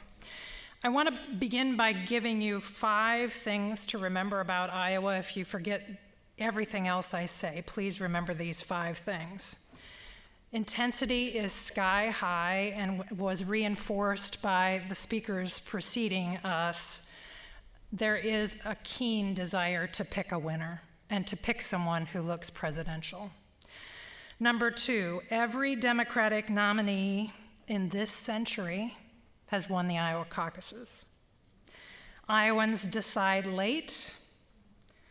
Iowans like a fresh face, and neighbors do well. Think Dick Gephardt, think Bob Dole, think Barack Obama. First of all, though, let's deal with the Harris exit. Harris donors may shift to Biden, but from what I'm seeing on the ground, Harris supporters will most likely go to Klobuchar and Booker. Even Warren may get some of those folks. Harris had at least 60 paid staffers in the state when she dropped out. It's hard to confirm some of these numbers until the next FEC reports come out. But the conservative estimate among the Iowa press corps is there are around 600 field organizers paid to be working in Iowa, primarily for the Warren, Buttigieg, Sanders, Biden, and Booker campaigns. Someone I spoke with this weekend thinks that number may be approaching 1,000 by now. November is a really weird month to analyze this next group of data that I'll share with you. So let's go back to October. November's weird because we had Thanksgiving and stuff just didn't happen over Thanksgiving. The field organizers who are paid to be working in Iowa hosted 7,200 separate events in Iowa in October. These are events that do not have a candidate attending. They went on kayaking expeditions. They did service projects. These are community building efforts that are going on among these field organizers. This is the kind of stuff that the Obama campaign did in 2007. The Des Moines Register did the math, so I didn't have to. That is about 232 events per day in the month of October. Talk about intensity, right? These field organizers may be expanding the Iowa electorate. We do not know that right now. I've been looking at the voter registration data. It's fairly static. My suspicion is what will happen is what happened on caucus night on January 3rd, 2008. The morning of that caucus, the Obama campaign had identified in its records about 100,000 people. It had a pretty clear idea. They called them number ones. They were really intense, and they expected them to vote for Obama. That's 100,000 Iowans. Among those, 80,000 of them were new participants. They were either Republicans switching their registration to Democrats, or they were people who had never participated in a caucus. And thank you to the Obama organization, but that would be 80%. Even I can do that kind of math. At this time in the 2003-2004 cycle, there was kind of a flip the switch moment with John Kerry, and I'll get to that in a little bit. But as we got on into the January of 2004, it was clear that a person named John was surging, and there were two people named John. Kerry had a military record, and he looked and sounded presidential. Buttigieg is gaining momentum in Iowa, and I will tell you some of the largest applause lines he gets in Iowa are when he mentions going on a debate stage and talking about his military record compared to President Trump's. And then turning to John Edwards in 2003, the close of 2003, and then the 3 weeks leading up to the 2004 caucuses, he basically employed a unity message. And that was why he was surging. And so under the scenario this time around, you have Cory Booker sort of employing that be best mantra.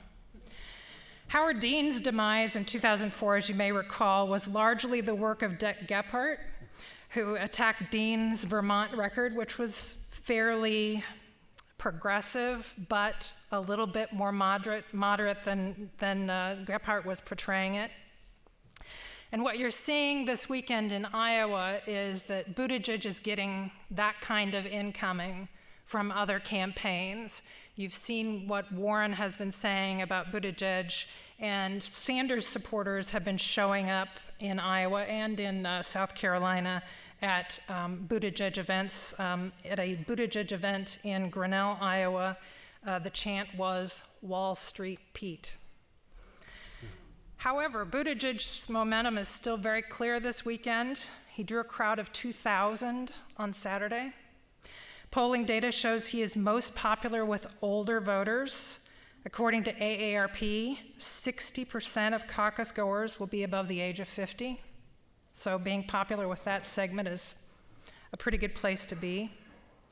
And finally, remember I told you that Iowans like a fresh face. Obama in 2008. Iowans also like a neighbor, and so that brings us to Minnesota Senator Amy Klobuchar. I covered a couple of Klobuchar events this past weekend. There are lots of undecided voters showing up. At one event, the person introducing Senator Klobuchar to the crowd said, "If you're undecided, please raise your hand." About 3/4 of the people in their room raised their hand. That tells you that her campaign is identifying undecided voters and actually getting them to come to an event to see and hear the candidate in person. She's also hired some people who are well-versed in the caucus rules. She hired Beto O'Rourke's Iowa campaign manager, who turns out to be the former executive director of the Iowa Democratic Party and knows how to put on a caucus. These voters tell me when I talk to them that they're interested in her moderate views compared to the rest of the field, and also something not to be overlooked given what happened in 2016, her gender is helping Klobuchar as well.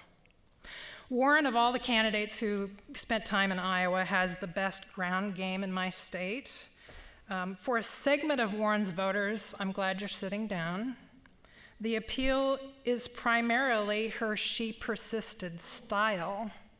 It's not necessarily the substance. Her gender is helping her. Polling this fall in Iowa also showed that she had the support of about 1/3 of the caucus goers who supported Bernie Sanders in 2016. Sanders has hung on to a solid core of supporters in Iowa who will not budge. And finally, we get to the other name on the ballot, if you will, Biden. He's in the game, and he could still win Iowa. He had basically no working campaign apparatus in Iowa until this fall. But it wasn't as if he needed to build name recognition. Biden appeals, as you know, to moderates, and moderates account for the largest section of Iowa Democratic Party caucus participants in the past and likely in 2020. Joe Biden, of course, has been campaigning in Iowa since the 1980s, and I'll tell you how old I am. I've covered all 3 of his White House campaigns. Cory Booker met with the Iowa delegates at the 2012 Democratic National Convention in Charlotte before he was even a U.S. Senator. Amy Klobuchar has been telling Iowa audiences she can see Iowa from her porch since 2013.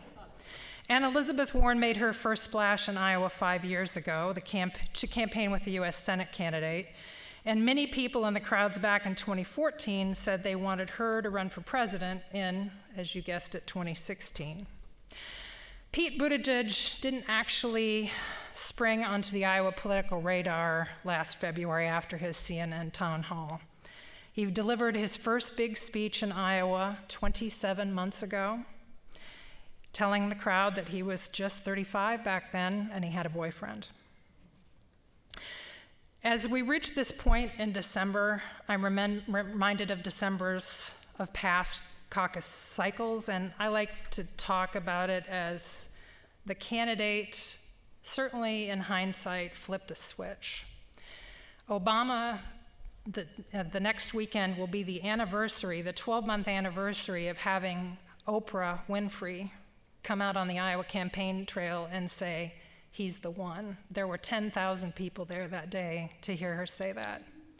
In 2003, John Kerry took out a multi-million-dollar loan on his house, and he flipped the switch. He campaigned in Iowa 24 hours straight, flying around on a helicopter at one point.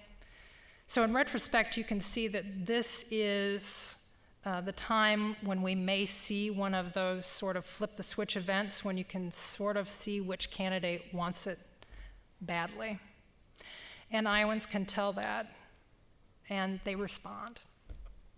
if you have questions about the caucus process, which some of you may, the folks who have invited me here will give you my email address, because I don't want to explain caucus math because it will take more than 12 minutes, number one.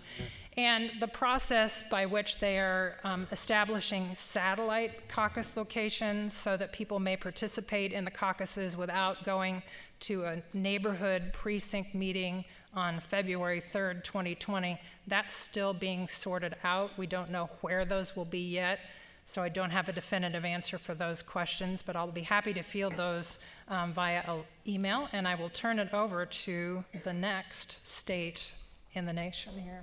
Thank you.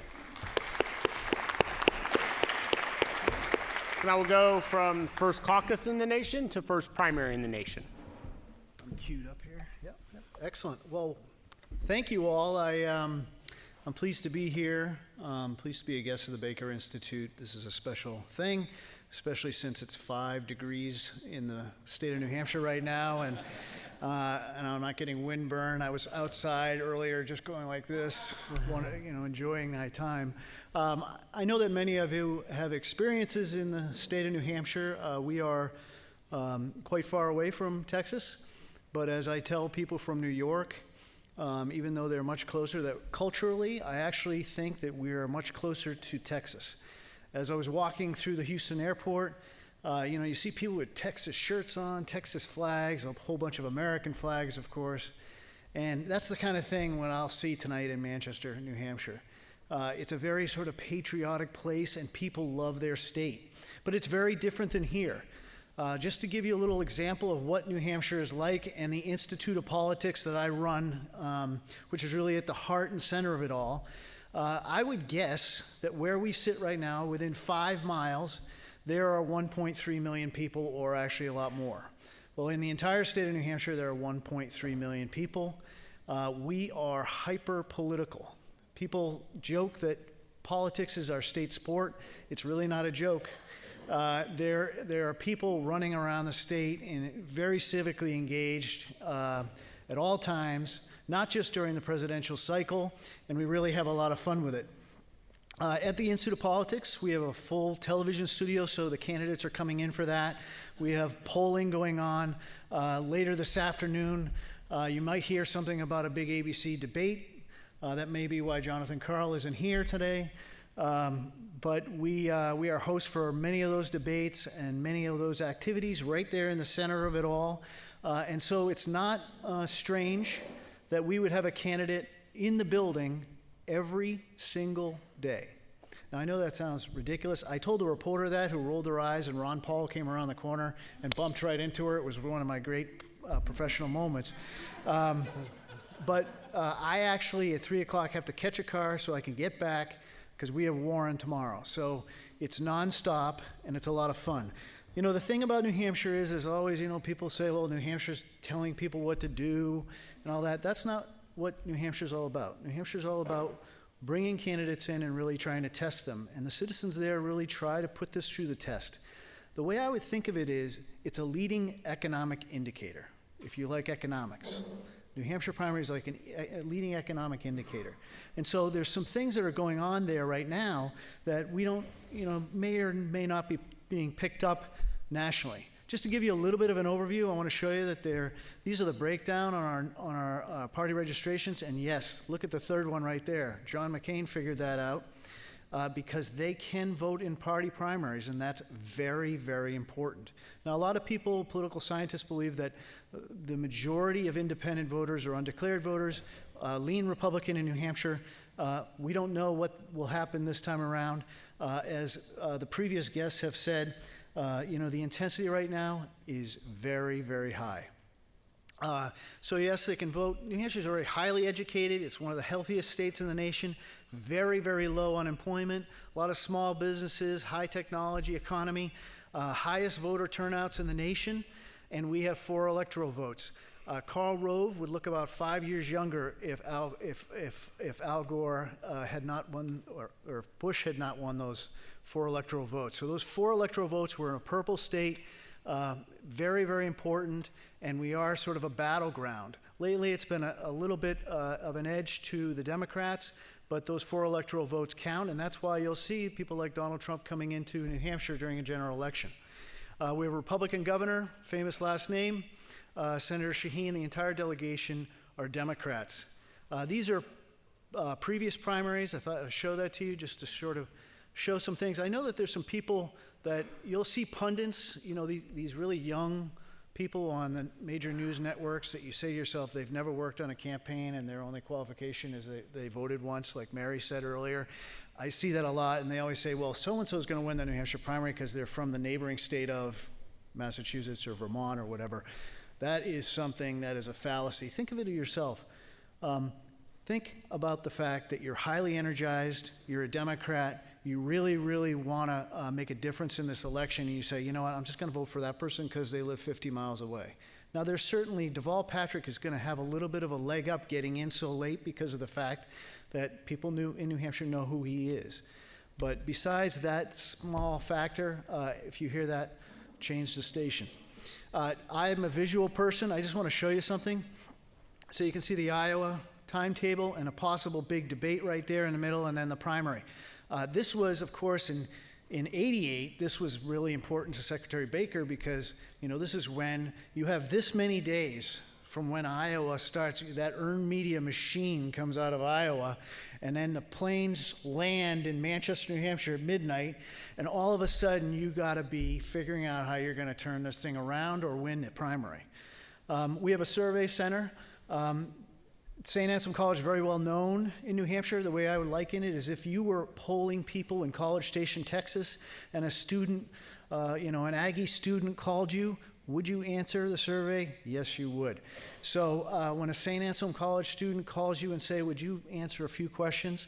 We think we actually get better results from that. I know it's not scientific, but we think it works. That's the methodology. Right now, yes. Who's that guy? And can you pronounce his last name? Now, when we published this poll, we were told, well, you're a little bit of an outlier. So 2 Iowa polls show Buttigieg up. And then our poll, the Real Clear Politics average in New Hampshire right now, shows Buttigieg up. And let me just say something. When you see Sanders up in New Hampshire, you got to look at the weighting on the 18 to 29s. 18 to 29-year-old voters, there's a lot of, I think, optimism in pollsters that that segment of the population is going to all of a sudden come out in droves, but our polling shows a little different. Interestingly, Sanders, one of the older candidates, very well liked to younger voters. Buttigieg, 37 years old. Yes, he's liked by older voters. Here are some of the numbers. You can see this in color of where we're going. Which candidate do you think would make the best president? Buttigieg. Candidate favorability. Now this is where it really matters, right? So you got high favorables, low negatives with Buttigieg. And our friend from Iowa said that they're all of a sudden starting to focus on him. It's going to be very interesting to see if he can take the punch. Because so far, we were saying this on the bus ride over, this primary election has been, the debates, I have to watch them all. Okay, I think you should sympathize with me. I have to watch all these debates.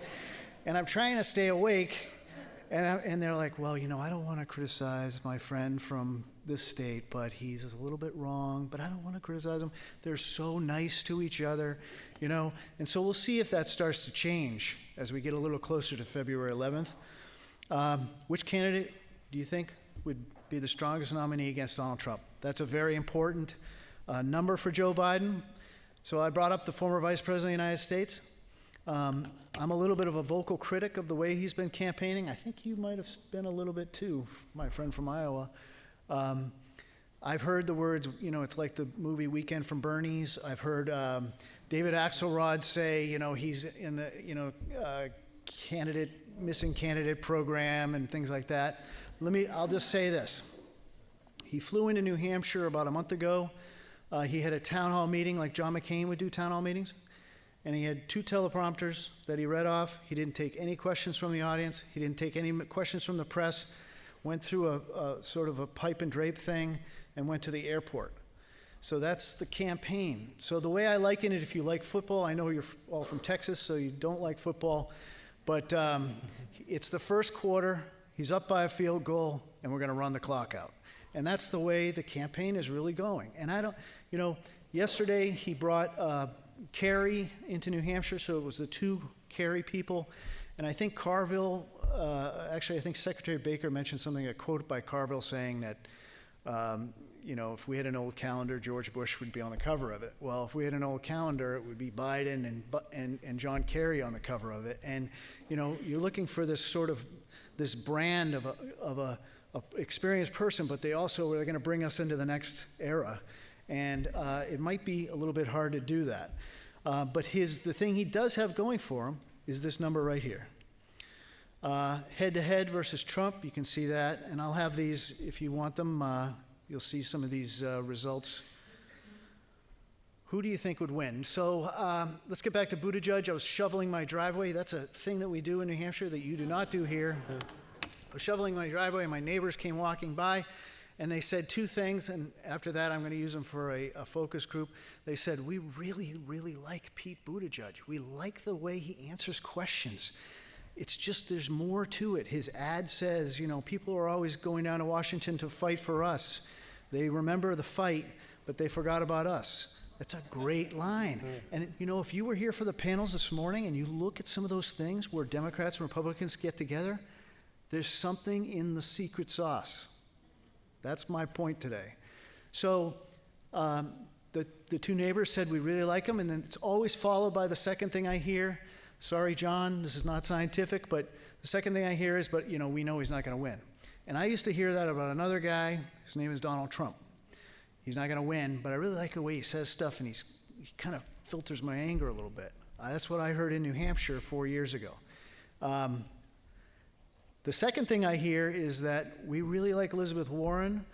We really like her. She's very prepared. She's got a good answer, but we didn't like the way she explained how she's going to pay for the Medicare for all, and it's almost as if they said, ooh, we're not going to throw her away as a candidate. It's not the Howard Dean scream, but we're going to kind of put her on a, sorry if any of you were on that campaign, we're going to put her over here on the shelf for just a moment and see what happens. Biden, can he maintain this electability edge? Buttigieg, what happens when his 7-to-1 net favorability shrinks? I think that's a big one for him. Sanders, a little bit different. We heard a speaker here yesterday who said something about the differences were not political, they were cultural. If you sort of did some focus groups 4 years ago with independent voters, a lot of them would say, I'm voting for Trump. And you say, well, if he drops out, because we thought he was going to drop out after the Billy Bush thing, if he drops out, who are you going to vote for? Bernie Sanders. Interesting. That branding, though, that sort of outsider, is sort of faded a little bit, and I think that's why he's not doing as well, but he has core, solid support. He's very capable of winning this thing. And can Warren's people get back? Here's some other thoughts I have about the poll. Sanders is kind of a big if, and where do they go second? So the title of this conference was, he's telling me I'm out of time. The title of this conference was, this is a tumultuous time, not if you're a Republican, right? Look at this. We have a big lake in New Hampshire. It's called Lake Winnipesaukee. When it freezes over, it's like 30 miles long. You can skate all the way across it. That's Donald Trump's poll numbers. Party by registration on Trump favorability, look at that. And it's sort of like some of those Republicans that didn't really like him, they've come back. You know what these mean?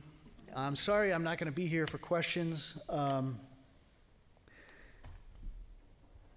The other thing that I see a lot is you see these pundits say, well, there's the Bernie Sanders, Elizabeth Warren lane, and then there's this lane and this lane. And I always think it's just ridiculous because there's so many people, particularly in our state, that they're motivated by that personality.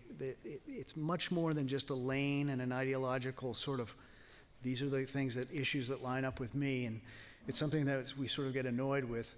But I'm glad to be here. I hope to see you all. If you really love politics, we have a lot of political tourists that come to New Hampshire in February, and it's a very exciting time, and the Institute of Politics is there, and you're welcome to come. So thank you.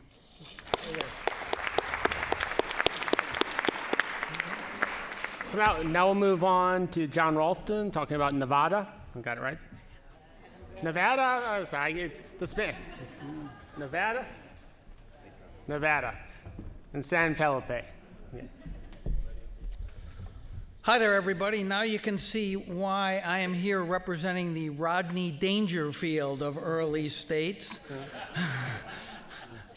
No one can pronounce the state right, name right, and no one knows that it comes before South Carolina, right, David?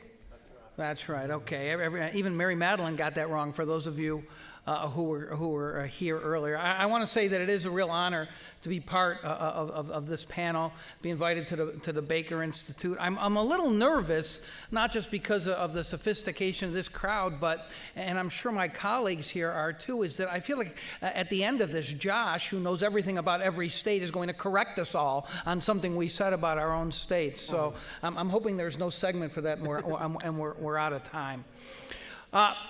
We are third.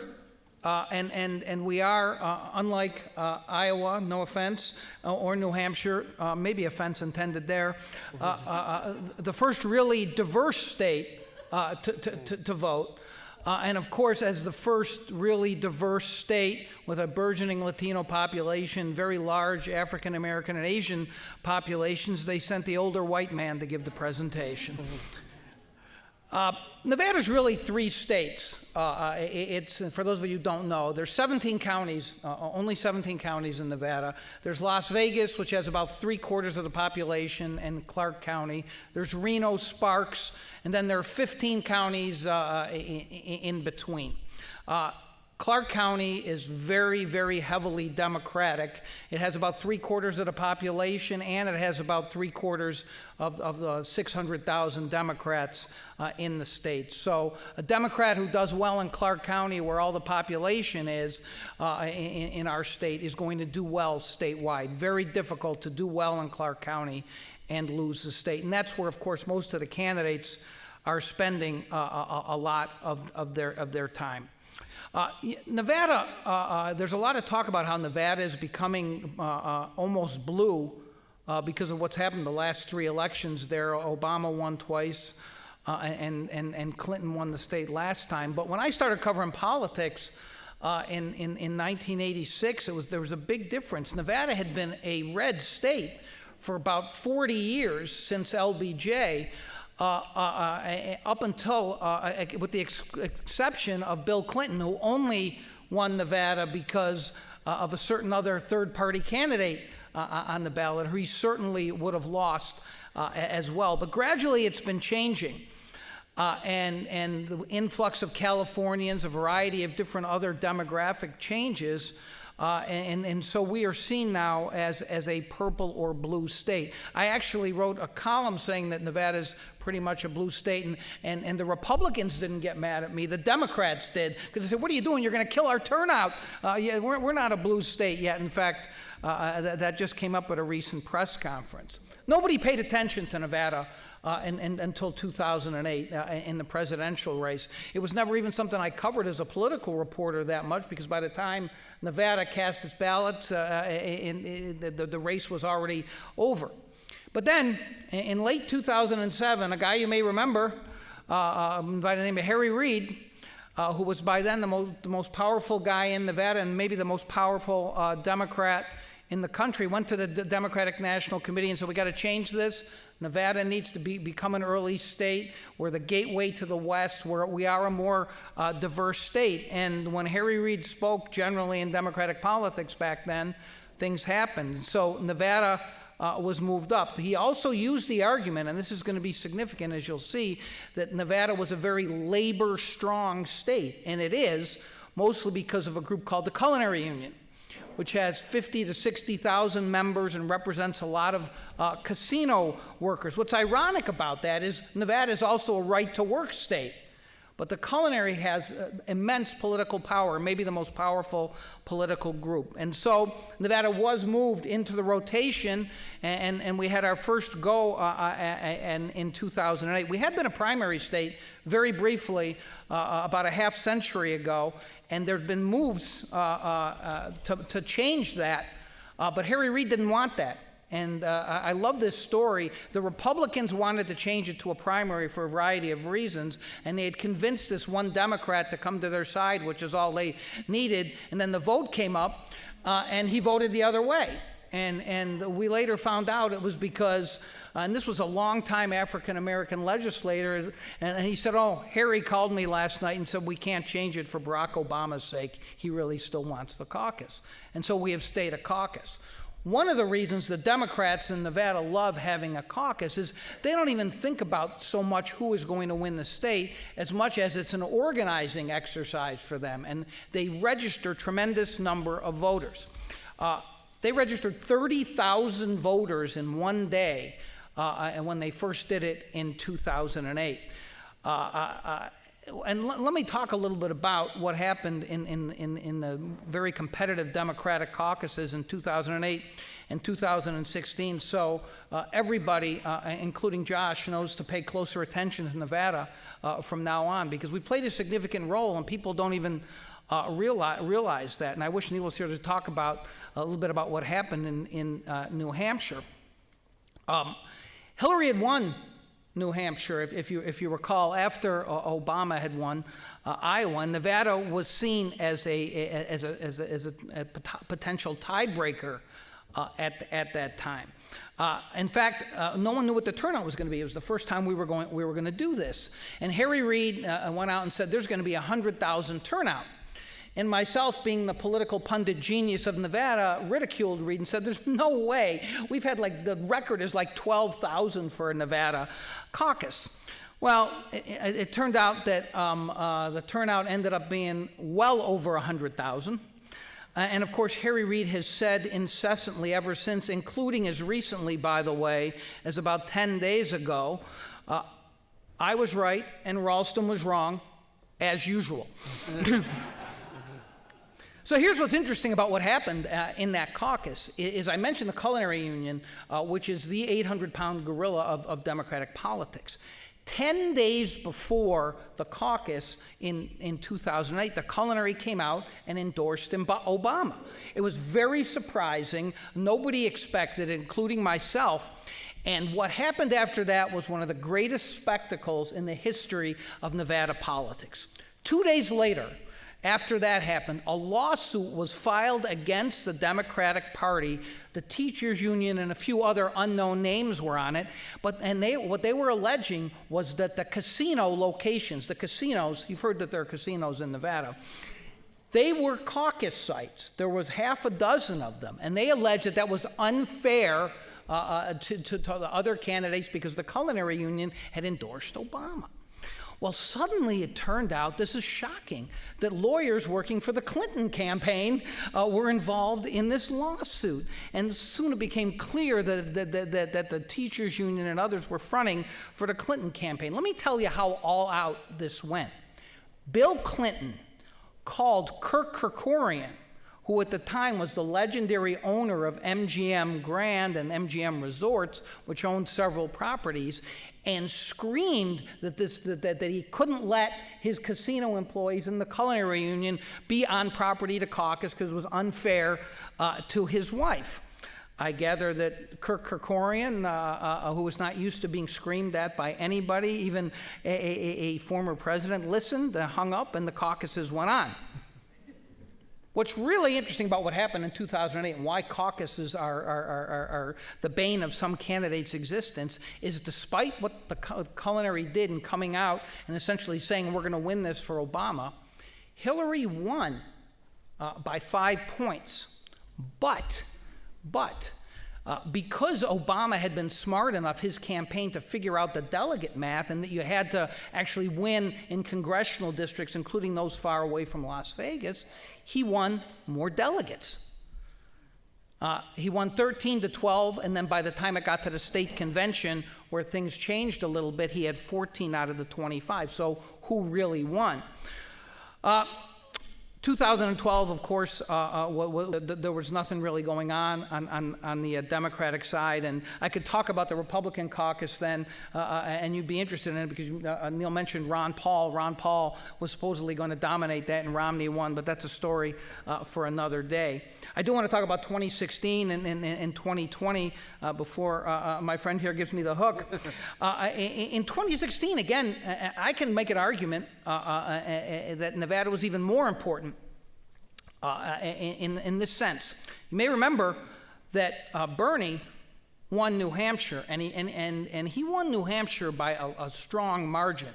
And so what happened after that was that the polls in Nevada had shown Hillary beating Bernie Sanders by 25 points. And as soon as Bernie destroyed Hillary in New Hampshire, suddenly the Clinton folks, in a flat-out panic, went out on social media and on Twitter talking about, well, we might not do that well in Nevada because the electorate is essentially the same as New Hampshire. Well, that set me off a little bit, and I went out and publicly contradicted them and said, no, we're a much different electorate. It's much more diverse, et cetera. And folks like Brian Fallon and others, some of you in this room may know, were not too thrilled with me, but they were really worried that even though they had a 25-point lead in Nevada, they were going to lose because of the crazy way this whole thing works. Someone wins Iowa, and then something happens in New Hampshire, and then there's momentum that starts to build after what happens there. So what eventually happened is that Sanders essentially pulled even in the polls in Nevada. And then Harry Reid, again, he comes, every Nevada story, especially with Democrats, has a Harry Reid element. Suddenly Harry Reid, who had said he's going to be neutral, and by the way, put this in your back pocket, said he's going to be neutral again, and he's still a force in Nevada politics, suddenly picked up the phone and called the culinary union, which had been burned the last time by endorsing Obama and was staying out, and got the culinary folks to come off the sidelines and help Hillary. And she pulled through, but not by a large margin, mostly because Harry Reid made that phone call to Nevada. Now, if Hillary had lost Nevada after getting crushed in New Hampshire, I don't want to say, oh, Bernie Sanders would have been the nominee and might be president. I'm not going that far. But it could have changed the dynamic of the race in a significant way if he had won Nevada and she had not. Now, some of you may know some of the story about what happened later, which is that the Sanders campaign kept working, and the way they had the rules set up for the caucus, which I, like Kay, will not try to explain caucus rules because they would make you think that neither of our states should be on the early state map. You can fill in seats at the county conventions and then at the state convention and actually subvert the results of what happened on caucus day. So the Clinton campaign essentially fell asleep. The Sanders campaign took over all of the county conventions, including the most important one, Clark County, and they came into the state convention with enough seats to actually reverse the delegate math from the caucus.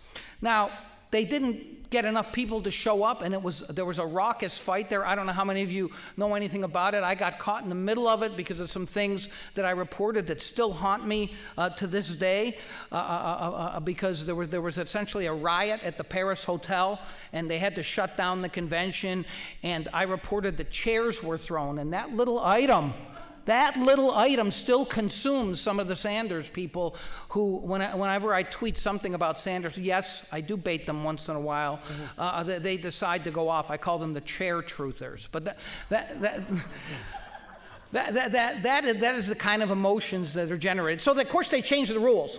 Democrats in Nevada were smart enough to change the rules, so that can't happen anymore. What happens on caucus day stays on caucus day, for lack of a better expression. So, let me talk a little bit about 2020, and then I'll get off the stage. Organizational strength right now in Nevada. Elizabeth Warren and Buttigieg have by far the best organizations on the ground. Biden came in late, but he's starting to fix that. He has some very high-profile endorsements, and Bernie, who had this fervent following I referred to and sometimes hear from in Nevada, he's hired some real pros this time, some of them from Reid World, who really know what they're doing, and I would not count him out at Nevada at all. Biden is winning in Nevada. We took a poll at the Nevada Independent. We hired Mark Mellman, one of the best Democratic pollsters in the country, and it found that Biden had a 10-point lead. And what the poll showed, and this has been mentioned on both of the panels, the one before ours and this one, is the poll showed how big the issue of electability is to the Democratic electorate. Now, I do think that people have to remember about Nevada that we are very, very heavily influenced by what happens in Iowa and New Hampshire, as I've referred to. It's crazy the way we pick presidents. And so I don't know if that poll means that much, but I can tell you that despite what happened in 2008 and with the culinary is still considered the big kahuna. How big? Right now, in the next 2 or 3 days, 3 different candidates are going to come and have town halls just with culinary members. This is going to be a massive suck-up parade. I'm not sure if there's such a thing as bad omens, but the first candidate to do a big town hall with the culinary this time was 2 weeks ago, and that was Senator Harris.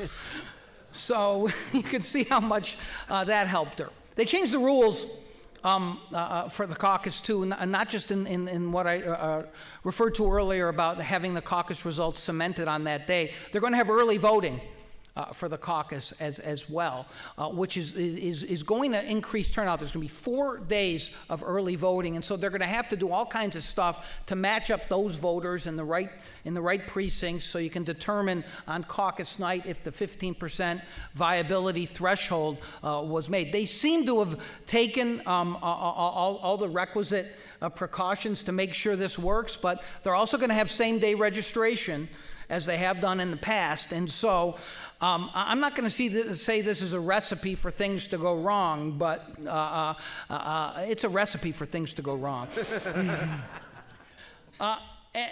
As I mentioned, just looking a little bit ahead, if I can, it's been 3 in a row now that the Democratic nominee has won Nevada.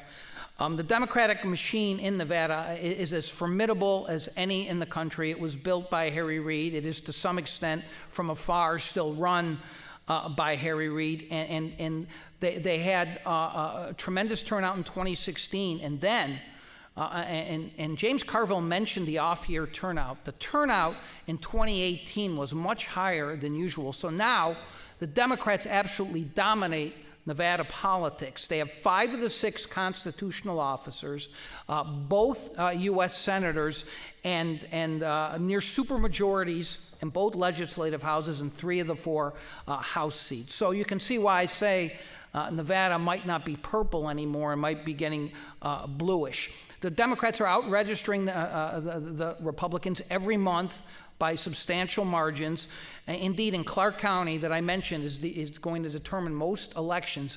The Republicans are about to fall behind third parties and independents in registration, which nothing like that has happened in the 30-plus years I've covered politics.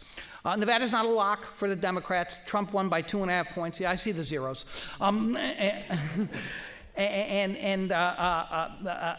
That's misleading. There's 2 weeks of early voting in Nevada, which the Democratic machine is masterful at. I called the election after early voting. It was so obvious, and they had such a huge lead that they could afford to have a poor performance, or Republicans could have a good performance on Election Day. It is very unlikely, if the trends continue to go as they are, that the Republicans can win Nevada. However, I will say what everyone else has said in either a direct or oblique way. It certainly will matter who the Democratic nominee is. Thank you. Thank you. Great. Thank you.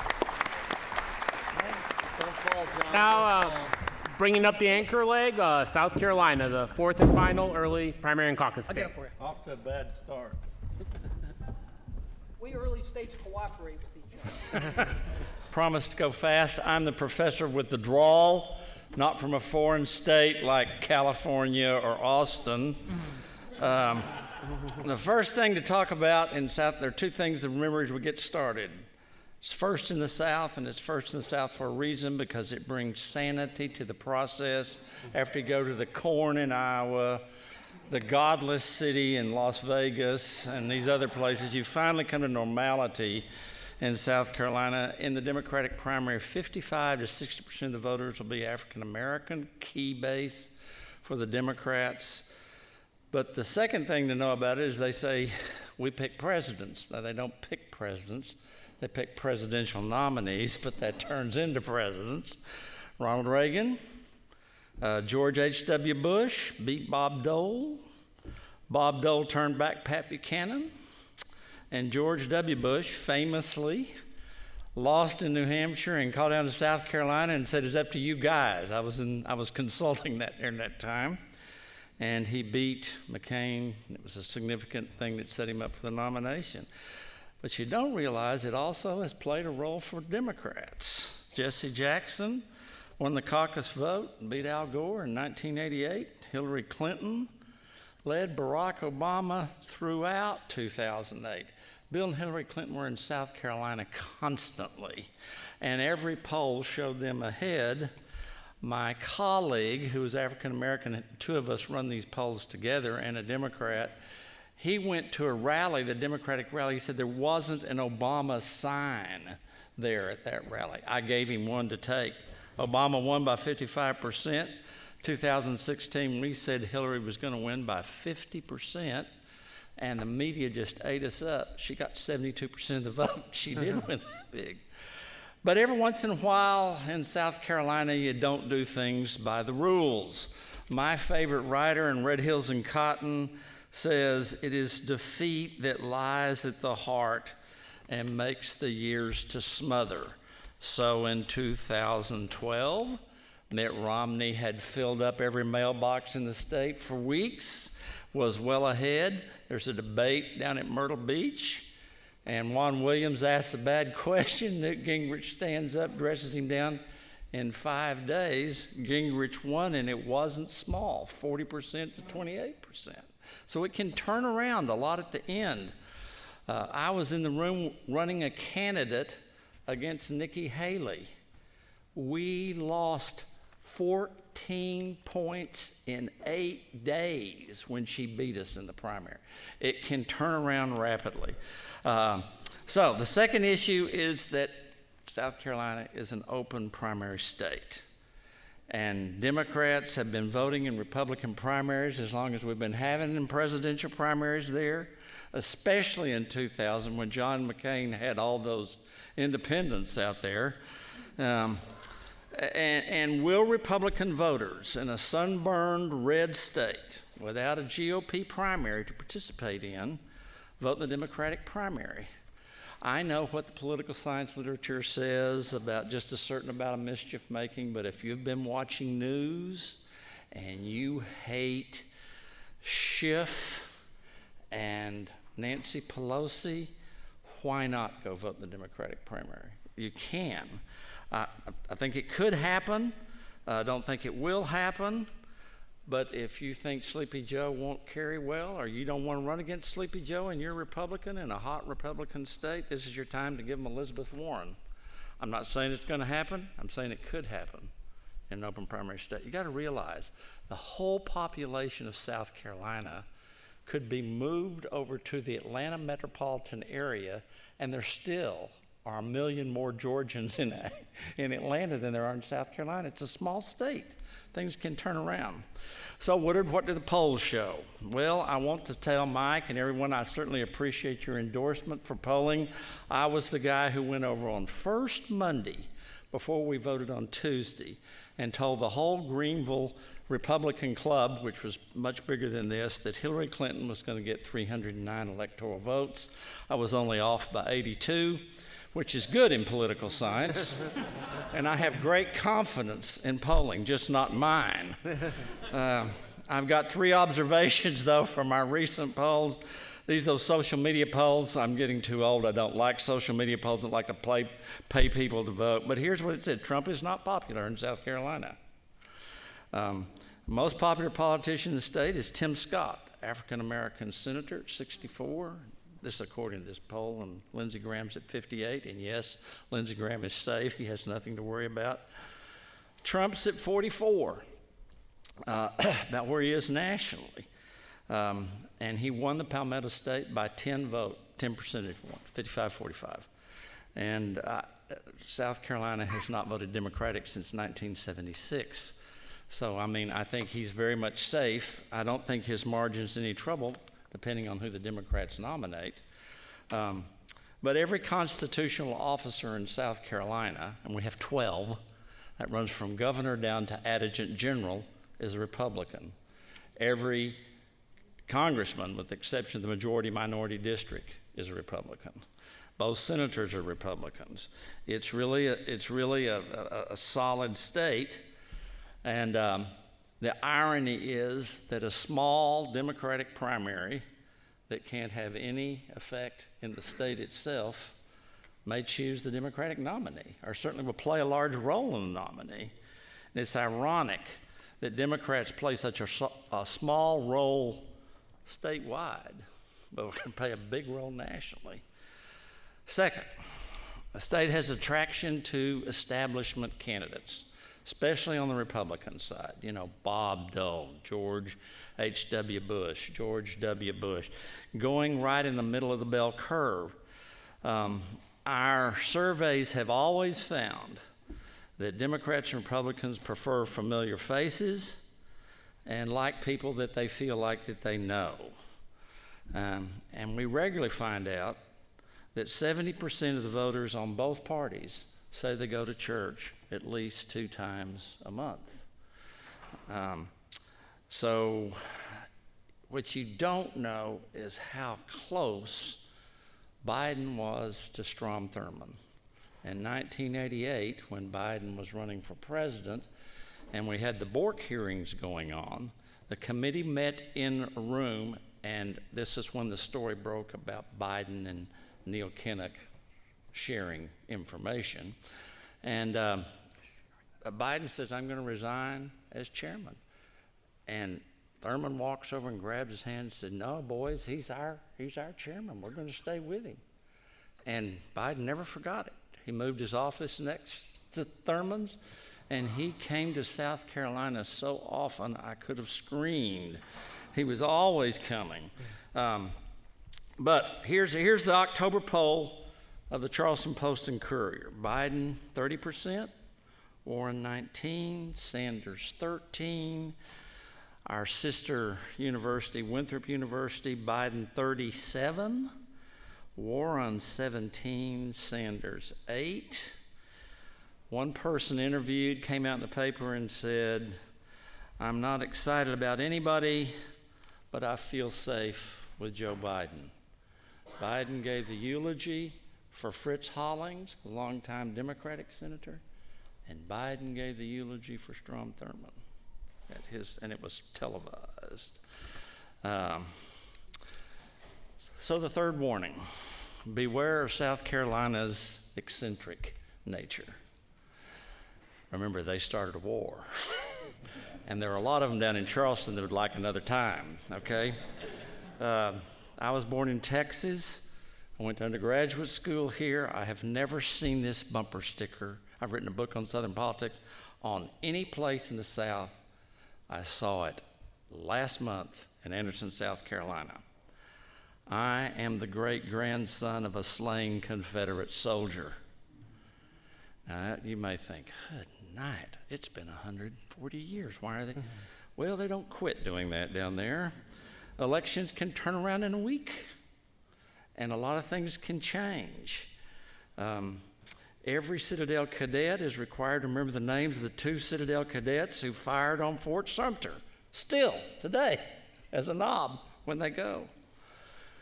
South Carolina, too small to be a country, too large to be an insane asylum. That was what was written after the Civil War. It still applies. I quit. Thank you.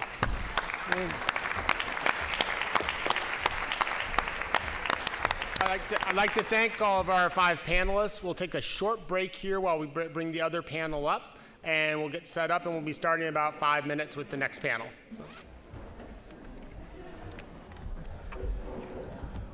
Well done, my friend. And I'm I'm serious about this. I was Oh, thank you. a pretty Thank you. liberal Democratic group. Does Biden or does Buttigieg's sexuality come up at all? No. Related to his electability and his Not in- inexperience? Not in Iowa. Not his inexperience either. It does among people who support other candidates. I heard it a lot from the Harris people. Okay. It's starting to percolate in the Klobuchar is emphasizing her record in the U.S. Senate and the number of bills she's passed. Nobody is, though, directly challenging him as Warren has done this weekend about his consulting work. Well, that's such a. Everybody has. I hear she hasn't paid a tag within the Senate, but she Right. can work with people. Right. And that she's not a consolidator, someone that can work good with individuals. Right. Is that, Unless you live on Twitter, I don't think you know that story. okay. If you're in Iowa caucus voter, unless you live on Twitter and or Facebook.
I'm going to speak from over here and then move over here.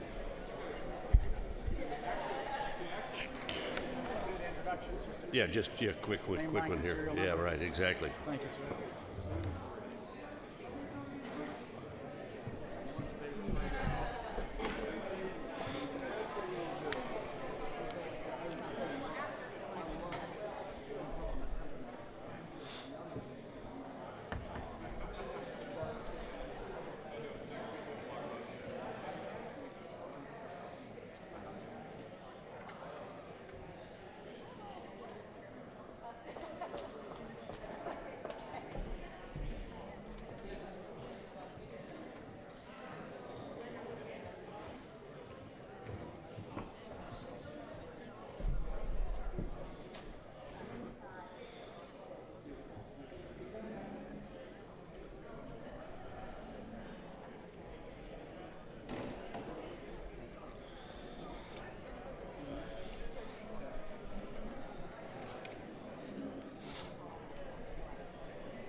We're going to go ahead and begin.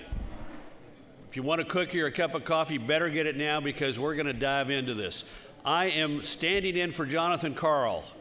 Pull out all of your programs for today, take a pen, mark through the word Jonathan, and write Rove, R-O-V-E, after the remaining last name. I'm playing the role of Al Haig. I am in command here. I will be asking the questions. I want short answers. Not everybody, as Chris Wallace says, gets to answer every question. We got a lot of material to cover, so let's get started. First of all, at your far right, she said to me, "Why am I stuck on the left?" And I'm thinking, you're a Washington Post reporter.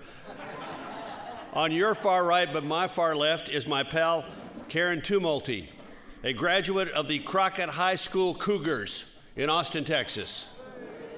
University of Texas at Austin, journalism degree, and you may not know this, Harvard MBA. Longtime reporter with the Los Angeles Times, and then for decades with Time Magazine. She moved over in 2010 to the Washington Post where she was a reporter. Now she's got her own column. It's well worth reading. Get online and sign up for it. What you may not know about it is that they're rumors. I can confirm that they're accurate, that she and Admiral Bill McRaven were said to have a very close and deeply personal relationship in the 5th grade. Her husband is here, Paul Richter, longtime LA Times reporter who's written a sparkling new book that you need to go out and buy for Christmas called The Ambassadors. I'm saying this because I received a free copy from his editor at Simon & Schuster. And then Paul sent President Andrew Jackson to have a little conversation with me. So go out and buy it for Christmas. Sitting next to Karen is Lisa Lair of the New York Times. How many of you subscribe to the On Politics morning bulletin from the New York Times? By the end of this, every one of you will go up to Lisa. In fact, let's get it out of the way now. Lisa, how can people sign up for this indispensable daily newsletter on politics from the New York Times, written by a sharp, insightful, prolific reporter, namely you? How do they sign up? You should go to, will you be my hype man for all, can I just come on, bring move you on. with We'll me? move on. I've given you instructions. nytimes.com/onpolitics. There we go. Go to the New York Times website, sign up. Really good. Next to her is Jason Johnson. I met Mr. Johnson in the 1999 Todd Staples for State Senate campaign. He was just a youngster starting out, but he's gone great things since then. He ran Greg Abbott's first race for Attorney General and became his chief of staff, and by 2016 was the chief strategist for the Ted Cruz for President campaign, the only Republican candidate to actually beat Trump on a sustained basis, and the candidate who stayed in the longest until he ran into Indiana and got crushed. I want to say this about Jason. There are things that we could talk about today. I, for example, is mystified, for example, by the tweet of July 26, 2013, in which he said, Ted Cruz, Mike Lee, and Rand Paul support hashtag defend Obamacare. That was the effort to shut down the government to repeal Obamacare. Quote, Mitch McConnell, Karl Rove, and Barack Obama oppose. Clearer now, end quote. I'm not certain I get the import of this tweet, but maybe you could discuss that in the context of your grand strategy to get 60 votes in the Senate to vote for cloture for the repeal of Obamacare. Anyway, we'll come back to that later. Finally, John Asleone, who my best information about him was stolen by his mentor, James Carville, who claims to be responsible for the creation of this guy. You may not have heard his names, but for 25 years, he has been at the top of the Democratic polling business. Any Republican on the other side who sees that his firm has been hired has one response: oh shit. Yep. He has got an impressive number of wins, been involved in 2 presidential campaigns, one of them successful, Obama, one not so successful, Hillary Clinton. Anyway, this is our panel, and we're going to start here. We're going to start with Karen, and I want a response from everybody on this, but make it crisp and sharp. I'm starting with Karen, so you got time to get prepared. In your farewell column on Kamala Harris, which I thought was really good, every losing candidate in the Democratic presidential primary should get a farewell column, but that would chew up about half of the year's worth of columns for everybody. But you wrote a very interesting, I thought, column on it, and you said she failed because she lacked a theory of the case, which I thought was a great phrase. In fall of 2011, Barack Obama's approval rating was 43%. And yet he won a decisive victory a year later because he had a theory of the case. So let's start the entire panel off by talking, each one of you, what is the Trump path to victory? What is the theory of his case for a winning campaign in 2020? And we'll start with you, Karen. I think he runs on the economy. Well, I think his campaign runs on the economy. The president will run however he feels like he wants to run at any given moment. But I think people need to understand the Trump campaign of 2020 is not going to be the Trump campaign of 2016. 2016, he was living off the land. And, until he practically had the nomination, his campaign consisted of about 5 people. He spent very little of his own money. He spent very little money compared to what he was doing. He lived off the RNC ground game. This time around, they have real money coming in, they have a real digital strategy, and I think they have a real ground game, and I think they're gonna push the economy as, like, don't mess it up, America. Lisa? So I agree overall. I just question whether the president can effectively stay on that economic message, because we've seen very little evidence of that. I think he keeps his base motivated. We've seen that with impeachment, that has been a rallying cry for Republicans. He does that. He gets those guys to turn out. Perhaps Democrats either have a process that goes well into the spring, allowing the Trump campaign, if they're effective, to sort of define the Democratic nominee. And they will define that person as, depending who it is, potentially as too far to the left or ineffective. And then I think the economy needs to hold for him. Whether he can push that message or not, that seems like an essential part of his appeal. Jason? Yes, sir. I agree completely with regard to the economy. Both, it should be front and center, and it may not be always because of the messenger. And I think importantly, he will continue, and he'll use impeachment and everything else, continue the them versus me, which is them versus you. Why are they fighting me so hard? It's because they do not respect the change that we wanted to bring to this town to drain the swamp. And so he will continue to basically unite by dividing. John? I think his theory of the case is fear, destruction, rape, and pillage. And I don't say that kiddingly. I just think that that's exactly how he'll run his campaign, is how he ran it last time. He's not going to change his colors. He doesn't change his colors on a day-to-day basis, so why should we think that he's going to treat it any differently? I think that his entire theory of the case, given that his job approval rating is in the low to mid 40s. With this economy, it should be in the mid to high 50s, but it's not. And so I think that his entire theory of the case is to destroy his Democratic opponent. I will say one thing. People do forget at the very end of the 2016 campaign that Donald Trump actually had some of the best ads he ever had, but just the last 2 weeks on the economy, they were like Ford F-150 commercials. And so I think that he has the ability to go there, and they may do it earlier or they may lace it all through it, but at the end of the day, it's going to be about tearing down a Democratic nominee. Yeah. Look, wasn't that, though, a big part of the winning strategy for Barack Obama in 2012? Make Mitt Romney look like a troglodyte, a wealthy Gilded Age figure who had no connection with the common man? The difference is that we lucked out. Right. I mean, we literally got a video in this social era of someone who was at his own fundraiser taking that video and leaking it. And so Barack Obama's theory of the case wasn't let's take this guy down. It was something that was quite frankly handed to us, and as like Democrats do, we nicely attack them on it. Yeah, well, it did involve a sort of a certain amount of distortion of his record at Maine, for example. But my point is not to make a partisan one, but isn't part of every president's reelection campaign partly to say, I'm better than that person over there, that person's got a fundamental problem, and also to say, I got a second act in me. Yes, and it's the theory of the case for, quite frankly, every state senate race, every congressional race, legislative race, et cetera. You're gonna make a contrast. Yeah. Several of you have mentioned the economy. If you take a look at all the econometric forecasting models, most notably Ray Fair at Yale, they all forecast an easy victory for Donald J. Trump. Yet his approval rating on the economy is 17 points better than his personal approval rating. So is this going to be the normal election that we've had before? If James Carville, it's the economy stupid, or James A. Baker III, it's jobs, jobs, jobs. Is there something fundamentally different about the nature of the relationship between the economy and the vote decision in this election?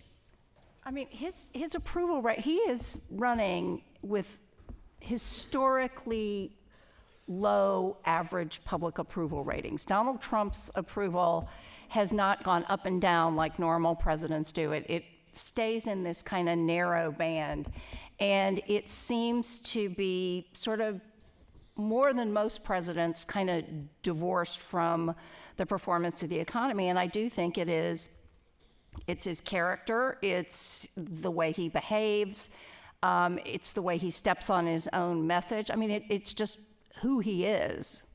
Yeah, I'm not sure that this will be a race that's decided on the economy. I mean, regardless of what side of the political aisle you're on, Donald Trump is seen as someone who is divisive, right? And has an ability to turn all kinds of, introduce heated politics into all kinds of institutions, right? The NFL, I don't know, Broadway and Hamilton, remember from the beginning of his term.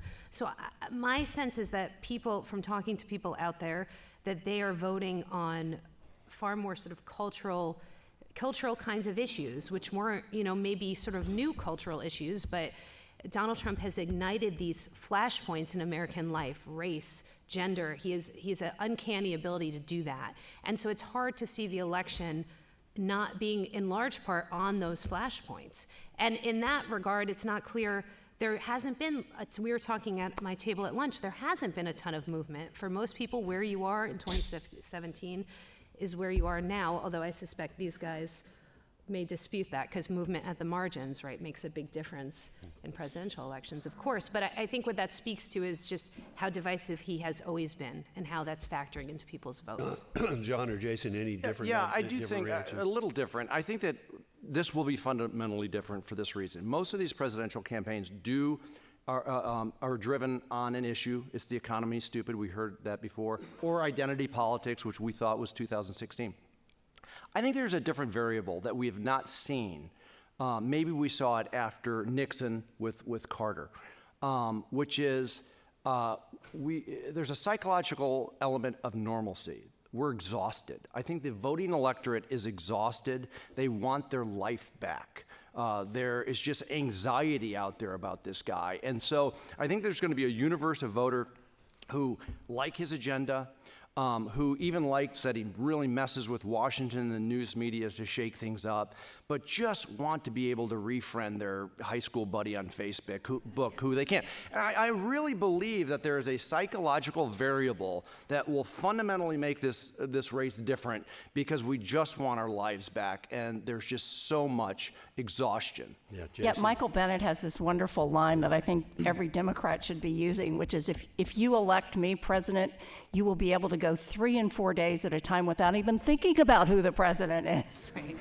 Jason, any? I would just first of all agree completely with John on the dynamic, right? I see it all the time, and we were talking about I don't live in D.C., he doesn't live in D.C., and we get to talk to everyday people. The fatigue factor is real. However, I think there are many things that Donald Trump is very talented at, but in my opinion, at the top of the list is taking any mistake or any weakness of his opponents and just turning it into, if you stub your toe, he'll convince the voters you need your foot amputated and then turn around and brand you as a cripple. Yeah. And so with regard to this fatigue, right, what is the cost of the fatigue? People are tired of it, right? But when he brands whoever the nominee is from the Democrat Party, people are going to stop and say, yeah, but how radical or out of touch, how is that going to change my life? Yeah, and so far, I'd say it looks good for him. You mentioned the Democrats. Let's talk about the Democrats. What's the theory of their case? What does the winning Democrat campaign have to look like next year? Obama's was in 2012, and admittedly it was an incumbent running against a challenger, not a challenger running against an incumbent, but his was, Mitt Romney is unqualified to be president. He doesn't share your values. I've done a reasonably good job on things you care about, and I have a second act that he began to introduce in the summer of 2012 with the DACA decision, something that he previously said he couldn't do, but necessary because of flagging support in the Latino community and the need to show I've got a second act in me, he did it. What's the Democratic theory of the case next year?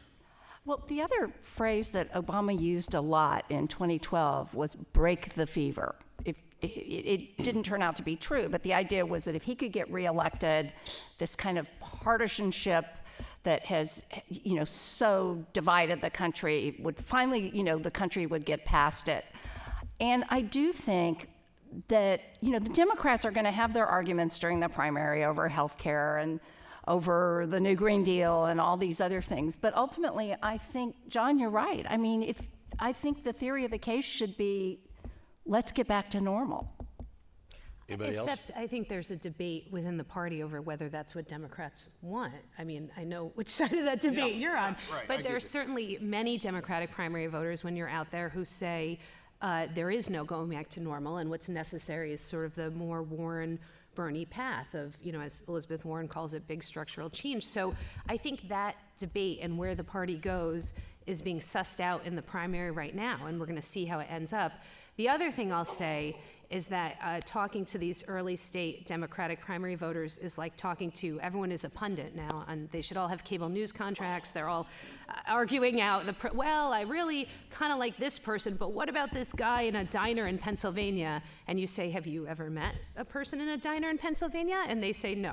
So it's kind of, they're obsessed with electability and who can win and trying to suss it out when really, it's very hard to do that do that successfully. So, but I think that's a huge dynamic in that race, this electability factor. I want to keep going on this. What is the Democratic case? But since you made reference to it, I thought you did a really good piece about Obama and Obama being overheard at a fundraiser, worried about the Democratic field veering left. He said, quote, "The country is less revolutionary than it is interested in improvement."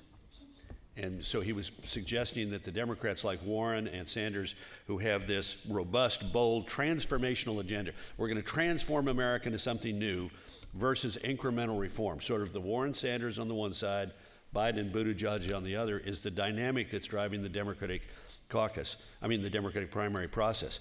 If that's true, how do you square the circle regardless of who comes out of that? Is that something that's going to end in July in Milwaukee? Or, I'm sorry he's gone. I was with James earlier a couple weeks ago, and his theory is that if the left doesn't win, their attitude is like he said, like the German communists in the 1930s, after Hitler us. So let it get as bad as it possibly can, and we could see a repeat of 2016 in which 1 out of every 12 Sanders supporters supports Trump's election. I mean, where's this all going inside the Democrats? I think that the Democrats I talk to on a daily basis, whether it's in polling or focus groups, et cetera, they're not the activists, right? I mean, this is not an AOC convention. I mean, a majority of Democrats are either moderate or conservative. A majority of Democrats are over the age of 50. A majority of Democrats want someone who, quite frankly, 2/3 who can beat Trump over someone that they believe in. There's so much at stake, and Democrats know that there's so much at stake. And as Lisa was saying, every Iowa caucus goer, every New Hampshire voter is Jake Tapper and Rachel Maddow. I mean, this is how they talk. Crazy. And they will say things like Bernie Sanders voters stayed home in Pennsylvania.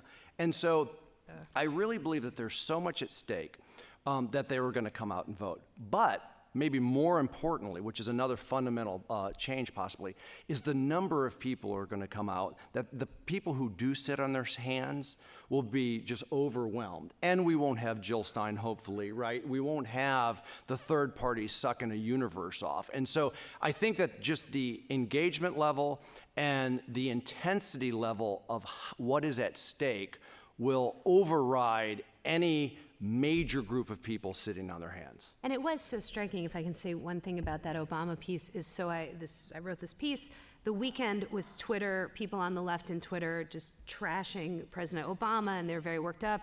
And then, a day later, I checked my inbox, and I was flooded with messages from people who said, no, President Obama's got it right. So I think some of the loudest voices, maybe, especially online, maybe those more liberal activists, but the bulk of the party, I suspect the data shows, is where you think it is. And there'll also be, everyone seems to expect this historic turnout. If the polls are that we want to win, why is it that in the national polls, Bernie and Elizabeth poll in the high 30s or low 40s combined? I mean, Sanders got 46% of the primary vote in 2016, based on whether you include the caucuses or not. So if it really is, we're going to pick the person who is best able to win. I understand why that says Joe Biden. I understand that why that says Pete Buttigieg has a boost. But why does it say the durability of 40% of the Democratic primary saying we want to go for Elizabeth Warren or Bernie Sanders? But that leaves 60% who are, not with them. Well, I think that's or up important. for grabs. I mean, you got 10 or 15% who are for everybody from Booker to Harris to Yang to Williamson to et cetera, and then a small group of people and the amazing thing to me is primaries typically presidential primaries tend to have weakly anchored people at this point, and yet they've been sort of the two most durable facets of this have been Biden has sort of been here, and the two of them have had a combined score sort of here. But isn't part of it that people haven't started voting yet? And once we see who can actually do well in Iowa, one thing people haven't picked up on is that, yes, California has moved its primary early, but early voting in California begins the day of the Iowa caucuses. And so, I do think that if somebody breaks out in Iowa or if somebody breaks out in New Hampshire, people are suddenly going to, A, have heard of them, and number two, start to believe that maybe they are viable. And by Super Tuesday, and John, you can tell me if I'm wrong, but won't like a third of the United States population be voting on Super Tuesday? Right. Which is 1 month after Iowa. I also think in an election where everyone is obsessed with who can win, you know what makes you look like someone who can win? Actually winning something, right? So the impact, we're sort of gaming this all out, and it's all, people have to actually start voting. Yeah. Let me ask you though. First of all, we're straying away from what I hear about the theory of the case for Democrats is we hate Trump and we're going to turn out in record numbers to defeat the son of a bitch. No. I can give you more if you want. Well, hold on. I want to stay where we are. I've noticed it's sort of a 3-to-1 panel here, so Jason, keep jumping in. But this issue of the most electable. Don't we sometimes have people who we think are the most electable because they do agree with us or we agree with them? And second of all, what happens if we do have 3 or 4 candidates in Iowa who are above 15%, the 15% threshold? There's a piece last week in the Wall Street Journal on this. It was, I thought, very insightful, well done, sharp, crisp. I think I did a hell of a job with it myself. And if you take the current numbers that these people have in Iowa and assume that they're all above 15% and assume that they're roughly there on election day, the difference between the number 1 and number 3 and number 4 is the difference between 13 delegates and 9 delegates, with the others at 11 and 10. Is it really going to be such that if somebody gets 13 delegates as opposed to somebody's 11 delegates, that this is going to drive people in California and Texas to say we got to go for the person who got 13 as opposed to 11 or 10 or 9? Well, maybe not. I mean, listen, I think that as pundits or people in this business, we like to always go back to previous cycles, not really believing that this could be completely different than any cycle that we've ever been in. And it really could be. And the fact is that what might happen is it's not about who wins, but it's about the margins. And if they're all bunched together, all of a sudden, it's a completely different game. And Iowa and New Hampshire are just Iowa and New Hampshire from a different era, and they're not really game changers. And you have a place like Nevada, which really becomes kind of like the battleground state, because it becomes the first real state to see if there can be any differentiation. And that really might be where we are. Yeah. But no one wants to believe it because Iowa decides who's the president. And guess what? Might not this time. Well, and it normally doesn't. I mean, I think that was one of the great points from the previous panel. New Hampshire has a desire to say, screw what Iowa did, we're going to do something differently. And South Carolina says, we're the adult in the room. And now we have Nevada before the adult, and it's going to play a bigger role in it. I'm going to just add on this potential that you're talking about. First of all, if everyone's bunched together, like was pointed out in that amazing, brilliant column in the Wall Street Journal. Thank you. In addition to that, if we look historically, I mean, one of the reasons that the early states have had such an impact is because they allow the winner to dominate and shape the earned media coverage coming out of it, right? And there's just no amount of money that can replace that. One, on the substance, if you have candidates that are truly bunched, it's going to be more difficult to do that. But again, I'll go back to Trump and his ability to disrupt the media narrative. This is something I've thought about for a long time since this cycle has begun. Has anyone done a study yet to look at the coverage? I know I've seen the different rankings of share of coverage, but in total for a primary cycle, I bet you that the overall coverage from the networks, from the cable news channels has not been as high of the actual one-party process as it has been in the past because Trump dominates everything. As long as we're stuck in the primaries, one last question before we turn our attention back to the general election. Michael Bloomberg, factor, no factor, unknown factor? Anybody? Well, his premise is, I think, that Biden doesn't do well in those first 4 states, that he limps into Super Tuesday, out of money, out of momentum, and, Bloomberg's already spending money in all 50 states. Yeah. Right, As you put it, I thought in a great column, he is planning on a path to the nomination that is narrow and non-traditional and predicated on a Biden collapse, which I think is absolutely true. But the question is he likely to succeed? I mean, look, your instinct on this, I think, would be to say, no, you can't get in the primary late, and this is a bad strategy, and everyone knows it's a bad strategy, but we could be in unprecedented times, as you point out. He's spending an unprecedented amount of money. So it's really, I think it's just really hard to know. You could have, right, there's chatter now about a scenario where you have 4 different winners of the 4 early states, and then Bloomberg comes in. So I just think it's an unknown, which is not a satisfying answer. But we may know sooner rather than later, because he has already spent up to this point more than everyone else has spent combined on TV. $54 million right? as of 2 weeks ago. And why I say that is because when you are and he's not communicating in the early 4 states. He's only communicating in the Super Tuesday states. So if you live in the state of Alabama like I do, you're seeing Bloomberg ads right now. And when you communicate in a vacuum and you then do a poll, you should see your numbers rise at least to 7, 8, 9, 10%. But here's the thing is, even in Super Tuesday states, he's got to get 15% in a threshold to get one single delegate. Yeah. So if you're in the 7th Congressional District, which is Birmingham, Alabama, you got to get 15% to get a delegate. And so if you think Michael Bloomberg, a liberal, well, I wouldn't say the former New York mayor is going to do great in Alabama or Tennessee or North Carolina, and I can go on, the states, Oklahoma that day, more power to you. But we probably will know sooner than later. Well, even in Oklahoma, the Democrats like their big gulps. So, and then the other thing is that we had at this, and I'd like your reaction to this. We had a panelist this morning who's done some very good research. Is it Vavreck? Is she Dr. Vavreck here? Yeah. Whose point is, dollars in advertising have a limited duration. They have a limited span of impact. So he can go out and spend $54 million now, but doesn't some of that get washed away by what happens during the month of coverage during which he's going to be absent from the screen except for paid advertising, namely the month of February? Okay, we've exhausted this one, obviously. All right, so impeachment. Any impact on the election for the White House, the Senate, the House?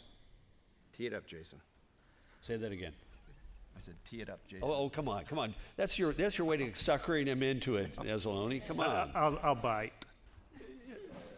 I think you certainly know, I think we all know the latest polling, in the swing districts. We've all seen that impeachment has become less popular, or support for impeachment and removal has become less popular as this whole thing's gone along.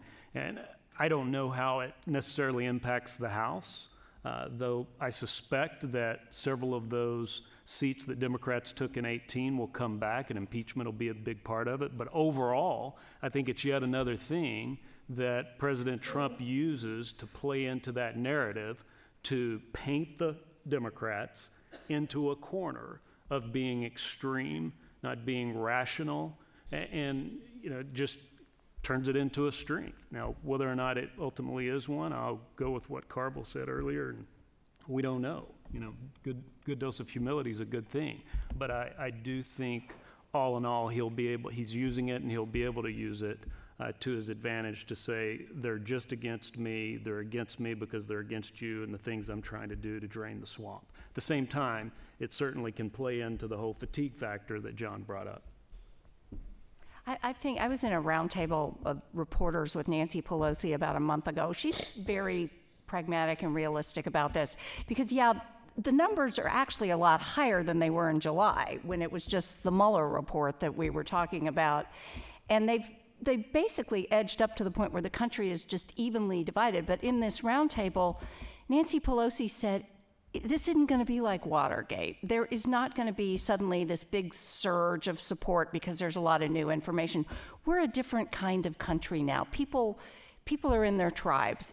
It's not going to move. I think if it was a purely political proposition for the House, the smart thing would have been to censure the guy and start talking about something else. But I do think the nature of what we're talking about in the Ukraine is just fundamentally different. But if we are a divided country, doesn't that put at risk a number of the Democrats who are in those 31 seats that were won by Donald Trump, in which Democrats replaced a Republican member of Congress? And if it had not been an op-ed in the Washington Post by some of those very freshman House members in those moderate districts who had national security backgrounds who said, we're now for impeachment, Pelosi wouldn't have done it. Yeah. Well, I would also say that, listen, I applaud Nancy Pelosi how she's handled this, the inquiry, and there's certainly going to be a vote. I think it's the right thing. It's going to go to a Senate. But I don't think there's anyone out there, whether you're a consultant or whether you're a congressperson, who can't wait to start talking about health care, can't wait to start talking about, stagnated salaries, deteriorating education, fix the damn roads, whatever it may be. The fact is, we really want to get back to what worked in 2018. And I'm not saying that this is a complete impediment, but it's not a great message. Again, acknowledging that I think it's the right thing to do.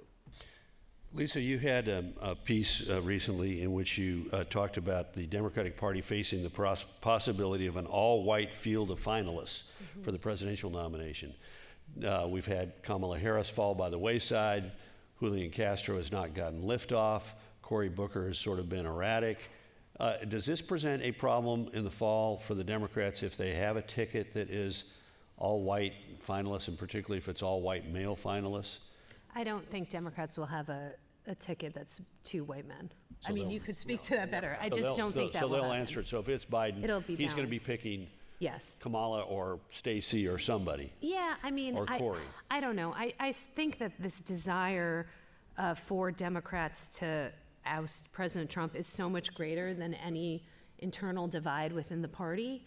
That will overrule any feelings, about diversity or representation or things like that. But I do think, in the short term, it's not a great look for Democrats, given how much they've leaned into this message that they are sort of the bastion of diversity in the Trump era.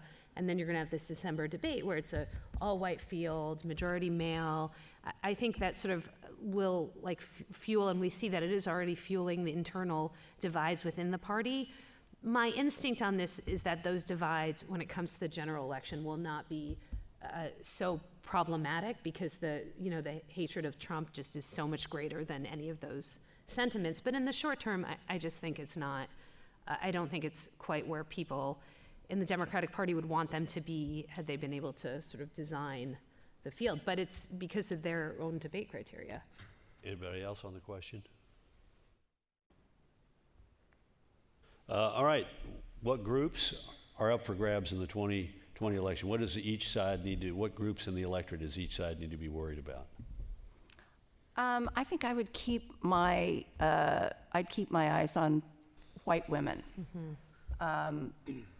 Because that's the group where, at least in our polling, you're seeing a lot of movement. Yeah, I totally agree. It's suburban white women.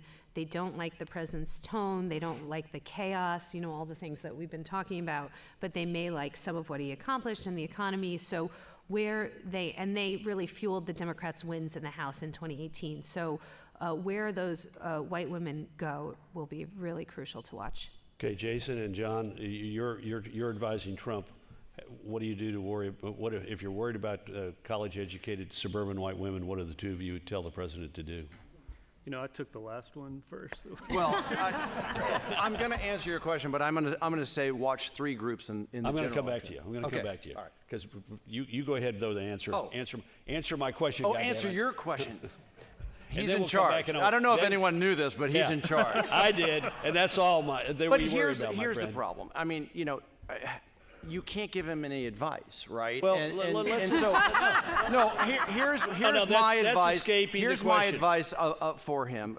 Once it's all of the Senate stuff is done and you're getting into a new year, is that he needs more accomplishments, right? He has the tax bill or the tax, which didn't really help him, and he needs something on health care, and he has the ability to do that.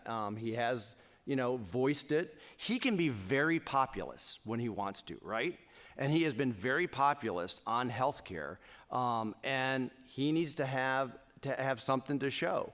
And I think that is a big problem for him. Or accomplishments, particularly in healthcare. Jason?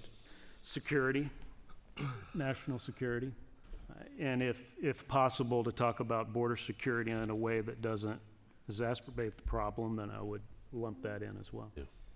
Okay, let's go back to your question, the thing you wanted to talk about. Well, I think that I agree with Karen and Lisa about women, but I think specifically non-college educated white women, we've seen some deterioration with Trump's numbers, and you saw in 2018 a little bump up for Democrats. So I think that is a key group.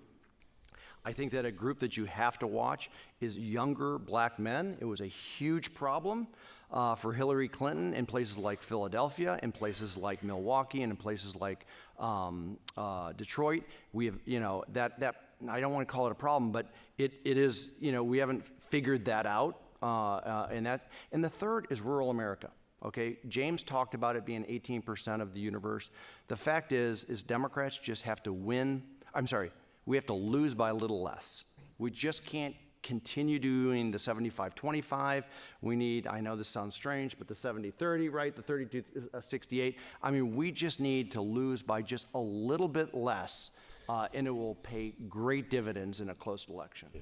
We can't not speak to rural America. Yeah. Isn't it possible for the economy to help Trump incrementally improve his performance among groups like young black men? I mean, in 2000, Bush got 8% in the African American vote. In 2004, he got 13%, but in the battleground states, he got 16. And while that may sound small, getting 16% of 100, it nonetheless is a significant number when you apply it to the population. So between his 29% among Latinos and 8% among African Americans, is there a chance for Trump to marginally improve the numbers among those groups if he cares about doing it?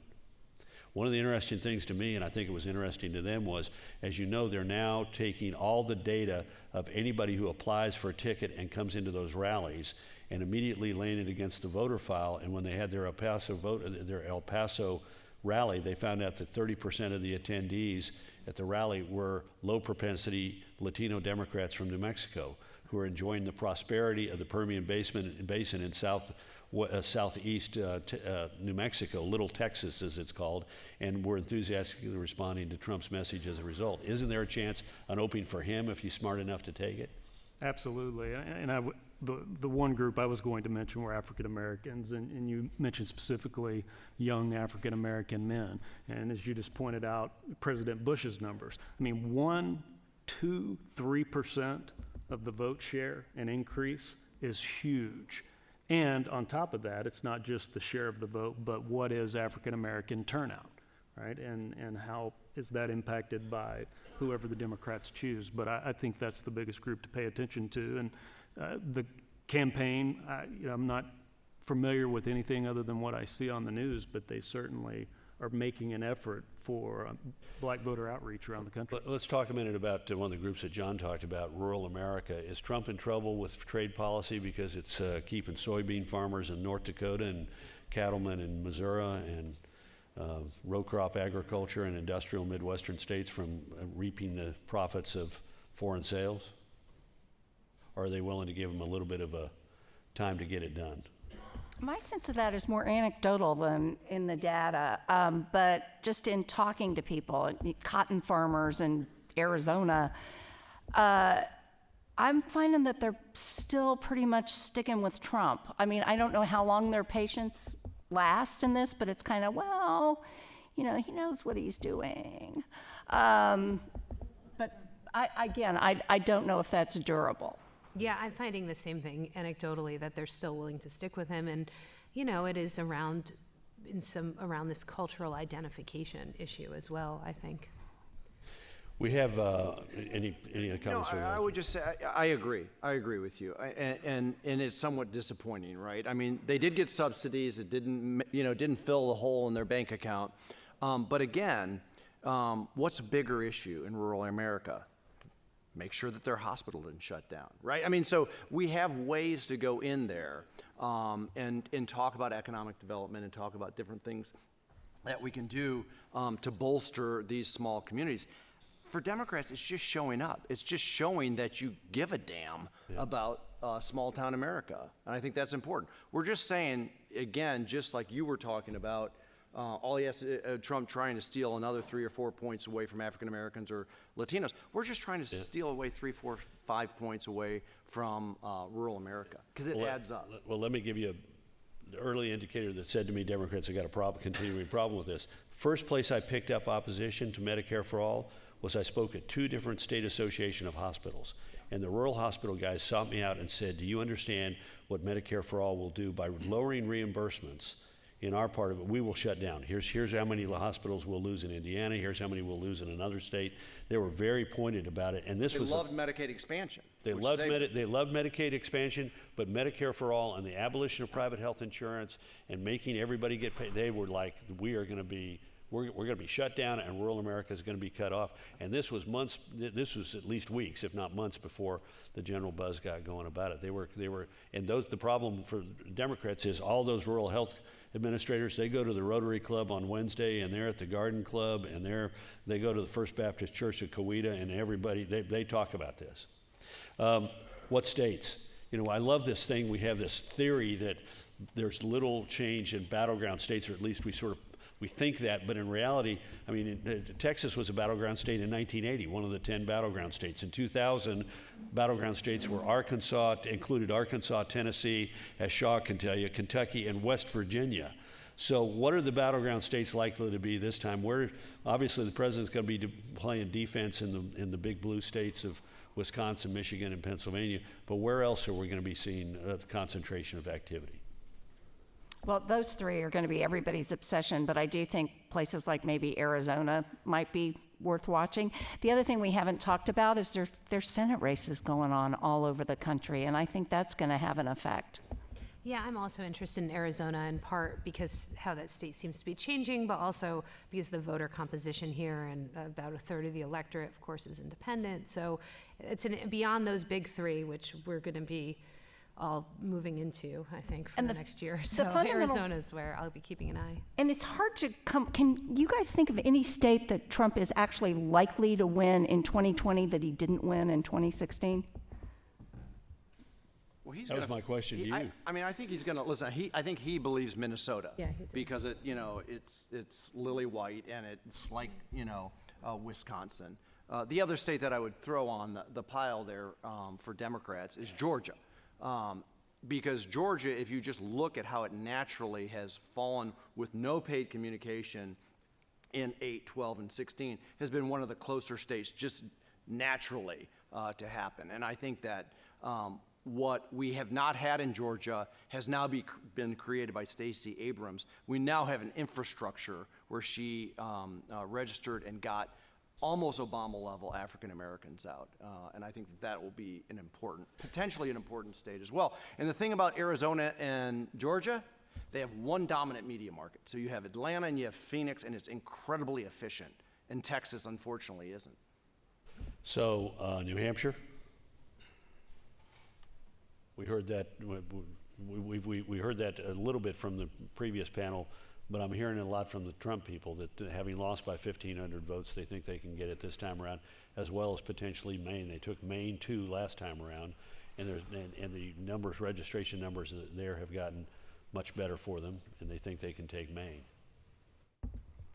Okay, a lot of skepticism in this crowd. I'm somewhat of a believer in New Hampshire. Well, I hope he plays in Maine, because I think if he plays in Maine, it will absolutely kill Susan Collins. Mm-hmm. I think no, seriously, I mean, I think if he is communicating You in are Maine- one hard guy, man. No, I believe it. I think Susan Collins is on the ropes as it is, and I think that she's maybe in the toughest position of any U.S. You don't think Republican it's good for senator. the country to have an independent Republican representing at least some part Yeah, of the country? Angus King is really that. Yeah, okay. Well, he caucuses with the Democrats, so I'm not certain he's counted as a Well, Republican. I meant All right, let's talk about money. We touched on this earlier a little bit. The Republican National Committee and the Trump campaign have together in this cycle so far raised $250 million and have a bunch of it in the bank. And the total, by my calculation, the total number of money raised by the Democrats, not including Bloomberg's bazillions, is $198 million, and they've spent a lot of that. Is money going to be a critical advantage for either side in 2020, or a critical element for either side in 2020, or is there going to be plenty of money for everybody? I think right now it's primarily a gauge of enthusiasm, and certainly a great sign for Republicans and the president. But at the end of the day, I think there definitely will be plenty of money for everyone. Yeah, I think so too. I think those Democratic numbers, I mean, there are a number of Democrats who are not giving, right? They're kind of waiting to see how this shakes out still. And I just think once there's a nominee, the money will flow. Okay. All right, so we're getting to the end. I want to ask one final question. Everybody in this panel has either been involved in presidential campaigns or has reported and observed presidential campaigns and remembers the surprise moments or the unforced errors that cause something dramatic to happen in the campaign. So I want each one of you to give me your forecast of this is the second to the last question, of what kind of unforeseen thing, event, error, action might cause the election to move one way or the other. Karen? Oh, gosh. Unforeseen things, they tend to happen in Iowa, and they tend to happen like within 3 weeks of the caucuses. I do think that everybody, sort of every time Biden goes out in public, everybody kind of holds their breath. So, you know, it could be he does something that really connects with people, or he does something that you know, a stumble that is like one too many. I don't know. I think I'm having trouble even imagining what an unforeseen moment could be that would like really move things, because I think our gauge of gaffes and these moments have just shifted so dramatically during Trump's presidency. So I sort of feel like it would, I mean, I honestly can't remember what happened last Monday, and like 100 things have happened since then. So it's hard for me to think of one like gaffe or whatever that could do it. But I think it would have to be something really big, like an economic collapse or a war or something huge, right? But I'm curious what you guys... The fact that Bernie Sanders could have a heart attack. Yeah, he had a heart attack. That was the thing that happened, and it seems fine. Right. Jason? Yeah, my thought was exactly where you headed there. I think it's more likely for a number of reasons, including just how compact the media cycles are, that it's an external event. Right, yeah. And I think it's going to be completely an internal event while we all celebrate the holidays. Iowans are going to go from their lusting for, the next candidate to love while we sleep, and they're going to move internally like they always have to the candidate that they think can beat the Republican nominee. Literally in December of 2003, Kerry was at 9%. But here's the really amazing thing. Edwards was at 4%. You know how this played out? Kerry gets 38, Edwards gets 34. We always forget about Edwards because we always talk about Kerry. But the fact is, that was the amount of shifting away from not only Dean, but Gephardt, right? And it's just this is about to happen. Only in America can we be here on December 9th, and it's still really too early for Iowa to really start formulating. And that's what's going to happen over the next 50 days. On this question, I'm with Lisa and Jason that it's likely to have to be a big external event like a recession or a threat of war or a big foreign policy mistake to have an impact on the election. Or pragmatism, and that's my point. Yeah.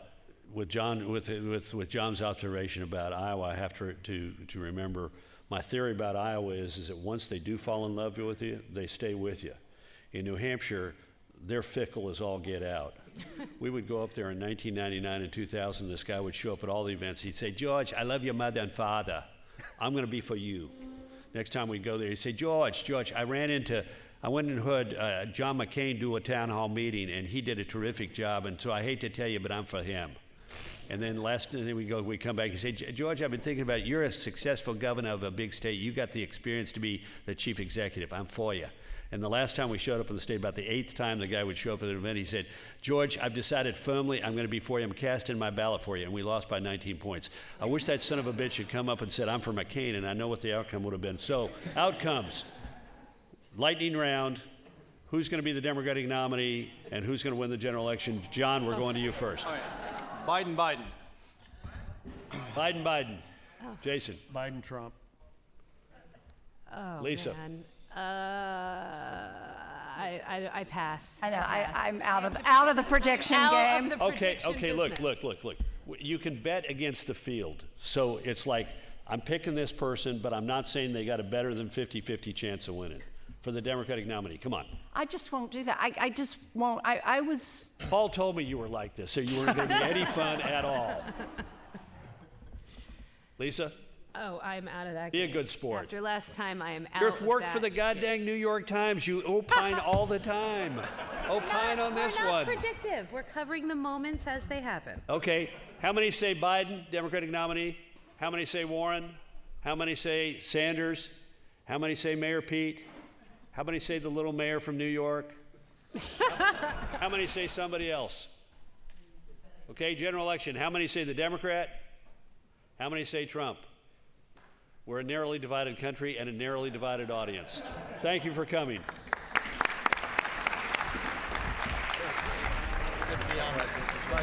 Good to meet you. Hope you get to drift. Let me know when you do. Thanks, Commander.